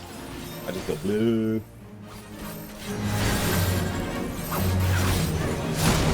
I mean, yeah, the Hildebrand quests in gameplay are nothing. They're just, you know, cutscenes. So. So yeah, that shouldn't take long. Oh well, yeah, that works too, right? That's the other cure for being tired. Sleep. All right, I'm gonna drag him over here. No, don't drag him away. Then we kill the other one. And then I get rooted, but that's okay, because he's gonna die soon. There we go, run!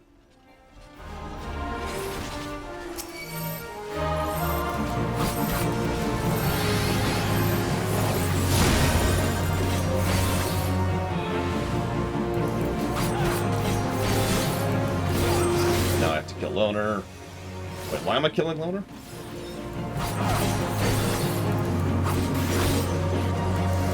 I can't wait until Samurai's really awesome. Samurai's actually not all that great at 70, to be completely honest. I mean, it's not bad, but it really is only different in one significant way from Samurai at 60. Like, I'm probably not even going to give it extra positives. Now, when it gets to the point where it gets whatever that ability is, and whatever that ability is, that's when Samurai really gets awesome.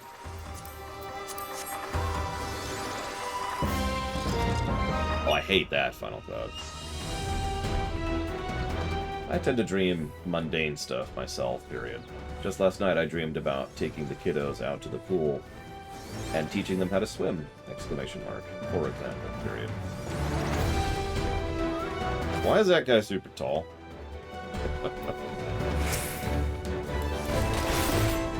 Yeah, by the way, anybody wanting to join us for Hildebrand, and we do need 4 people, please remember to unlock Hildebrand.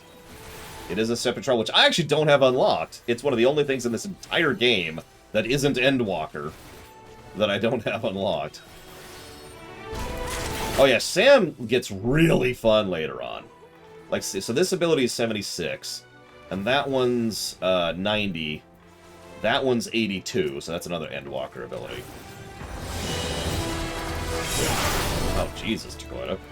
I know exactly what you mean by that, too. It has such a unique, like, almost sickly sweet smell to it, right? Unless yours smell different than mine, in which case, ignore me. I also should probably admit I've never been to the dentist after surgery, so...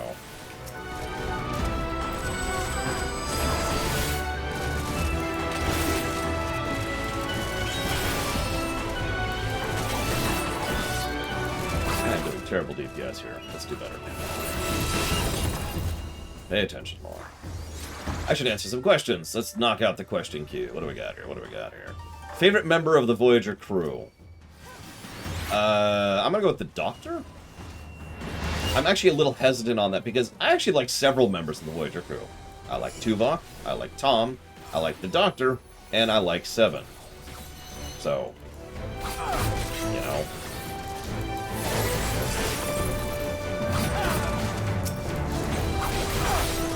But I think I'll go with the Doctor overall. I don't like Tuvix, but I don't think anybody likes Tuvix.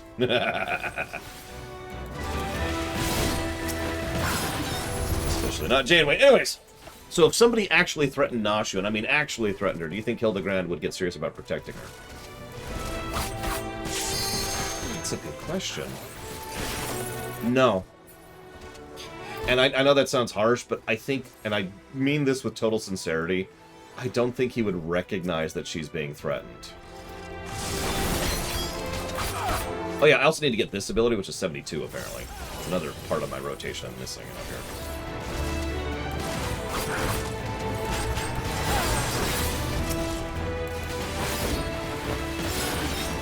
Let's see, next question. I've noticed... Oh, that's Cronin's question. Favorite Team Rocket style group? That's a good question. What's a Team Rocket group that I actually like? Yes, Hildebrand's problem is he's a moron and doesn't know it.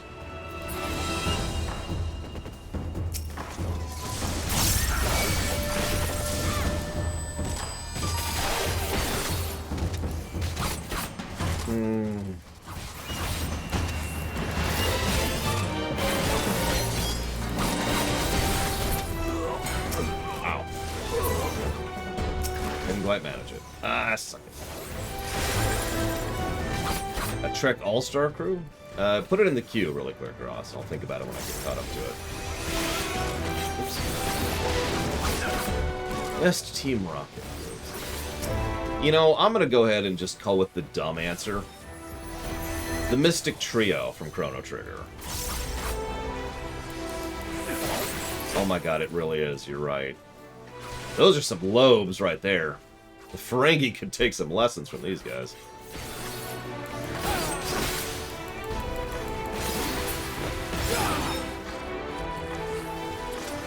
Boss number 2. I have no idea who this is.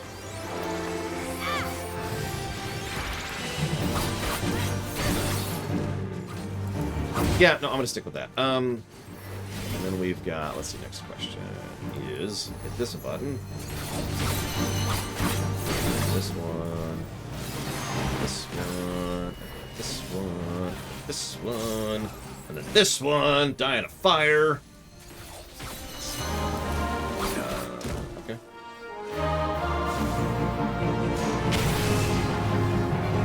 It's a frickin' ninja boss. What the hell? Is that an eagle? Ugh.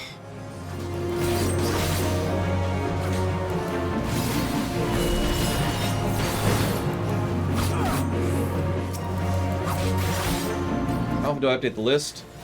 Pretty regularly, usually daily. I will go ahead and admit I did not update it last night. I was extraordinarily busy.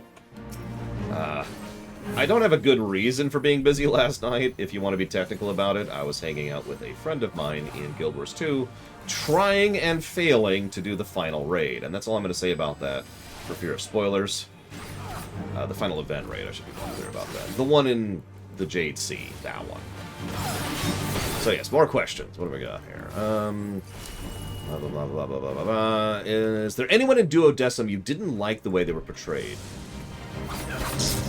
No. I think they were all pretty much perfect. And I mean that. Like, I think that is actually the perfect portrayal of almost all of those characters. It's kind of like how FF7R1 is one of my favorite portrayals of most of the 7 characters. You know, similar concept.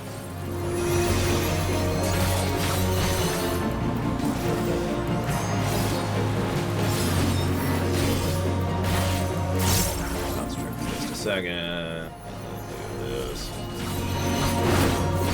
Shantota didn't have any story presence in Duodecim.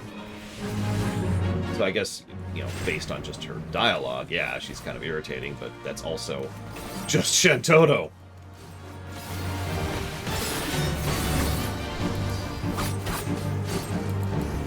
Yeah, that being said, it's so, okay, yeah, obviously I just kind of gave away my opinion just by the way I said it. Whoop! Yeah, exactly, obviously the 7R1 cloud is better than the Dissidia cloud, you know, whatever on that one. I don't think I dislike most of their portrayals in Duodecim. Now, I keep saying it that way because I'm specifically referring to the Duodecim campaign. Now, the thing is, most of you are probably already aware of this, but the Duodecim campaign, or the Duodecim game, excuse me, happens to include the Dissidia 1 campaign. Okay? So, based on that metric, if we were to include Dissidia 1, then yeah, no, there's tons of portrayals I'm not a big fan of in Dissidia 1. Like, basically all of them, actually. That's not true. There are several that are well done. Sephiroth is actually surprisingly well characterized. Golbez is cool. We're dead. I accept my death.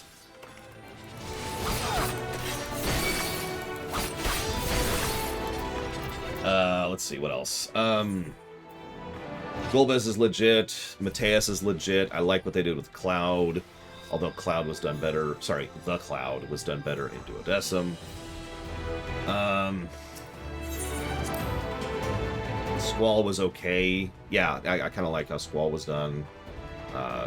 Ultimecia was weirdly well done. Better characterized than her own game. By the way, thank you, Justin, very much. Very, very much. I can't believe it's only been 4 years. I can't believe that in general. What the hell do I know? I will put that towards Star Trek Online. Give me just a moment here. Done. So in short, if we expand it to Dissidia 1, yeah, there are several characters which are just kind of blah.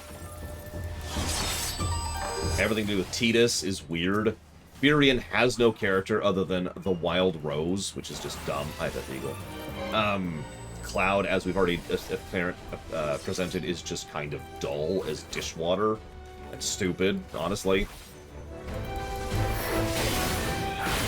Frankly, Kefka isn't really all that good in Dissidia 1 either. The best characterization Kefka gets is after he's dead. But the question was about Duodecim, and in Duodecim particularly, no, they're all legit. So, next question. Let's see here.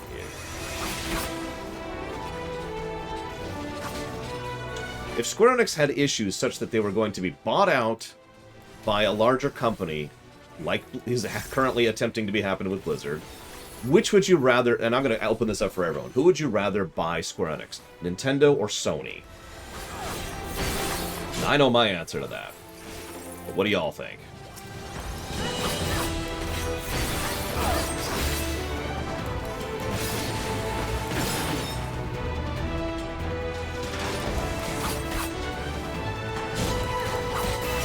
Now, let's change the question. Does anybody prefer Nintendo in that equation?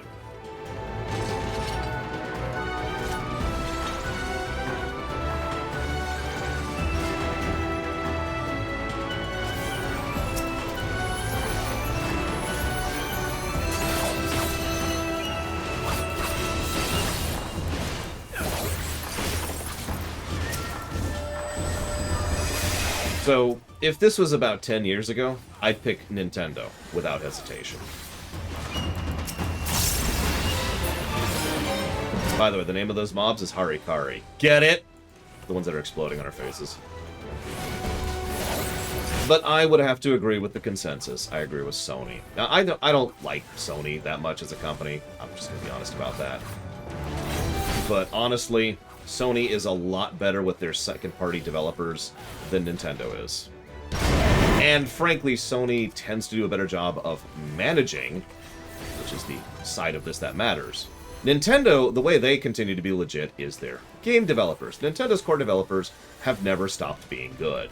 See the recent Kirby game for yet another example of this. Or Mario Odyssey, or the upcoming Zelda game, or anything. You know, Zelda's core developers have continued to be legit. That hasn't changed. But on the management side of things, Nintendo is stupid and terrible. So that's my reasoning, for anybody curious. Okay, final boss. Yeah, Pokemon Arceus is actually, by all accounts, a legit game. Every time they're allowed to actually do something, they put out good stuff. So anyways, here's this jackass. You've done well to make us far, but I'm afraid your journey ends here. Come, Yojimbo! We have visitors. So this is the rich ass... I actually like this fight. This is the rich asshole who's trying to usurp the throne. And he's doing it because he's rich. And here's how he's doing it. He's hiring Yojimbo.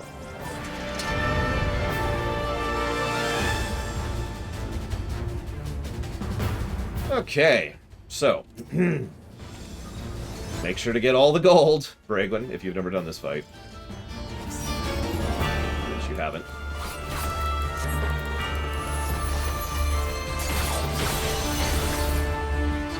that.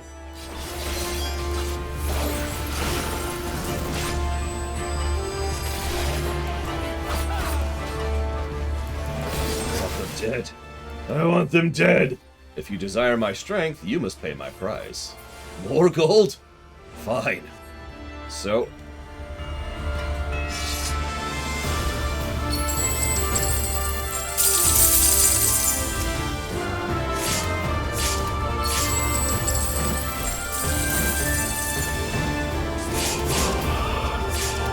I'll let Bragwin get down. Bragwin, no!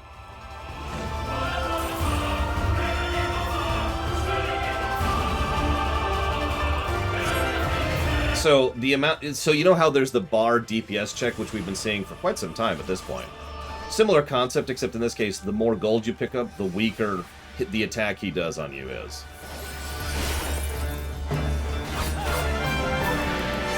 I don't actually know what happens if he gets all his gold.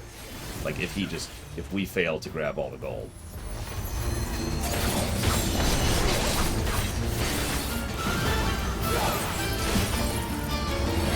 Yeah, I don't honestly like almost all of the FF10 designs. They're just designed for me. I know that's a common complaint of me, but what do you want from me? You just die. I mean, that makes sense.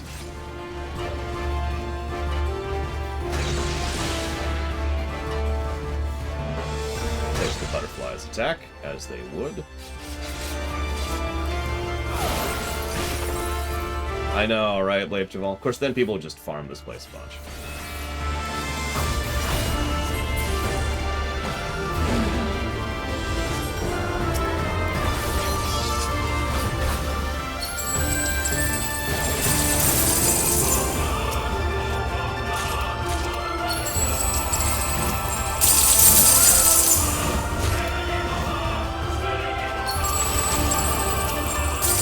He just throws out piles of gold.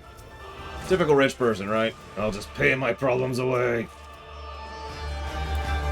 I do actually rather like this mechanic. It's a neat way to do a twist on the DPS thing. DPS check. Hey, Zactaf, congrats. Good days are good days.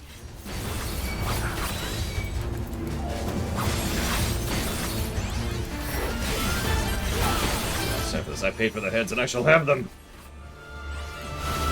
But you will have what your coin is worth, nothing more. No! No, you have to kill them!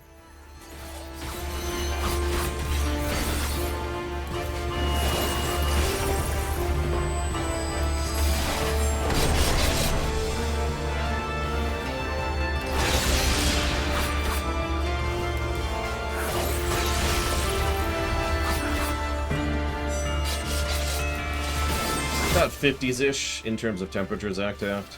Windy. Preferably no clouds in the sky. You know, a day where I can actually enjoy being out and having the windows down.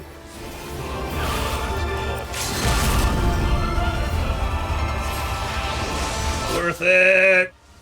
Ugh! As I die. Your coffer appears empty, Kageyama. You cannot afford my price. I am finished here. No. Oh, dozens, Justin. I couldn't possibly list just one.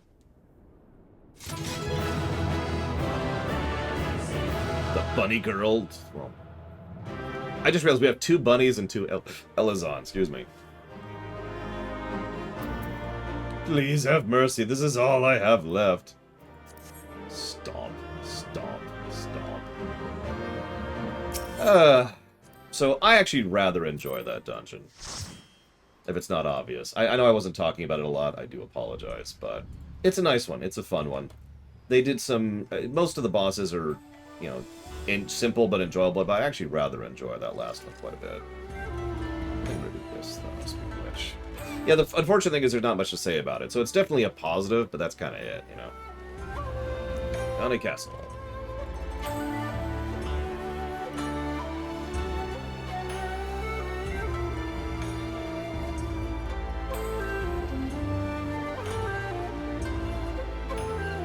Alright. I'm gonna go ahead and... Yeah, he's not a primal in this game, sorry, I should clarify that. So Giga is gonna be ready for that. So, and we've got Rax, which is gonna put us at 6. So we're gonna still need 2 people, if 2 people are available, in order to try and hit up the trial at the end of this, and then continue Omega. Go down here. Boop.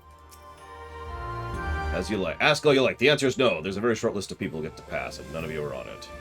I applaud your diligence, I do, but we're here to help. If you'd admit us and speak to a bastard, we could help him Garland. Ah, that's your game. Trick the daft doorman into letting you in so you could steal the sword. How stupid do you think I am? Are you stupid? As if he could sort with the likes of you, not a looker among you. Excuse me? My mother told me I'm quite handsome. Sure she has. Maybe if he was in the mood for a Taiko Mochi, which I don't know what that is. Not today, though. Go away. He would only welcome entertainers if they're Geico of surpassing beauty. I know where this is going.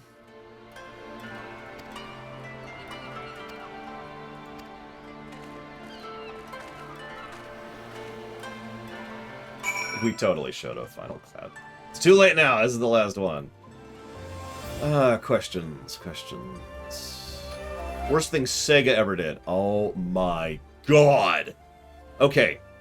I don't want to go into it because I can't summarize. But let's just say that Sega has done some of the most face-palmingly, mind-numbingly stupid crap of all the companies out there. That's not a joke. You say Sonic 06? No. It gets so much worse than just the game that came out that is Sonic 06. Oh my god, Sega has been so stupid for so many years. Wow. Just wow. Yikes. Ooh, yeah. Okay. Most humble of greetings to you, fair maiden. I, Hildebrand, etc., am given to understand you're an acquaintance of Shigure. Yep. He's yet to find honest work. Indeed, much to our chagrin. He's pathetic. Doesn't matter. What I would have you clothe my steadfast assistant, who is, of course, falling asleep, in our finest kimono. For a brief time only, you be assured. It will be returned to you post-haste. Loan you a kimono, just like that? I'm not sure what mischief you inspectors get up to in line of work, but ours, a kimono's priceless. No geiko worth her salt would simply let a stranger parade in town in hers. Yes, of course you're gonna look at me. That's the idea, USM Corp, yeah. Not for nothing. Alright. You need to pay for it. 70,000 gil. Okay. My subligar's worth more than that. I have a gambling problem. Love the horse birds. Lost my last gil on Quea Rhapsody. Ha ha ha. Yeah, seriously. Be that as it may. This is no time to rely on your generosity. I am more than capable of paying for this. Yeah, your dad is richer than I am. With what? Your coin purse is empty. As of what? Oh dear, this is certainly a fly in the ointment. So your plan is to disguise Nashu as a geiko so she can enter and watch for the wolf burglar. I hesitate to call it one of surpassing beauty, but if it's her best option... Don't even think to say it. I would never take money of a down on as luck youth with no job or skills to speak of. Your, Course. A means by which we may achieve our end without spending a single coin. In my brief time here, I've come to understand the myriad complexities of Hingan culture. You figured it all out, huh? There's a custom by which one may express the fervor of his conviction by shaving every hair from his head. Yeah, but why would you do that to secure a kimono? I'll do the honors. What?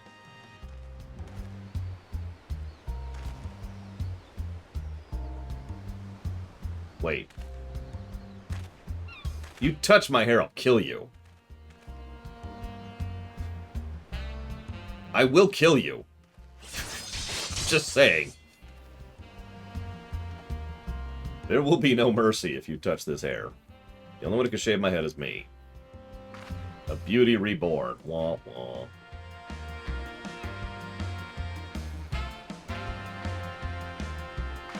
My hair, my beautiful flowing locks. What have you done to me? And yeah, that's, by the way, so for those of you who haven't unlocked the aesthetician, that's from that.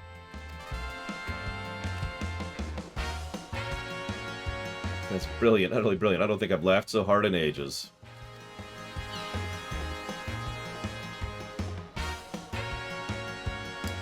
Chin up, Shigure. I dare say she did you a favor. The Seki Segume might be inclined to take you more seriously now. You can have your kimono. Never mind the gil. The entertainment you've given me is worth 70,000 gil. You hear that? This quest is worth 70,000 gil.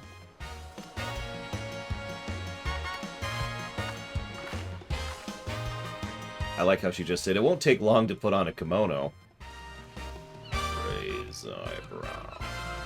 Is this the will of the kami? I lean in. Don't exist.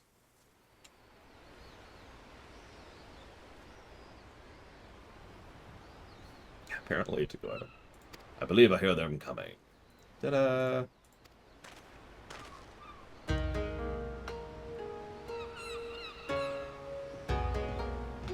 How can you see without your glasses? Actually, you look amazing. You look like a Geiko. I cannot Geiko? Geiko? I cannot fathom the doorman turning her away. From my presence. Damn it, now we gotta kill the kami. Alright, let's go murder all the kami, hopefully today.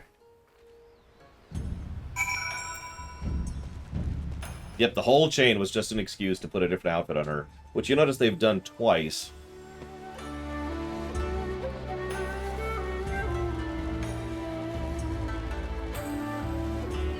Favorite fictional detective?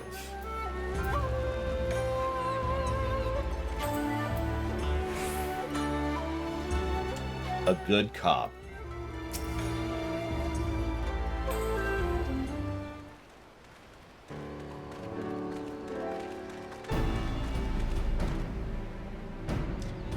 Say what you will about the rest of us. You would have us blind to disparage my stalwart ass. That is, the lovely Geiko. Nashu. Not yet, Giga Pudding. It's actually next on the list. Although, a slightly less horrific answer would be, oh my god, I still can't think of his name. From Babylon 5. He's not technically a detective, but he might as well be. I can't think of his damn name. Oh my god. Garibaldi, thank you. Garibaldi. So that's a more sincere answer. Garibaldi is actually awesome, and a fairly thorough and legit detective. One of the things I like most about Garibaldi is he will look at surface truths, deduce something, and then he'll keep going. You know, like you should. And it's weird I gotta point that out, because it's kind of a rare trait when it comes to, you know, someone who is in a position of authority like that.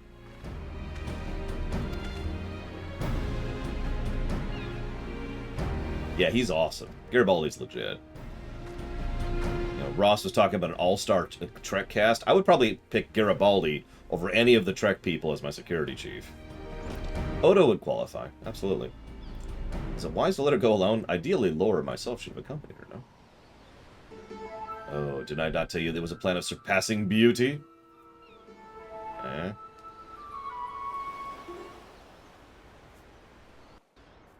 Also true, Wenlock.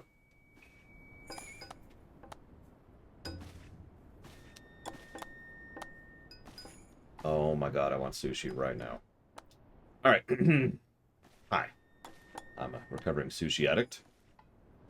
Oh, hey, Yojimbo. What's up? I just beat the snot out of you. The sword without peer, the Soboru Tsukihiro. The Geiko without... Geiko? Geiko? I'm gonna call him Geiko, because that's funnier to me. The Geiko without peer.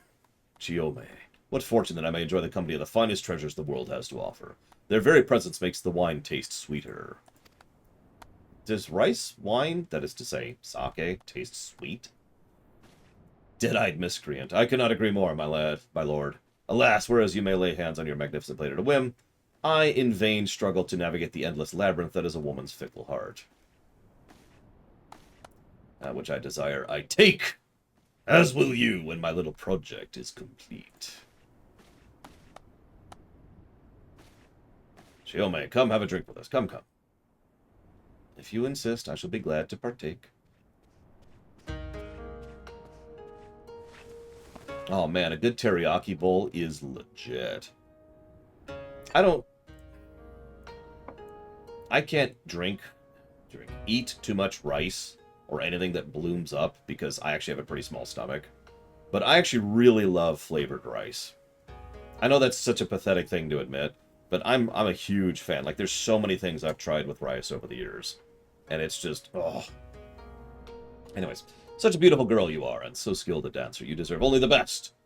If you give yourself body and soul to me. That's gross. That's not what she said, but that's totally what she said. Stubborn as ever. No matter, in due time you will be mine, one way or another. Still gross. Begging your pardon, my lords. It is I, the greatest geisha. Geiko. This is a welcome surprise. Did you call for another? Never mind. Come, my dear, have a seat. Oh, absolutely right.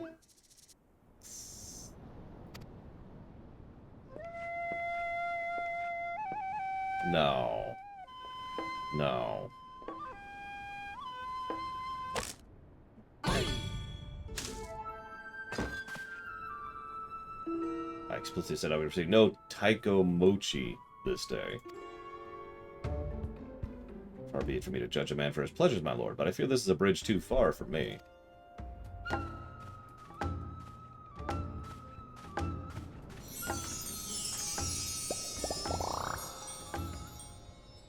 Such beauty, such grace!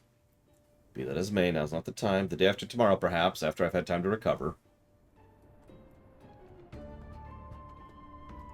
Recover. But not today. Will my lord not reconsider? Pray allow me one dance to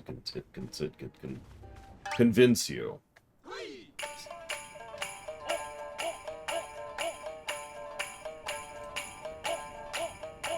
Yeah, meanwhile, Nashu is just going to town on the food. Enough, Yojimbo. Remove this fetching yet belligerent Taikomochi from my sight. Lay hands upon a fair maiden? I will do no such thing. Are you defying your master's orders? The master's already paid you an unconscionable sum of money for your services. As a contemptible master who consorts with lecherous dogs. I agreed to serve only as the sword's protector, not the executor of your whims. Ho ho ho!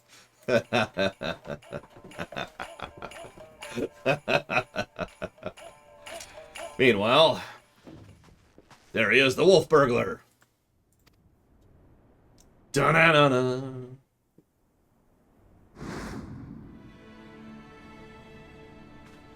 I'm Lone Wolf, the pickpocket. Oh! Impossible. At last, the villain reveals himself. We have you now, most wolfish of burglars.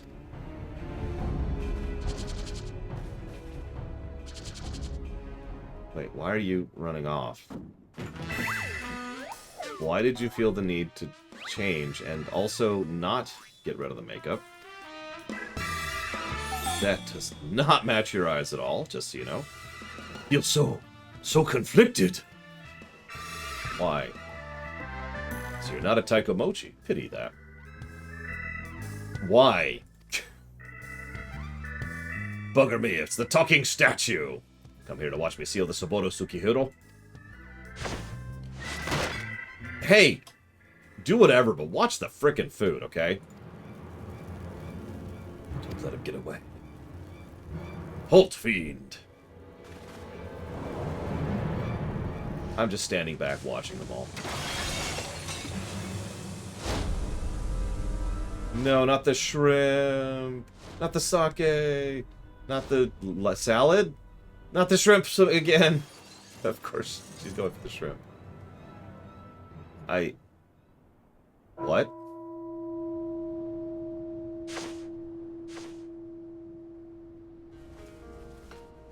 Yeah, I'm just sitting back watching, like, okay. Whatever. What happened? I wouldn't worry about it. There you are, my dear. You unharmed? I'll be heartbroken if a single scratch upon my concubine-to-be. Thank you! Oh, okay, that's the best part of this whole quest chain. Right there. Concubine-to-be my ours. My lord will do well to take greater care where he places his hands, should he wish to keep them. Okay. You got me there, game. I'll give you that one. Confounded. How does he escape every time? And she still has the food! Oh, sushi. Give me the sushi. I think one of those is salmon. The other one looks like... I can't think of it all of a sudden. The red one. Now, Yellowtail. That's the awesome. Rejoice! We caught the sword. That's... not the sword. For the record, I'm not actually bald. Be gone from my sight. Do not return until you found the sword.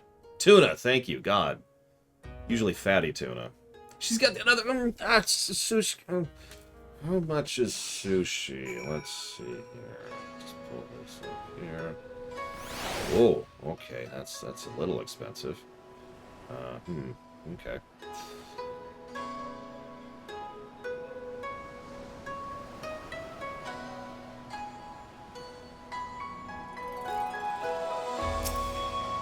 I'm actually not looking that up. I have a delivery due today, which I'm checking. Although I am actually curious, how much is it? Hang on, there's one good sushi place that delivers around here. After went to all that trouble, he still managed to steal this one. I lost my flowing locks for nothing. It was okay, we got to see her throw an asshole into a wall. Which was actually way more satisfying than it probably should be. Hey, Yojimbo. It's okay to be into men. Have we met somewhere before? Of course not, don't be silly. Yeah, I just kicked your ass like 10 minutes ago. It's not easy being a Geico. Geico.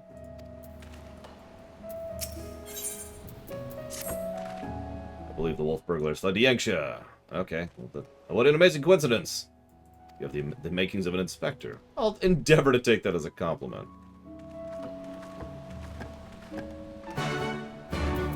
One of these days, I'm going to invent a teleporter just so I can go to the good sushi place and get sushi from there whenever I frickin' feel like it. There it is. Alright, what do we got? How much is sushi?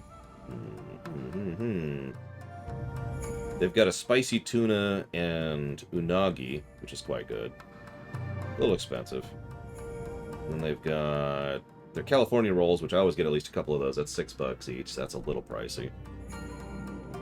Let's see, what else we got here? I've never had their rolls. They have Bojza, too. I've never had their Bojza, either. Alright, random question. How many of you like edamame? Yeah, I'm kidding, Ross, because I don't have jack here.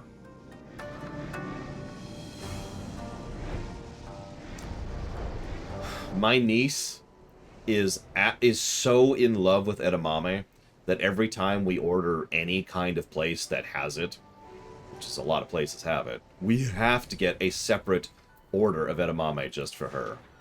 And this is fresh in my mind because if you remember this last Monday, in thanks for all the extremely painful hard work I did in the yard, Sis ordered sushi. And so naturally, she had to get an extra thing of edamame. She went through the whole damn thing, too, just Edamame is, it's beans boiled in the shell or whatever. It's a specific bean. And you like, bite down on the shell and pull the bean out. Like that. Usually it comes with salt and not much else. It's got a very particular taste, though. That's the interesting thing. Like, it doesn't just taste like beans, you'd imagine. It actually has its own distinct flavor, which is the benefit thereof. You didn't wear Daigoro's fangs. He's a good boy. Oh, okay.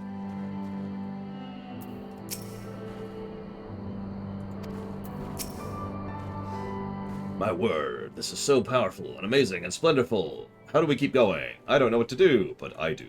Woof woof. We'll use the dog to find him.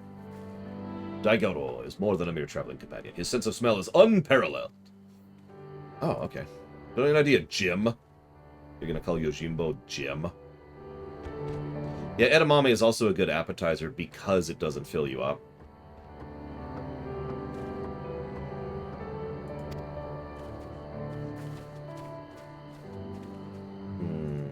You know what? I'll take you up on that, Rax, just because I'm looking forward to that, if that makes any sense. I'm looking forward to Endwalker. I have... Oh, God, it totally does, Dakota. I have recently had the joy of experiencing going through an expansion fresh and new with nothing spoiled with a friend. Because I just did Guild Wars 2. And I'd forgotten how much I enjoy that. And frankly, it's been a while. In fact, it's probably been since Shadow came out. So... I'm looking forward to it. What ails you? Why does he go no further? How is it you remember his name instead of my name? There are Namazu about. Their stink befuddles his stenches. Yeah, Namazu stink. Nope, we gotta get Elden Ring out of the way. It's okay, I have cheats if I need them. Must they always be so reckless? You have no idea. Yeah, okay, this is gonna sound weird, but I wouldn't play most MMOs, honestly, frankly, including this one, if I didn't have friends to play it with.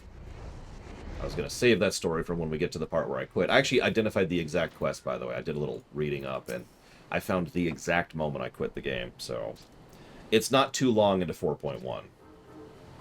I think it's 4.1. Double check that.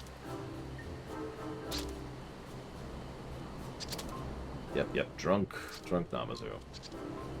Because, of course. Let me see here. It is? Okay, so hang on. Quest. Where is this it? It's 4.1 or 4.2. I actually don't remember. But I found it, and I know it, and I'll see it when I see it. Let's see. I am alive, and hail, and have a hangover from a surfeit of tea. Do you have a priceless sword on you?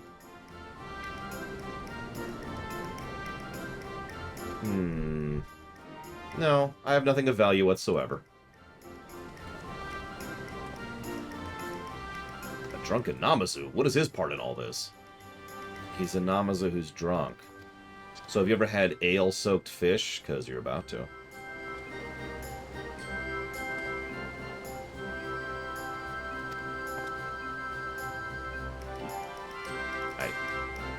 That's my keen Namazu sense is telling me.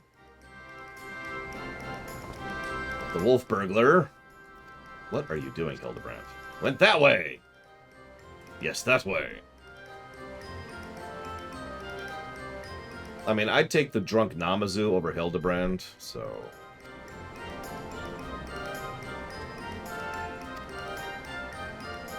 Just saying.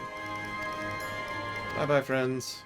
Alright, you get to live, Namazu, because you weren't, you know, you didn't make me want to murder you. You know, I've never had good fish and chips. I'm sure it exists, but of course I live in the States, so, you know.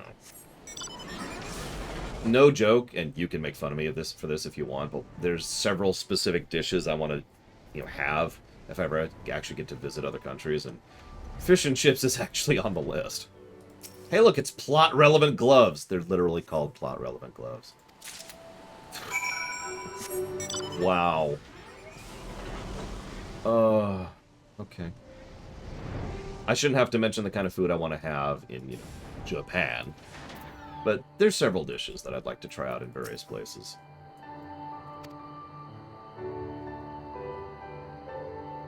I do not recall him wearing gloves, but let's follow the scent. Yeah, which one in Japan? Yeah, exactly! In Japan, it's more like, which dish? Really, Scion? I'm going to have to add that to the list. I mean, yeah, food in America, food here in the States, is really just... It's the whole gamut. Because you can get some really, really, really good food here. Foreign food, even, you know, food from other countries. And then you can get total garbage and everything in between. That's one of the reasons why whenever I move to a new state, you know, or a new area, one of my first tasks is try to identify, you know, is there a good Mexican? Is there a good Indian? You know, etc. Do they have a good Chinese place around here? You get it. You know how it works. Oh, I didn't even see that Omega Legion. That's hysterical. Yeah, right now I am blessed. There's a decent Mexican place and a good sushi place. Not great, but a good sushi place. And a good Chinese place, which I actually only recently discovered around here. God, Yoshima's really skinny, isn't he?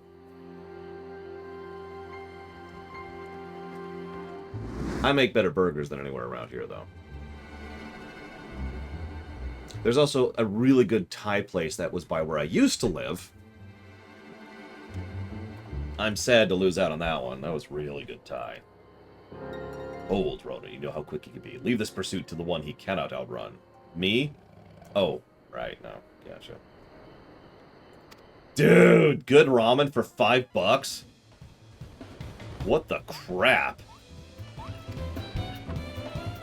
I've decided to kill you and take your place in Japan. Just so you know. I will gladly murder people for good ramen.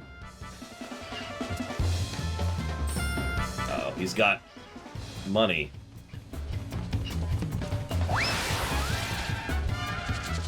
So I have had Ethiopian, and I'm trying to look up exactly what it was I had. It was like... I'm not seeing a picture of it. It was kind of like this. It was like... There were several tortillas on a plate, right? And there were just like splots of whatever. And you could mix and match and then roll up and then... and it was quite good. A little bit too flavorful for me, but quite good. Yeah, the communal something. I've had that, but that's it. That's all I've had. And that was just at this one place. I remember it, though. 1, 2, 3, 4, 5? No, further back. 6, 7 places ago where I lived, there was a really good Jamaican place.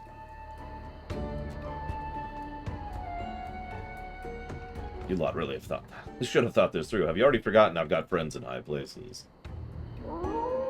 Montaro to me. You're making me hungry, Scion. I mean, I was already hungry. And I'm already not going to make the trial before lunch break, which sucks. Okay, so I have had Korean, and I've had Korean barbecue. Unfortunately, I must admit, I actually don't like Korean barbecue. It tastes wrong to me. I don't know how to put it.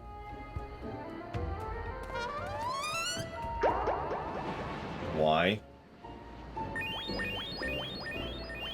Yeah, most of my family loves Korean barbecue, which is how I know I don't care for it so much, because they get it all the time. Did you just murder that?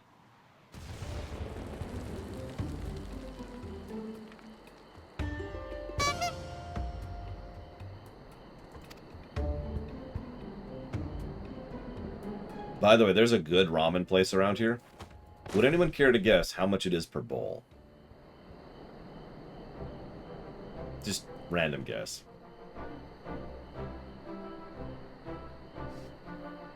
$15? Yeah, that's $8, 14, 30. Rejoice! I've reclaimed the sword. Yes, it seems we have, though before we declare it with certainty, I would like to verify the authenticity of the blade. $40. It's $40 a bowl. I've actually only gone to that place twice, and both on special occasions, because that place is expensive as crap.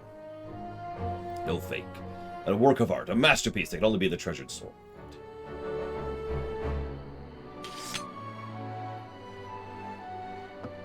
I just remembered I have urgent business, which as well as it'll afford me the opportunity to return the sword to its runner. Pray allow me to do so. Yeah, sure, definitely not stealing the sword, Yojimbo. I mean, it's really good ramen. It's just $40 frickin'. And by the way, that's a bowl, not a head. So if you want anything else... Oh, dude, I would love to try out kangaroo jerky. I like trying out different kinds of jerky. And so far, elk has been one of my favorites.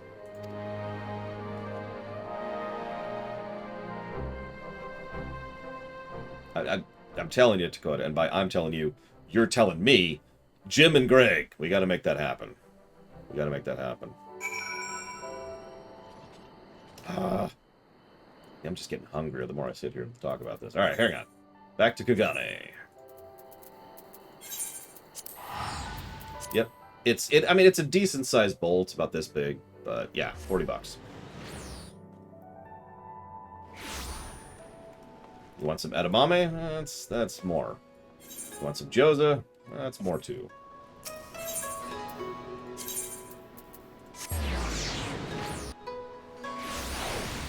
Listen, I'm down for trying stuff. Really, I am. I don't think there's a food I haven't tried at least once in my life. You know, I wasn't that kind of kid. I wasn't the, no, I don't know if I'll like it kid. I was the, oh, sure, let's try it. My mother always used to say that I was the easiest kid to feed because of that. So. Oh, I remember, Ross. The second best sushi I've ever had in my life was in California, Southern California specifically. The third best sushi I've ever had in my life is in Kansas City, of all places. And the best sushi I've ever had in my life is in Vegas, because of course it is. Vegas has the top slot for most food places for me. Like, there's only a couple exceptions to that one.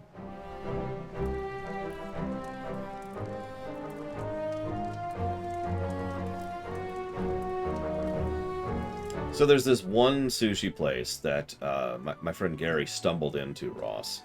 And it is extraordinarily good sushi. It's weird how good it is. They have a custom house-made mustard that they made, that they make of their own. And I don't know what it is. It's more curry than mustard, but it's extraordinary. And I make sure to get it literally every time I go there. Because, oh my god, it's so good. And it's good with everything.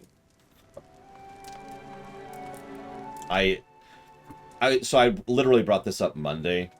We were talking over the sushi. And my beloved niece said, when you take over the world, you should go there and demand the recipe. In like the most adorably earnest voice, like just completely straight. Once you take over the world, Uncle Lore, you should go and make them give you the recipe, and that way you can have it whenever you want to. And I'm like, oh, yeah, nope, you're absolutely right. And I need to conquer the world for that recipe. Anyways, meanwhile, there's a true villain at foot here. Summarizing what's going on here. Oh my god, Yojimbo hasn't returned with the sword. Jim is currently enjoying a plate of dango.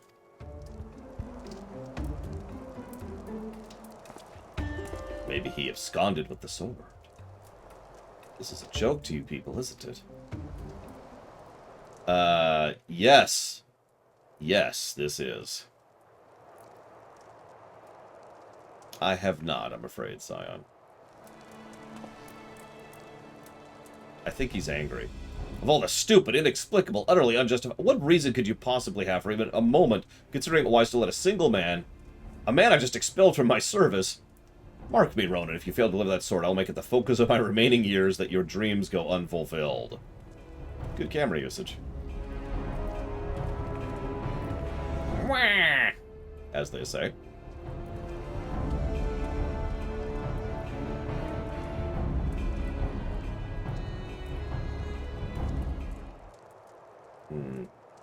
Shigure, you once told me it was your dream to serve alongside us. Is that still the case? Yes, sir. Good. I would like to induct you into the Sekisaguma. What do you say? Hello. I will do everything. I will kill everyone. And everything. You see, I learned something today. When you go off and be a vigilante, that's how you get recruited into the local cops.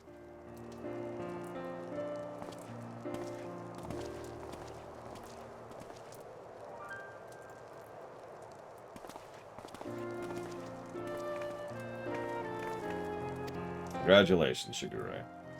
Can you go on with this, please? I'm very happy for you. No, I'm not. I'm not a good liar. And then you see suicide. I'm a changed man. 1,000 thanks to you all. Yeah, whatever. Hi, Eitri. I'm not a good liar. I've already been given my first assignment. I am to pursue Yojimbo. We will help you. He says way too many lines to say, we will help you, but that is what he just said. And then he runs off, because of course he does.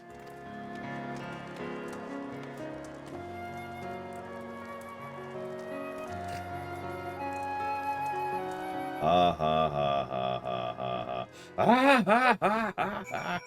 Ha ha ha. Oh, sorry. These quests are eternal. Let's go. We've still got 3 quests before we get to the frickin' trial. I don't think I'm gonna make it. I'm gonna start going at my pace a little bit more, I think. These aren't funny anyways. Oh, Jesus, Giga. I don't want to know, do I? Okay, so we've got delicious food. Delicious food. Delicious food. And sake. Well, that sucks. Thank God I'm not dancing.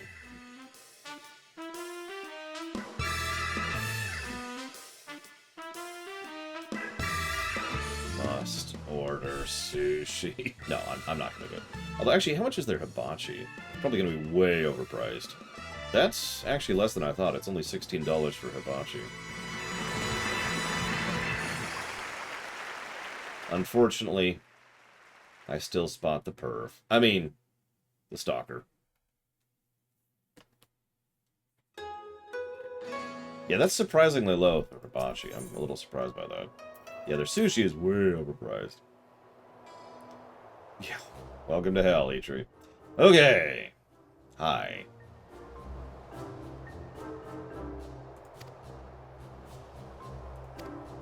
They actually do occasionally sell sushi prepped rice here. And I've had it, and it is actually quite good. You might think, what kind of sushi have you made, Laura? Well, just some basic stuff. Egg, strip steak.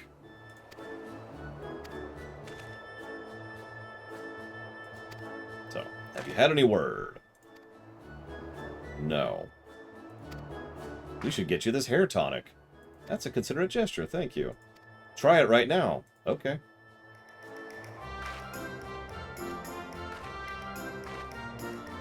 Yeah, by the way, if you've never had steak sushi, try it sometime. It works surprisingly well, especially if you cook it just right and get just a little bit of the juiciness in there. You know, I've never had shredded meat sushi. I need to try that sometime.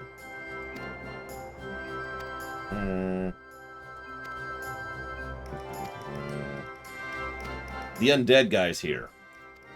For a completely unrelated reason, but he's here to help. He's also going to become less conspicuous in order to help, because that's a thing.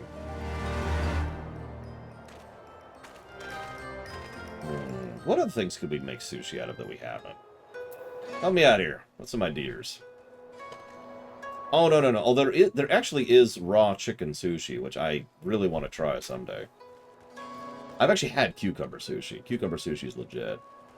Gotta spice it just right, and it has to be mild, because, you know, otherwise it's just spiced rice at that point.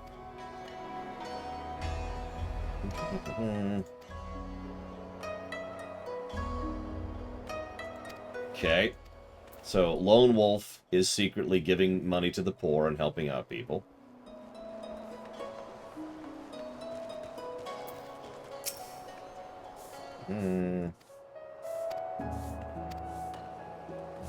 He is a hero to the downtrodden, having Yep. Totally got some Robin Hood vibes going on here. Bacon sushi? Yeah, I could probably do that. I mean, I could probably make that. And I'm a terrible cook.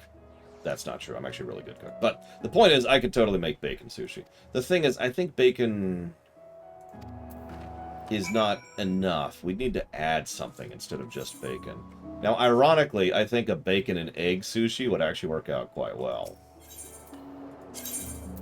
Get a nice little slab of scrambled or fried egg on there. Wrapping it in bacon. Oh, I've had human sushi. Oh, you mean to eat? No.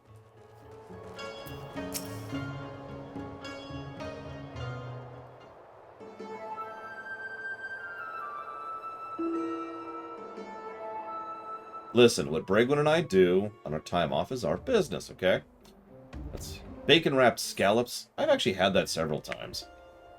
But, you know. So anyways, he's totally Robin Hood. Wait, really? To go ahead? Listen, just because Bragwin and I have thousands and thousands of hours of sex every day, doesn't mean that... I don't know where to take this joke. I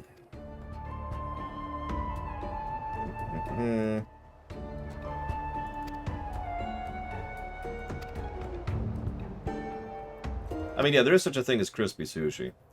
So, I'm going to go ahead and admit something, and I don't mean this in any way to be elitist. But I love these camera angles. No, oh God, that's horrifying. RimWorld is such a great game. Hey, Brigwin's got the hips, okay? One of the things that I don't like is how and I have no other way to put this, a lot of restaurants like to Americanize their sushi. You probably know what I mean by that. Like, if you look at just how many... Like, hey, what's our local thing? Well, we've got... And it's just this monster sushi. I don't know what else to call it. Like, they put too much stuff on it, first of all. So, too many conflicting flavors, which don't do too much. They like to drench it in either mayo, cream cheese, or, and I've discovered this a little bit more recently, ranch. And it's like, what is this nonsense? Sure, Loner. Someone go kill Loner really quick for me, please. Thank you. And it's just, ugh, no thank you. Now, I have seen some exceptions, like my personal favorite local thing, which is the one back in Kansas City, is the mango roll, which is really good, actually. But then again, I tend to like dessert sushi in general. You ever had strawberry rolls, too, for example? I like how they just let us in, by the way, to go visit Lone Wolf here.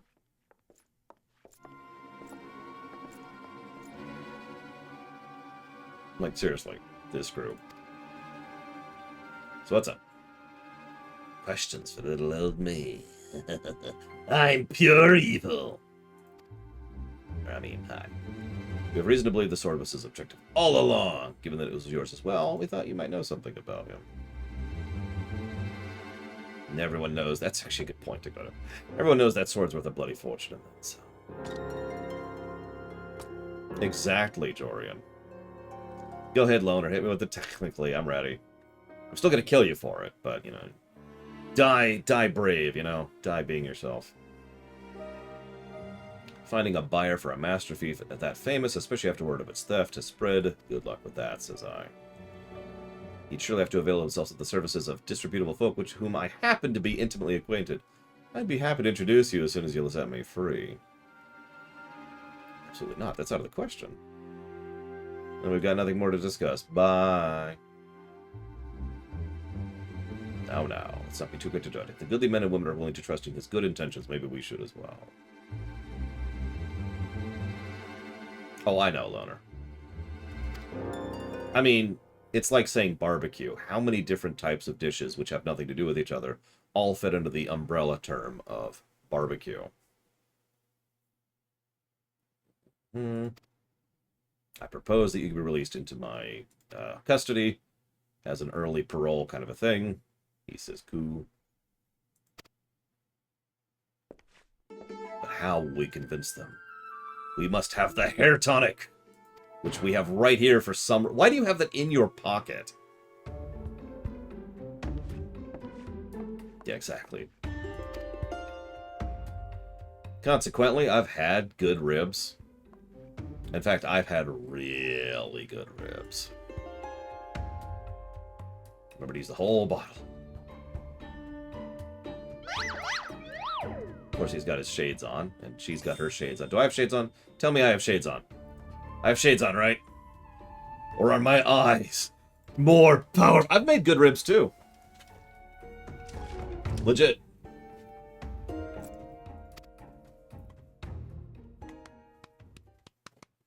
Not often, admittedly, because it's kind of pricey. Whoa! There we go. And a good barbecue sausage. Oh, yeah. Is there a barbecue place that delivers here? I've never even checked. The light. There's too many.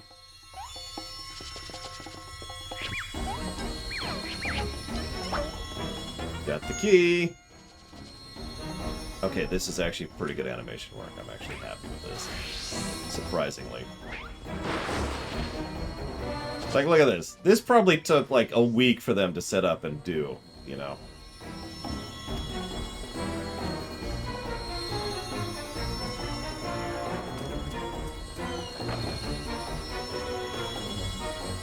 See here, Inspector. What? We're just committing crimes for the sake of good. Why is he blonde now? Oh? Again, I say, oh? What happened? Has the prisoner escaped? No. There we go. Barbecue. What do we got? Well, there's a Jim and Nick's. That's a chain. So that's whatever. There's an explosive, which detonated unexpectedly.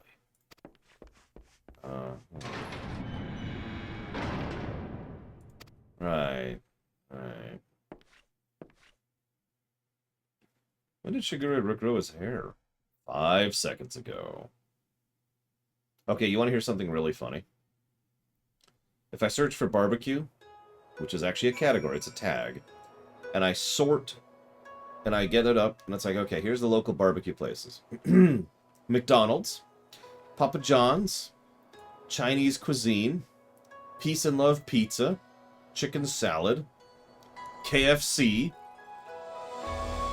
bunch of local places, Panera, Steak and Shake, Checkers, Chili's, I guess Chili's kind of counts, Hooters, Sonic. Come on, there we go. There's our first actual barbecue place. That's like, wow. Probably loner. Probably. It's the old website thing. You remember when websites used to have a giant block of text at the bottom so they'd get hit on more search engines? It's the same damn thing. Whoop, whoop, whoop. I need to go this way.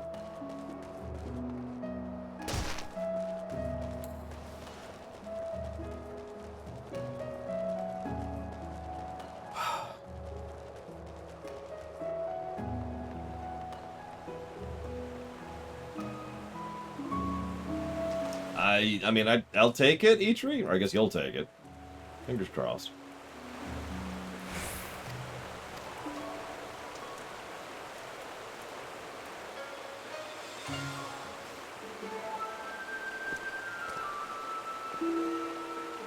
Yeah, I'm kidding, bro. So, hi, underbelly of the society. I need info. Yep, that's a Seki Segumi. That's true. There's the McRib. It's like 15 steps from barbecue. So anyways, give us a hand. We'll get out of your hair. Wolf's Honor. They're not a bad bunch, really. When honest work's no longer an option, that leaves the other sword. Yeah. Yep, I get it. You're Robin Hood. I've already understood this. The Shamrock Shake was awesome, although it was so melted by the time I got home that I kind of had to just the rest of it. But I don't mind that, because I kind of prefer melty shakes in general.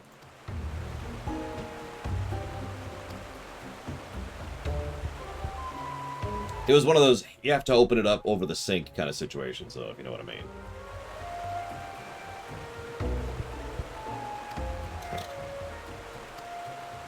So we're trying to find Yojimbo. None of these people have heard of him.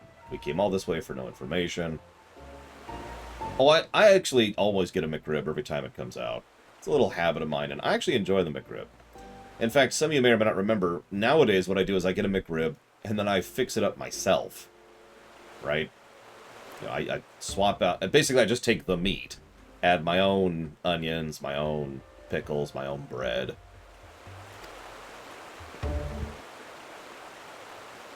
Tomatoes if I feel like it.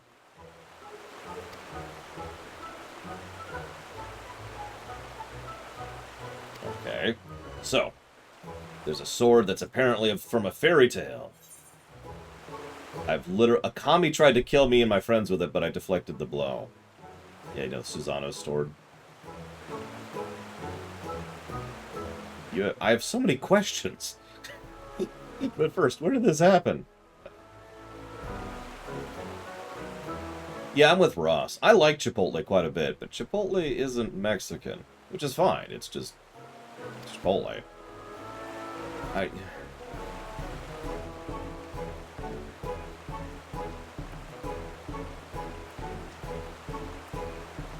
You're welcome, Brax. Secretly, all the food places, yes, all of them are paying me off to make sure everyone orders food today. It's definitely not just because I'm hungry. I know, Justin. It's a shame, too, because their guac tends to be good, if you have a good Chipotle, of course. I'm tempted to get a big order of Mexican this week. And when I say big order, don't think me fat. What I mean by that is, you know, you get like 2 or 3 dishes and that lasts you a week. That's what I'm talking about. Oh, come on! Oh, whatever. I'm just gonna go here. Screw it. Damn it, Omega Legion! There's not even a Subway open?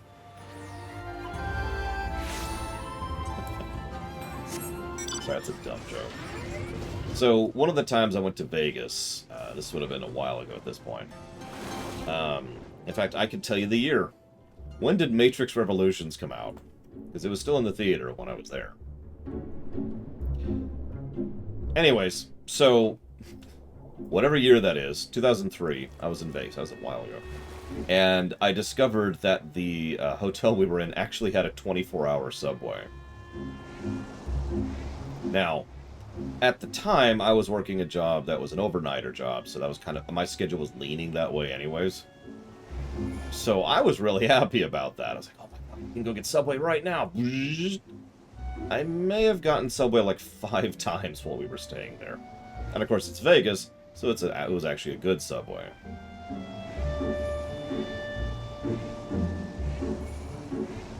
I'm telling you, Vegas, I would probably actually finally start gaining weight if I went to Vegas.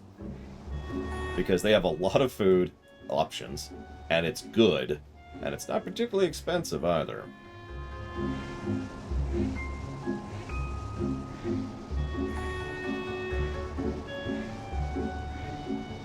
Oh yeah, the Subway right by me, which is literally like 5 minutes down the road, it's right next door, relatively speaking, is total crap.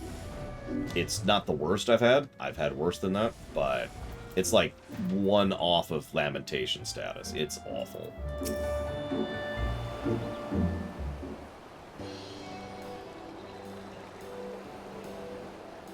I'm telling you, world tour. Food tour. That's what it's going to be.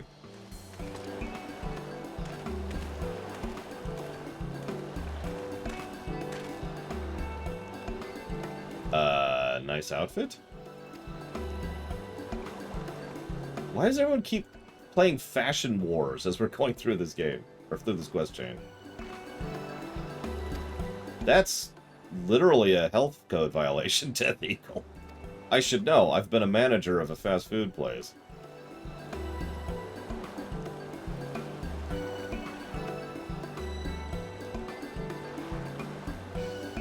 Final Fashion 14 or Fashion Fantasy 14. I don't know which sounds better.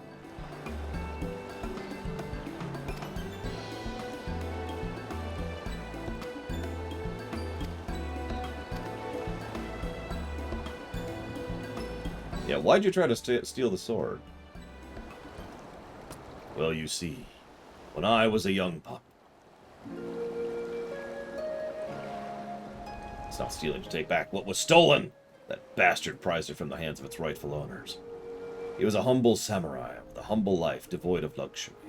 Certainly not a young... He'd never turn a back on those in need, certainly not a young Lupin boy who fled Doma during the occupation. One day a merchant came calling, asking after the sword, asking him to part with his one prized possession. But a sword is a samurai's soul, he'd sooner die than sell it, even for a fortune. But the merchant's not the time to go quietly. He wormed his way into the samurai's affairs, small sums at first, but bigger and bigger. Before he knows it, the samurai owes the merchant a veritable mountain of coins, so he pledges his blade as collateral. So he died. Horribly. So he left Kugane and became a thief. Now, he is now Robin Hood. Robin Wolf? Wolfen Hood?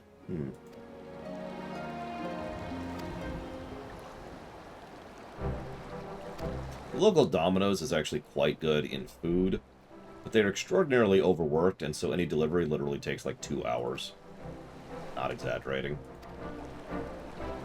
And their tracker stops working after 1 hour. Robin Wolf, I like it.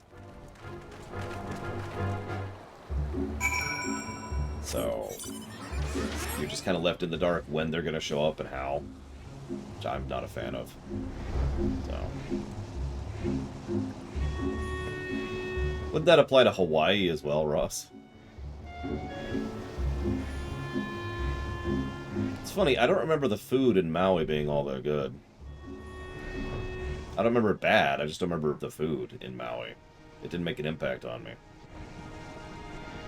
Now the snorkeling, oh man, that's amazing. Okay.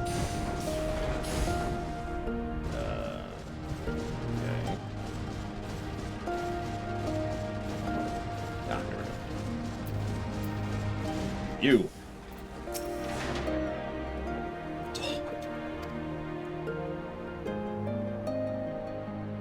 They had a Benihana's in Maui, which I'm not a huge fan of, honestly.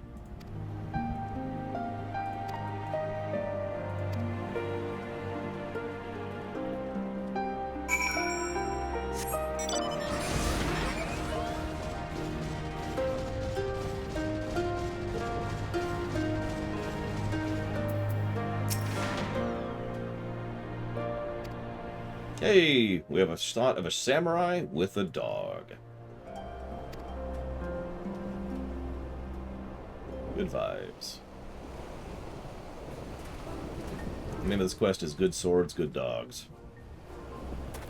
Daigoro, Daigoro. Come here, boy.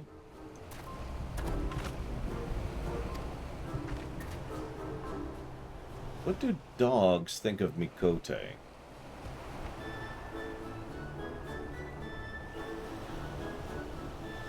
Maybe he doesn't like us anymore? No, you just gotta give him the right incentive. Incentive? It's always money. Ugh, dogs, am I right? By the way, this is a reference to the frickin' fight we just did. I don't know if you were paying attention, but during the fight, while we're trying to gather up all of the gold, Daigoro was the one gathering up the rest of the gold for Yojimbo. Good dog. Ugly as sin, but, you know, good dog. Probably needs a couple of teeth brushings. That's a tough question, Ross. I think I'll go with Taco Bell, though. Well, no, they got rid of several of the things I liked, though, didn't they? They got rid of the 7-layer, which sucked, and they got rid of the Mega Nachos, which sucks. So never mind, I guess I'll go with Del Taco. Meanwhile, Yojimbo is in a pickle, because he's Aussie. That would be funny, actually. Except they wouldn't call him Aussie, they'd call him Mayonnaise. Hildy? I like how we catch on to that. Relinquish the soul. We'll do no such things. Even though, since I was bested by your tight-lipped associate, I yearned for an opportunity to redeem myself. So I set about searching for stronger swords with which I might bring everything to bear. I sought to claim victory with Ame no Murakumo in hand, but if circumstances demand we settle this here now, so be it! Stay your hand. I know you mean well. Securing the sword is a grave responsibility which falls to... Hildebrand! Prepare to be amazed. Okay. Daigoro, come here and get a big belly rub. That is terrifying. Daigoro, you will do no such thing. No belly rubs.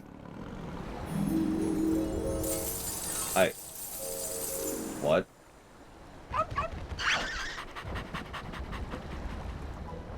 I mean, let's be honest, a dog would totally betray you for belly rubs. The inspector comes from a wealthy family, so he smells of money. Daigoro, return to me this instant.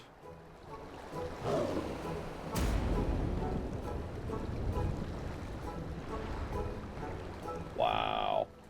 Fine, the sword's yours here. Whatever.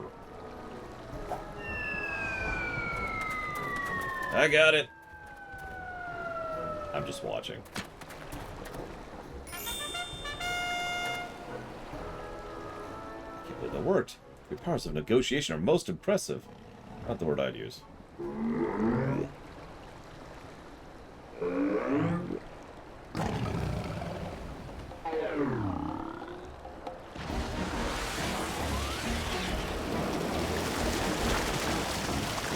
That's pretty impressive on both of their behalves, really.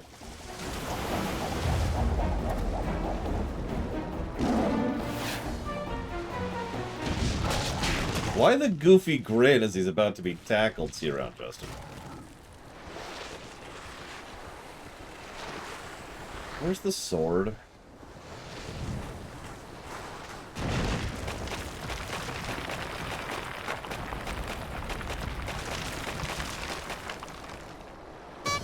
So it's a Dark Souls dog. Wait, where's the sword? That's what I just asked! Right where it belongs. Heed, return it at once. It's enough, all of you. Look at me, where'd they come from? The sea. Oh, this isn't over.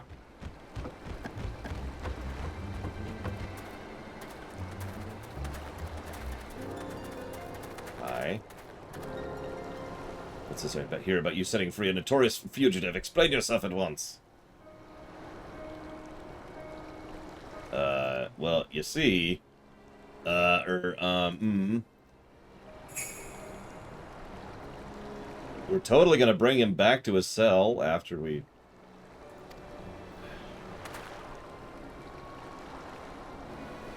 I charge you with aiding and abetting a criminal in their escape. Be reasonable. You know full well everything Shiguro did was to achieve a greater good, to uphold the law of the land. You will return with the sword and the terror. Why am I talking? Shut up! I understand you're his friend, but make an exception would only compound the offense. No man is above the law, except for Palpatine.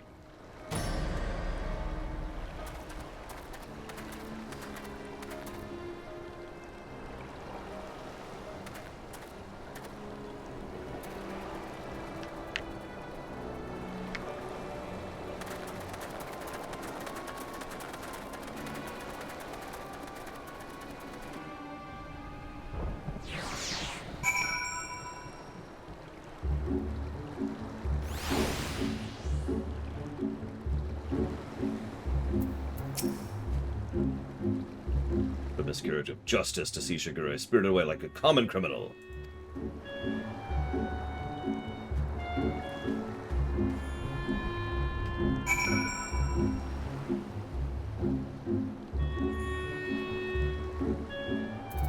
As I say, I'm kind of trying to rapid fire to the trial here. It's not obvious. I've got nothing done. This is 5 hours of nothing. All we've done is Hildebrand.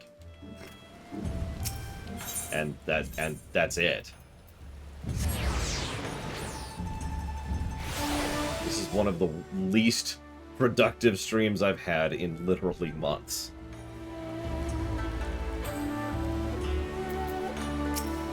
I'm just shocked. Everyone's like, oh yeah, it's super short. We've been doing this for almost 4 hours. And I started reading at my pace. And well, they're all recapping the story, because that's how that works.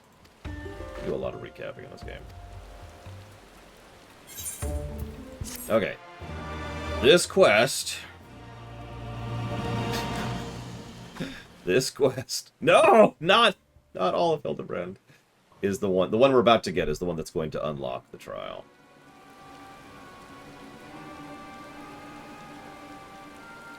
Yes, good. Soon there will be nothing in this world beyond my grasp. For I am mustached man. Yes. God.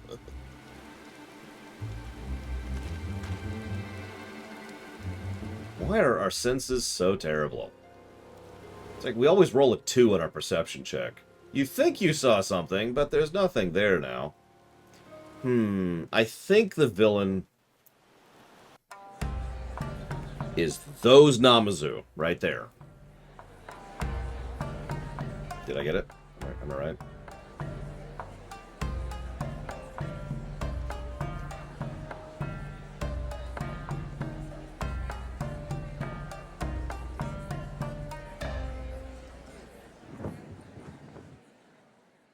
And of course he's behind bars. Okay, that's actually clever. I'll give you that.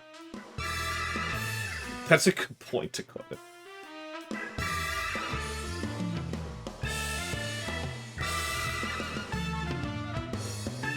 There's the stalker. Much more obvious this time.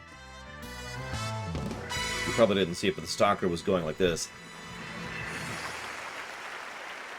It's just so delightful to see.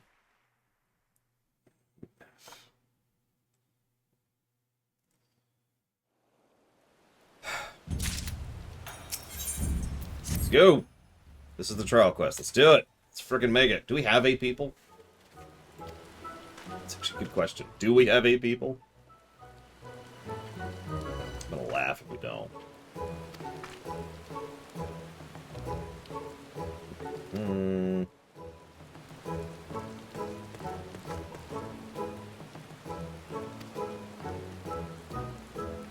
Okay. I am not your fan, and I am not passionate about being your fan. However, he has received a letter from one of his admirers.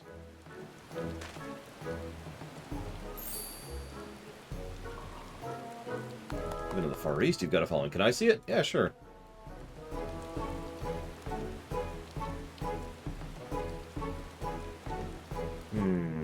Not written by a Hingan, but they don't seem to be good with the Eorzean letters.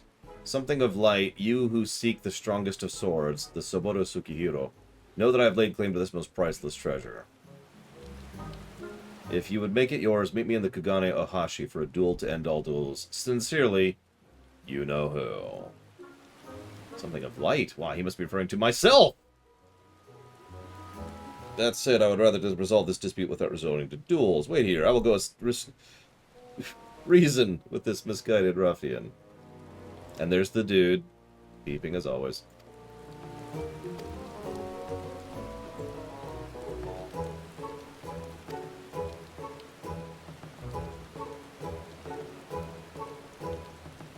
I mean, he's definitely on brand. What do you mean, why are you still standing here? He should hurry up and catch you before he does something silly. Why do you think I'm even following you people around? Like, I like to think in lore, the only reason I'm doing this is to watch silly things happen, not to participate in them.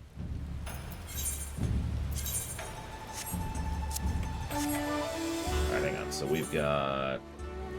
Zira. There we go. And rocks. And that's still shy of 1 person.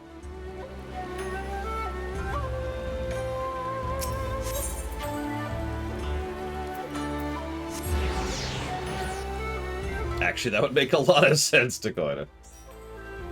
Listen, follow this idiot around. Don't let anything stupid happen to him.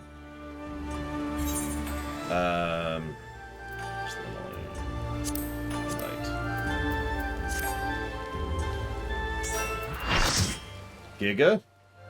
We're not friends anymore.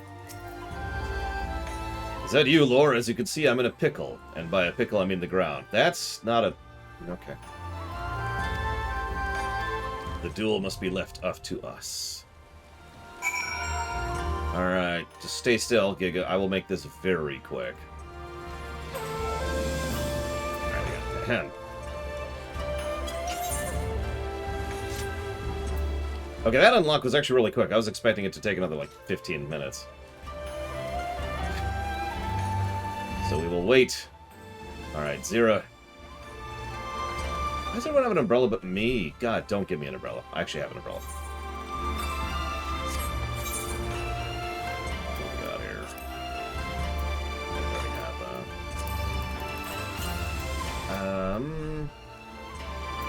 There it is. Ah! No! No! What are you doing? What are you doing? No! No! Deny! Now, I'm gonna have a hot chocolate. Given to me by some strange random person. I don't know who she is. Yeah, give Giga an umbrella. She doesn't have one. And where are my cookies? There they are. Valvedrix asks, is this your first time, Brax, doing this? I've never done this fight before. This is one of the only things in the game that I haven't unlocked yet. Like, it's like this and Eureka. I think that's actually it, until we get to Shadowbringer patch stuff. Alright, Bragwin, you gotta heal. No, I'll heal. I don't mind. Oh. The Lich King shall heal. As is my wont.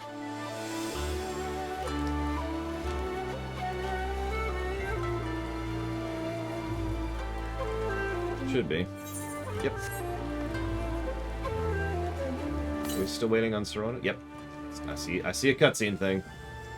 Oh yeah, by the way, before you all ask, I'm not doing this quest. This is one of those treasure hunt quests, and as I've already said, I'm just not doing those. If you were wondering, I didn't miss it. So Lilith, I'm concerned about the fact that you're a demon. It's just a random concern. We're worried about you. Okay, we're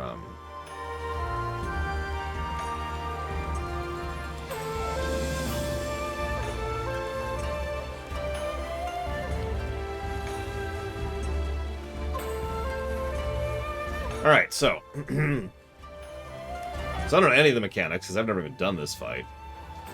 Yeah, Lilith in some mythologies is the mother of demons and stuff like that. One more check. Make sure we're all good. Oh god, I'm not sure what I have at 70. I'm gonna have to figure that out. Trials... Blood... Got it. Oh, shit. Yep, that looks like it.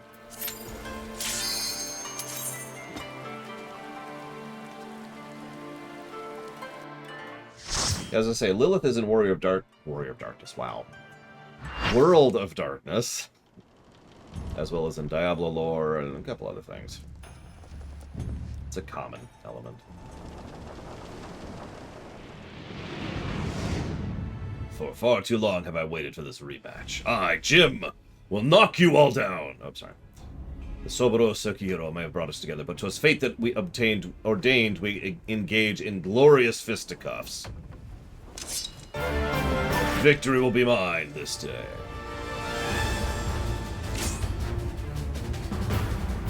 Listen, Kefka's gonna stomp us. Or, I mean...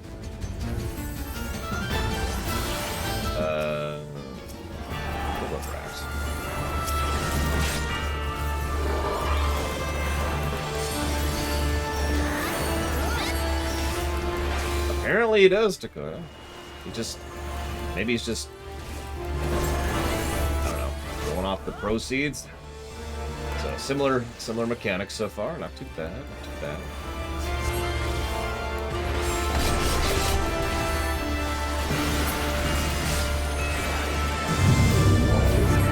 Enough! It is time we fight like men and ladies, and men who dress like ladies. For Yojimbo, it is Gilgamesh time! As if you didn't see this coming. Although, I think he looks different. But I'm okay, because we get to hear this song.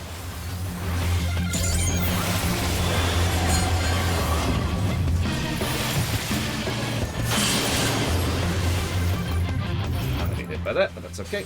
I accept.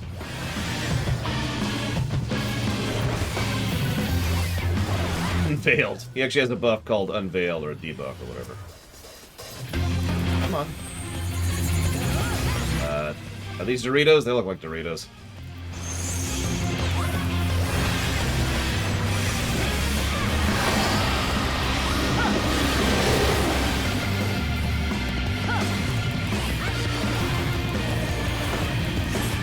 We're doing the synced too. And our tank has already gotten a Villian stack, so we're all dead. All these.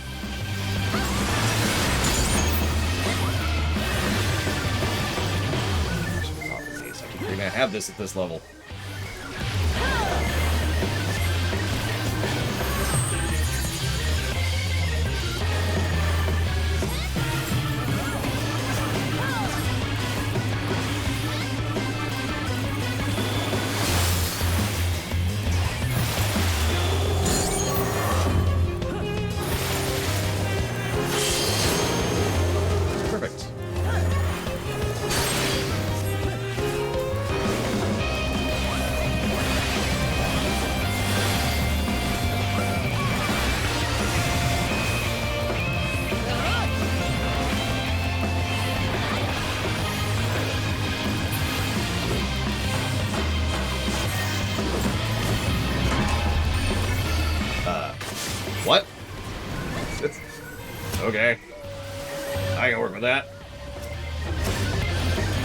What the hell are you doing, Gilgamesh? You are not Susano! No, no, come back, Lilith, come back, come back. They're donuts! Stacking makes it easier to dodge. I'm not sure if it was always Greg. I should probably heal Giga. I guess. I wonder if she's in the range. No, come back! Come back! God damn it. Ow. Okay, fine. Don't stack then, whatever. I guess. Yeah, if it was always Greg, that would actually be kind of awesome.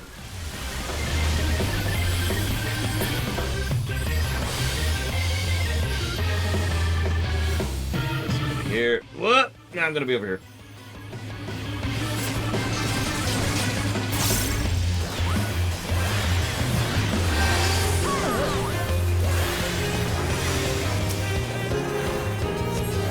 Huh.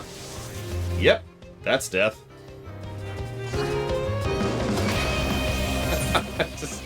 just gonna accept that one.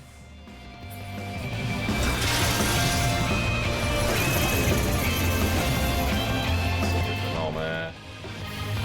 Not. That's interesting.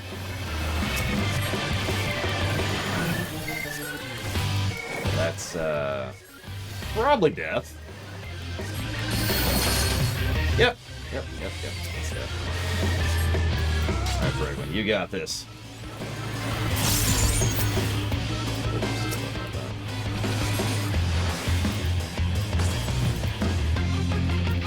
Chill for a second.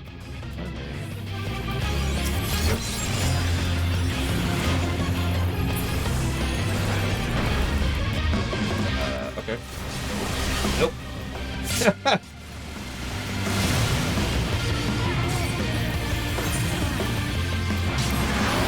We're almost to a limit break 3. We're almost there. We just need to live for a little bit longer.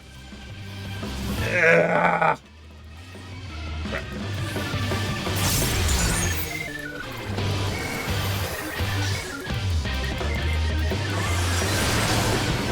God damn it. Oh well. I tried.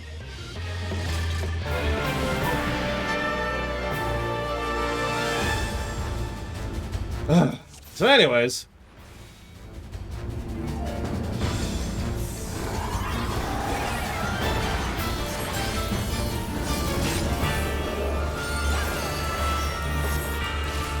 We were actually doing really well until the lightning killed half the group, including me. And that was just too much of a loss of DPS for the chains, which immediately followed it.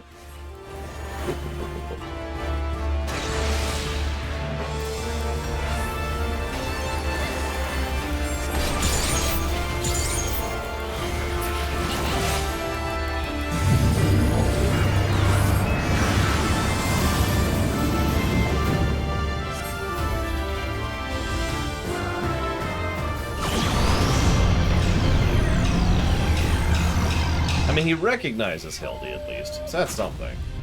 Like, we saw him flat out say, Hildy, earlier.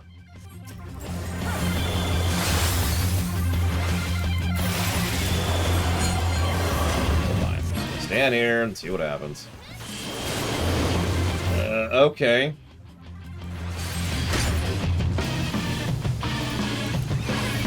Not sure what the difference is between donating and not donating, but whatever.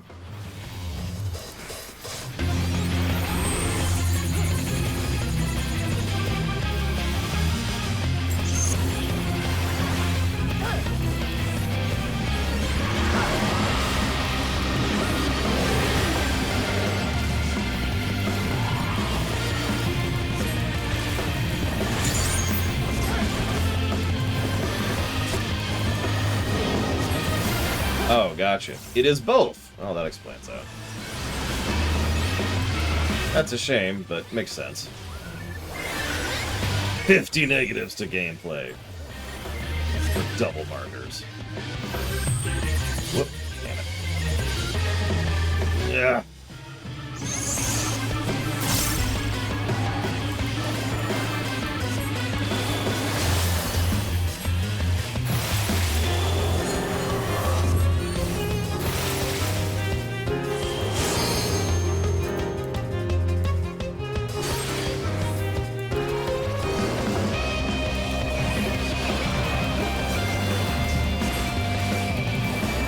psycho markers. It makes so much sense, especially given the earlier quest.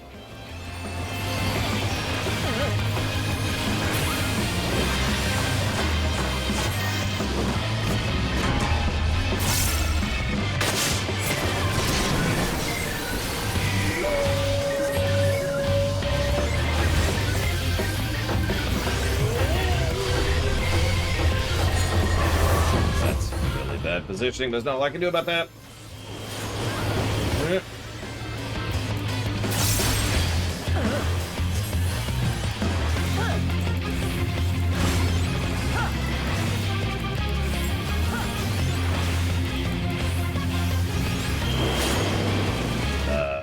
Okay.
Focus on the one on the wall, for anybody who isn't already doing that.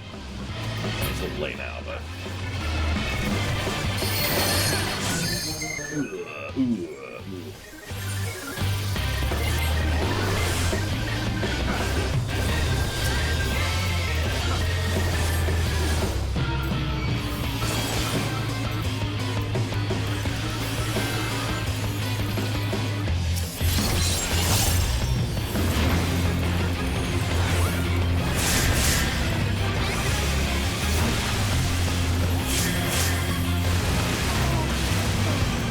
Thank you, Vergalian, very much.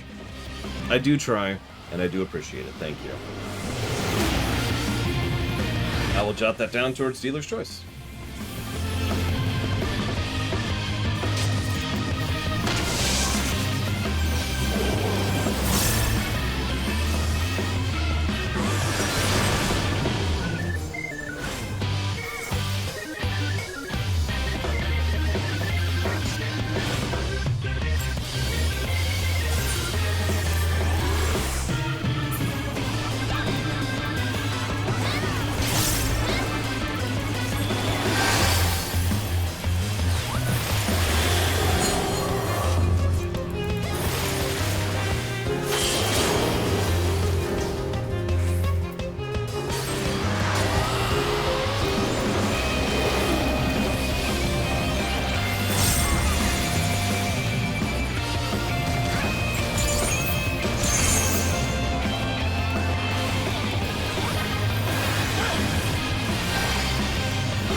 Again, just keep beating the snot out of us.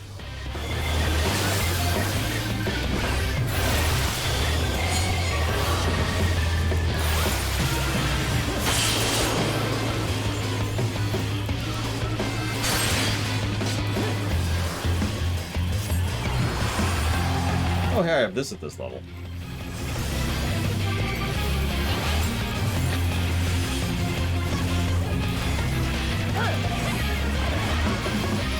Got it! Limit breaking! I'm gonna pull a Rax!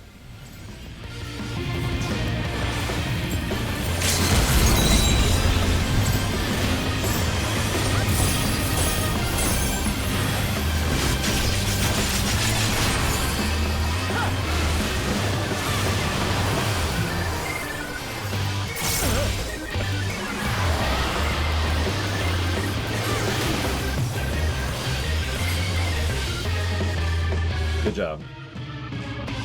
I got an achievement for that.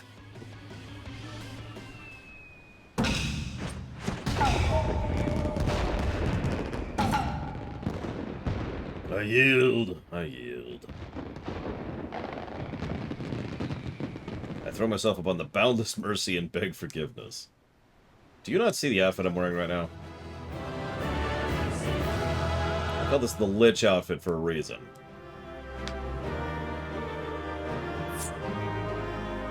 But yes, good job, everyone. For real. What's he drop?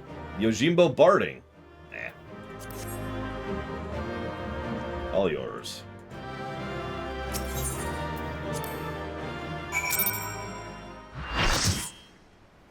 Oh, I didn't even catch that one, Belvedere. Switch.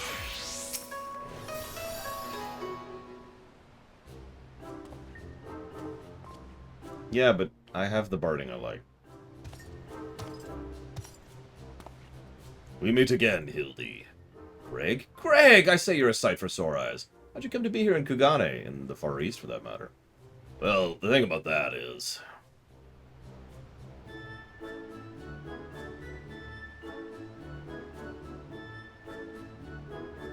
To think Greg was masquerading as Jim the entire time. Indeed, after Lore bested me a second time, I quit Eorzea and embarked on a journey to distant lands that I might hone my skills in preparation for an inevitable third bout. But when I saw you, I'd misread my carefully written words and come in instead. I had no choice but to remove you from the field forcibly. Pray forgive me my unkindness, Hildy.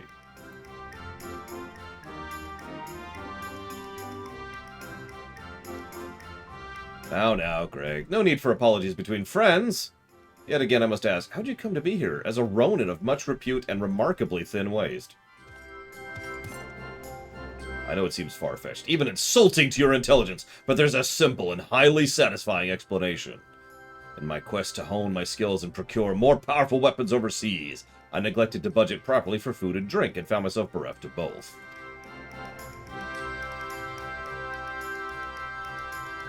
Driven to deathly hunger, I fell to my knees, and in that instant, I looked to my bosom friend, the painted rooster that had offered me companionship in my darkest hour. When dawn broke the following day, I was alone once more, a sliver of strength restored by the terrible sacrifice of my comrade, whose body and soul I would carry with me forever after. But by his grace I survived for days after, until I chanced to cross paths with a stray dog.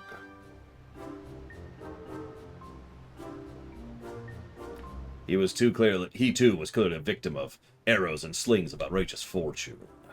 And in each way we found each other kindred spirits, orphans of fate, Thestanium Daigoro, there we go. And thereafter do we travel as one, working together that we might live to see another day. Yeah, Enkidu got Shiva'd. When I last arrived in Kugane, I sought employment as a mercenary to rebuild my misspent savings, and resume my search for the strongest of swords. It was through such ventures I inquired of the Zanmato, in fact, and began to rebuild my reputation as Yojimbo. And naturally, a legendary Ronin must dress to meet the expectations of his clients. So I assembled an outfit that would satisfy those who requested my services. Kageyama was one such client. When I saw Lore and his comrades were to be my opponent, though, I quickly realized he had not paid me dearly enough. More fool me. Needless to say, at the sight of the man who'd bested me twice before was enough to rekindle the competitive spirit within me.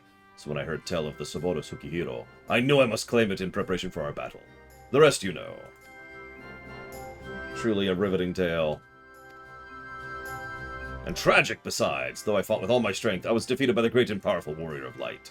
As I said to you on the bridge, no more tricks. I've taken my shot and fallen short. So I will cease my shenanigans and instead pledge my complete support to your endeavors, to make up for my misdeeds. Welcome aboard, Greg. Let's return to Nashu and share with her the wonderful news. You too, Greg. You're a full-fledged assistant now. That sounds like a downgrade. And yeah, there you go. Confirmation that it was always Yojimbo. But it's okay, because this isn't canon. What? Okay, so I know how these quests go. This is probably 700 years of cutscenes. So we'll finish up these cutscenes. Oh my god. Oh, hot chocolate. Yay, thank you. We'll finish up these cutscenes after the lunch break, I think. So I'm gonna go ahead and chop off and kill every pig that I see.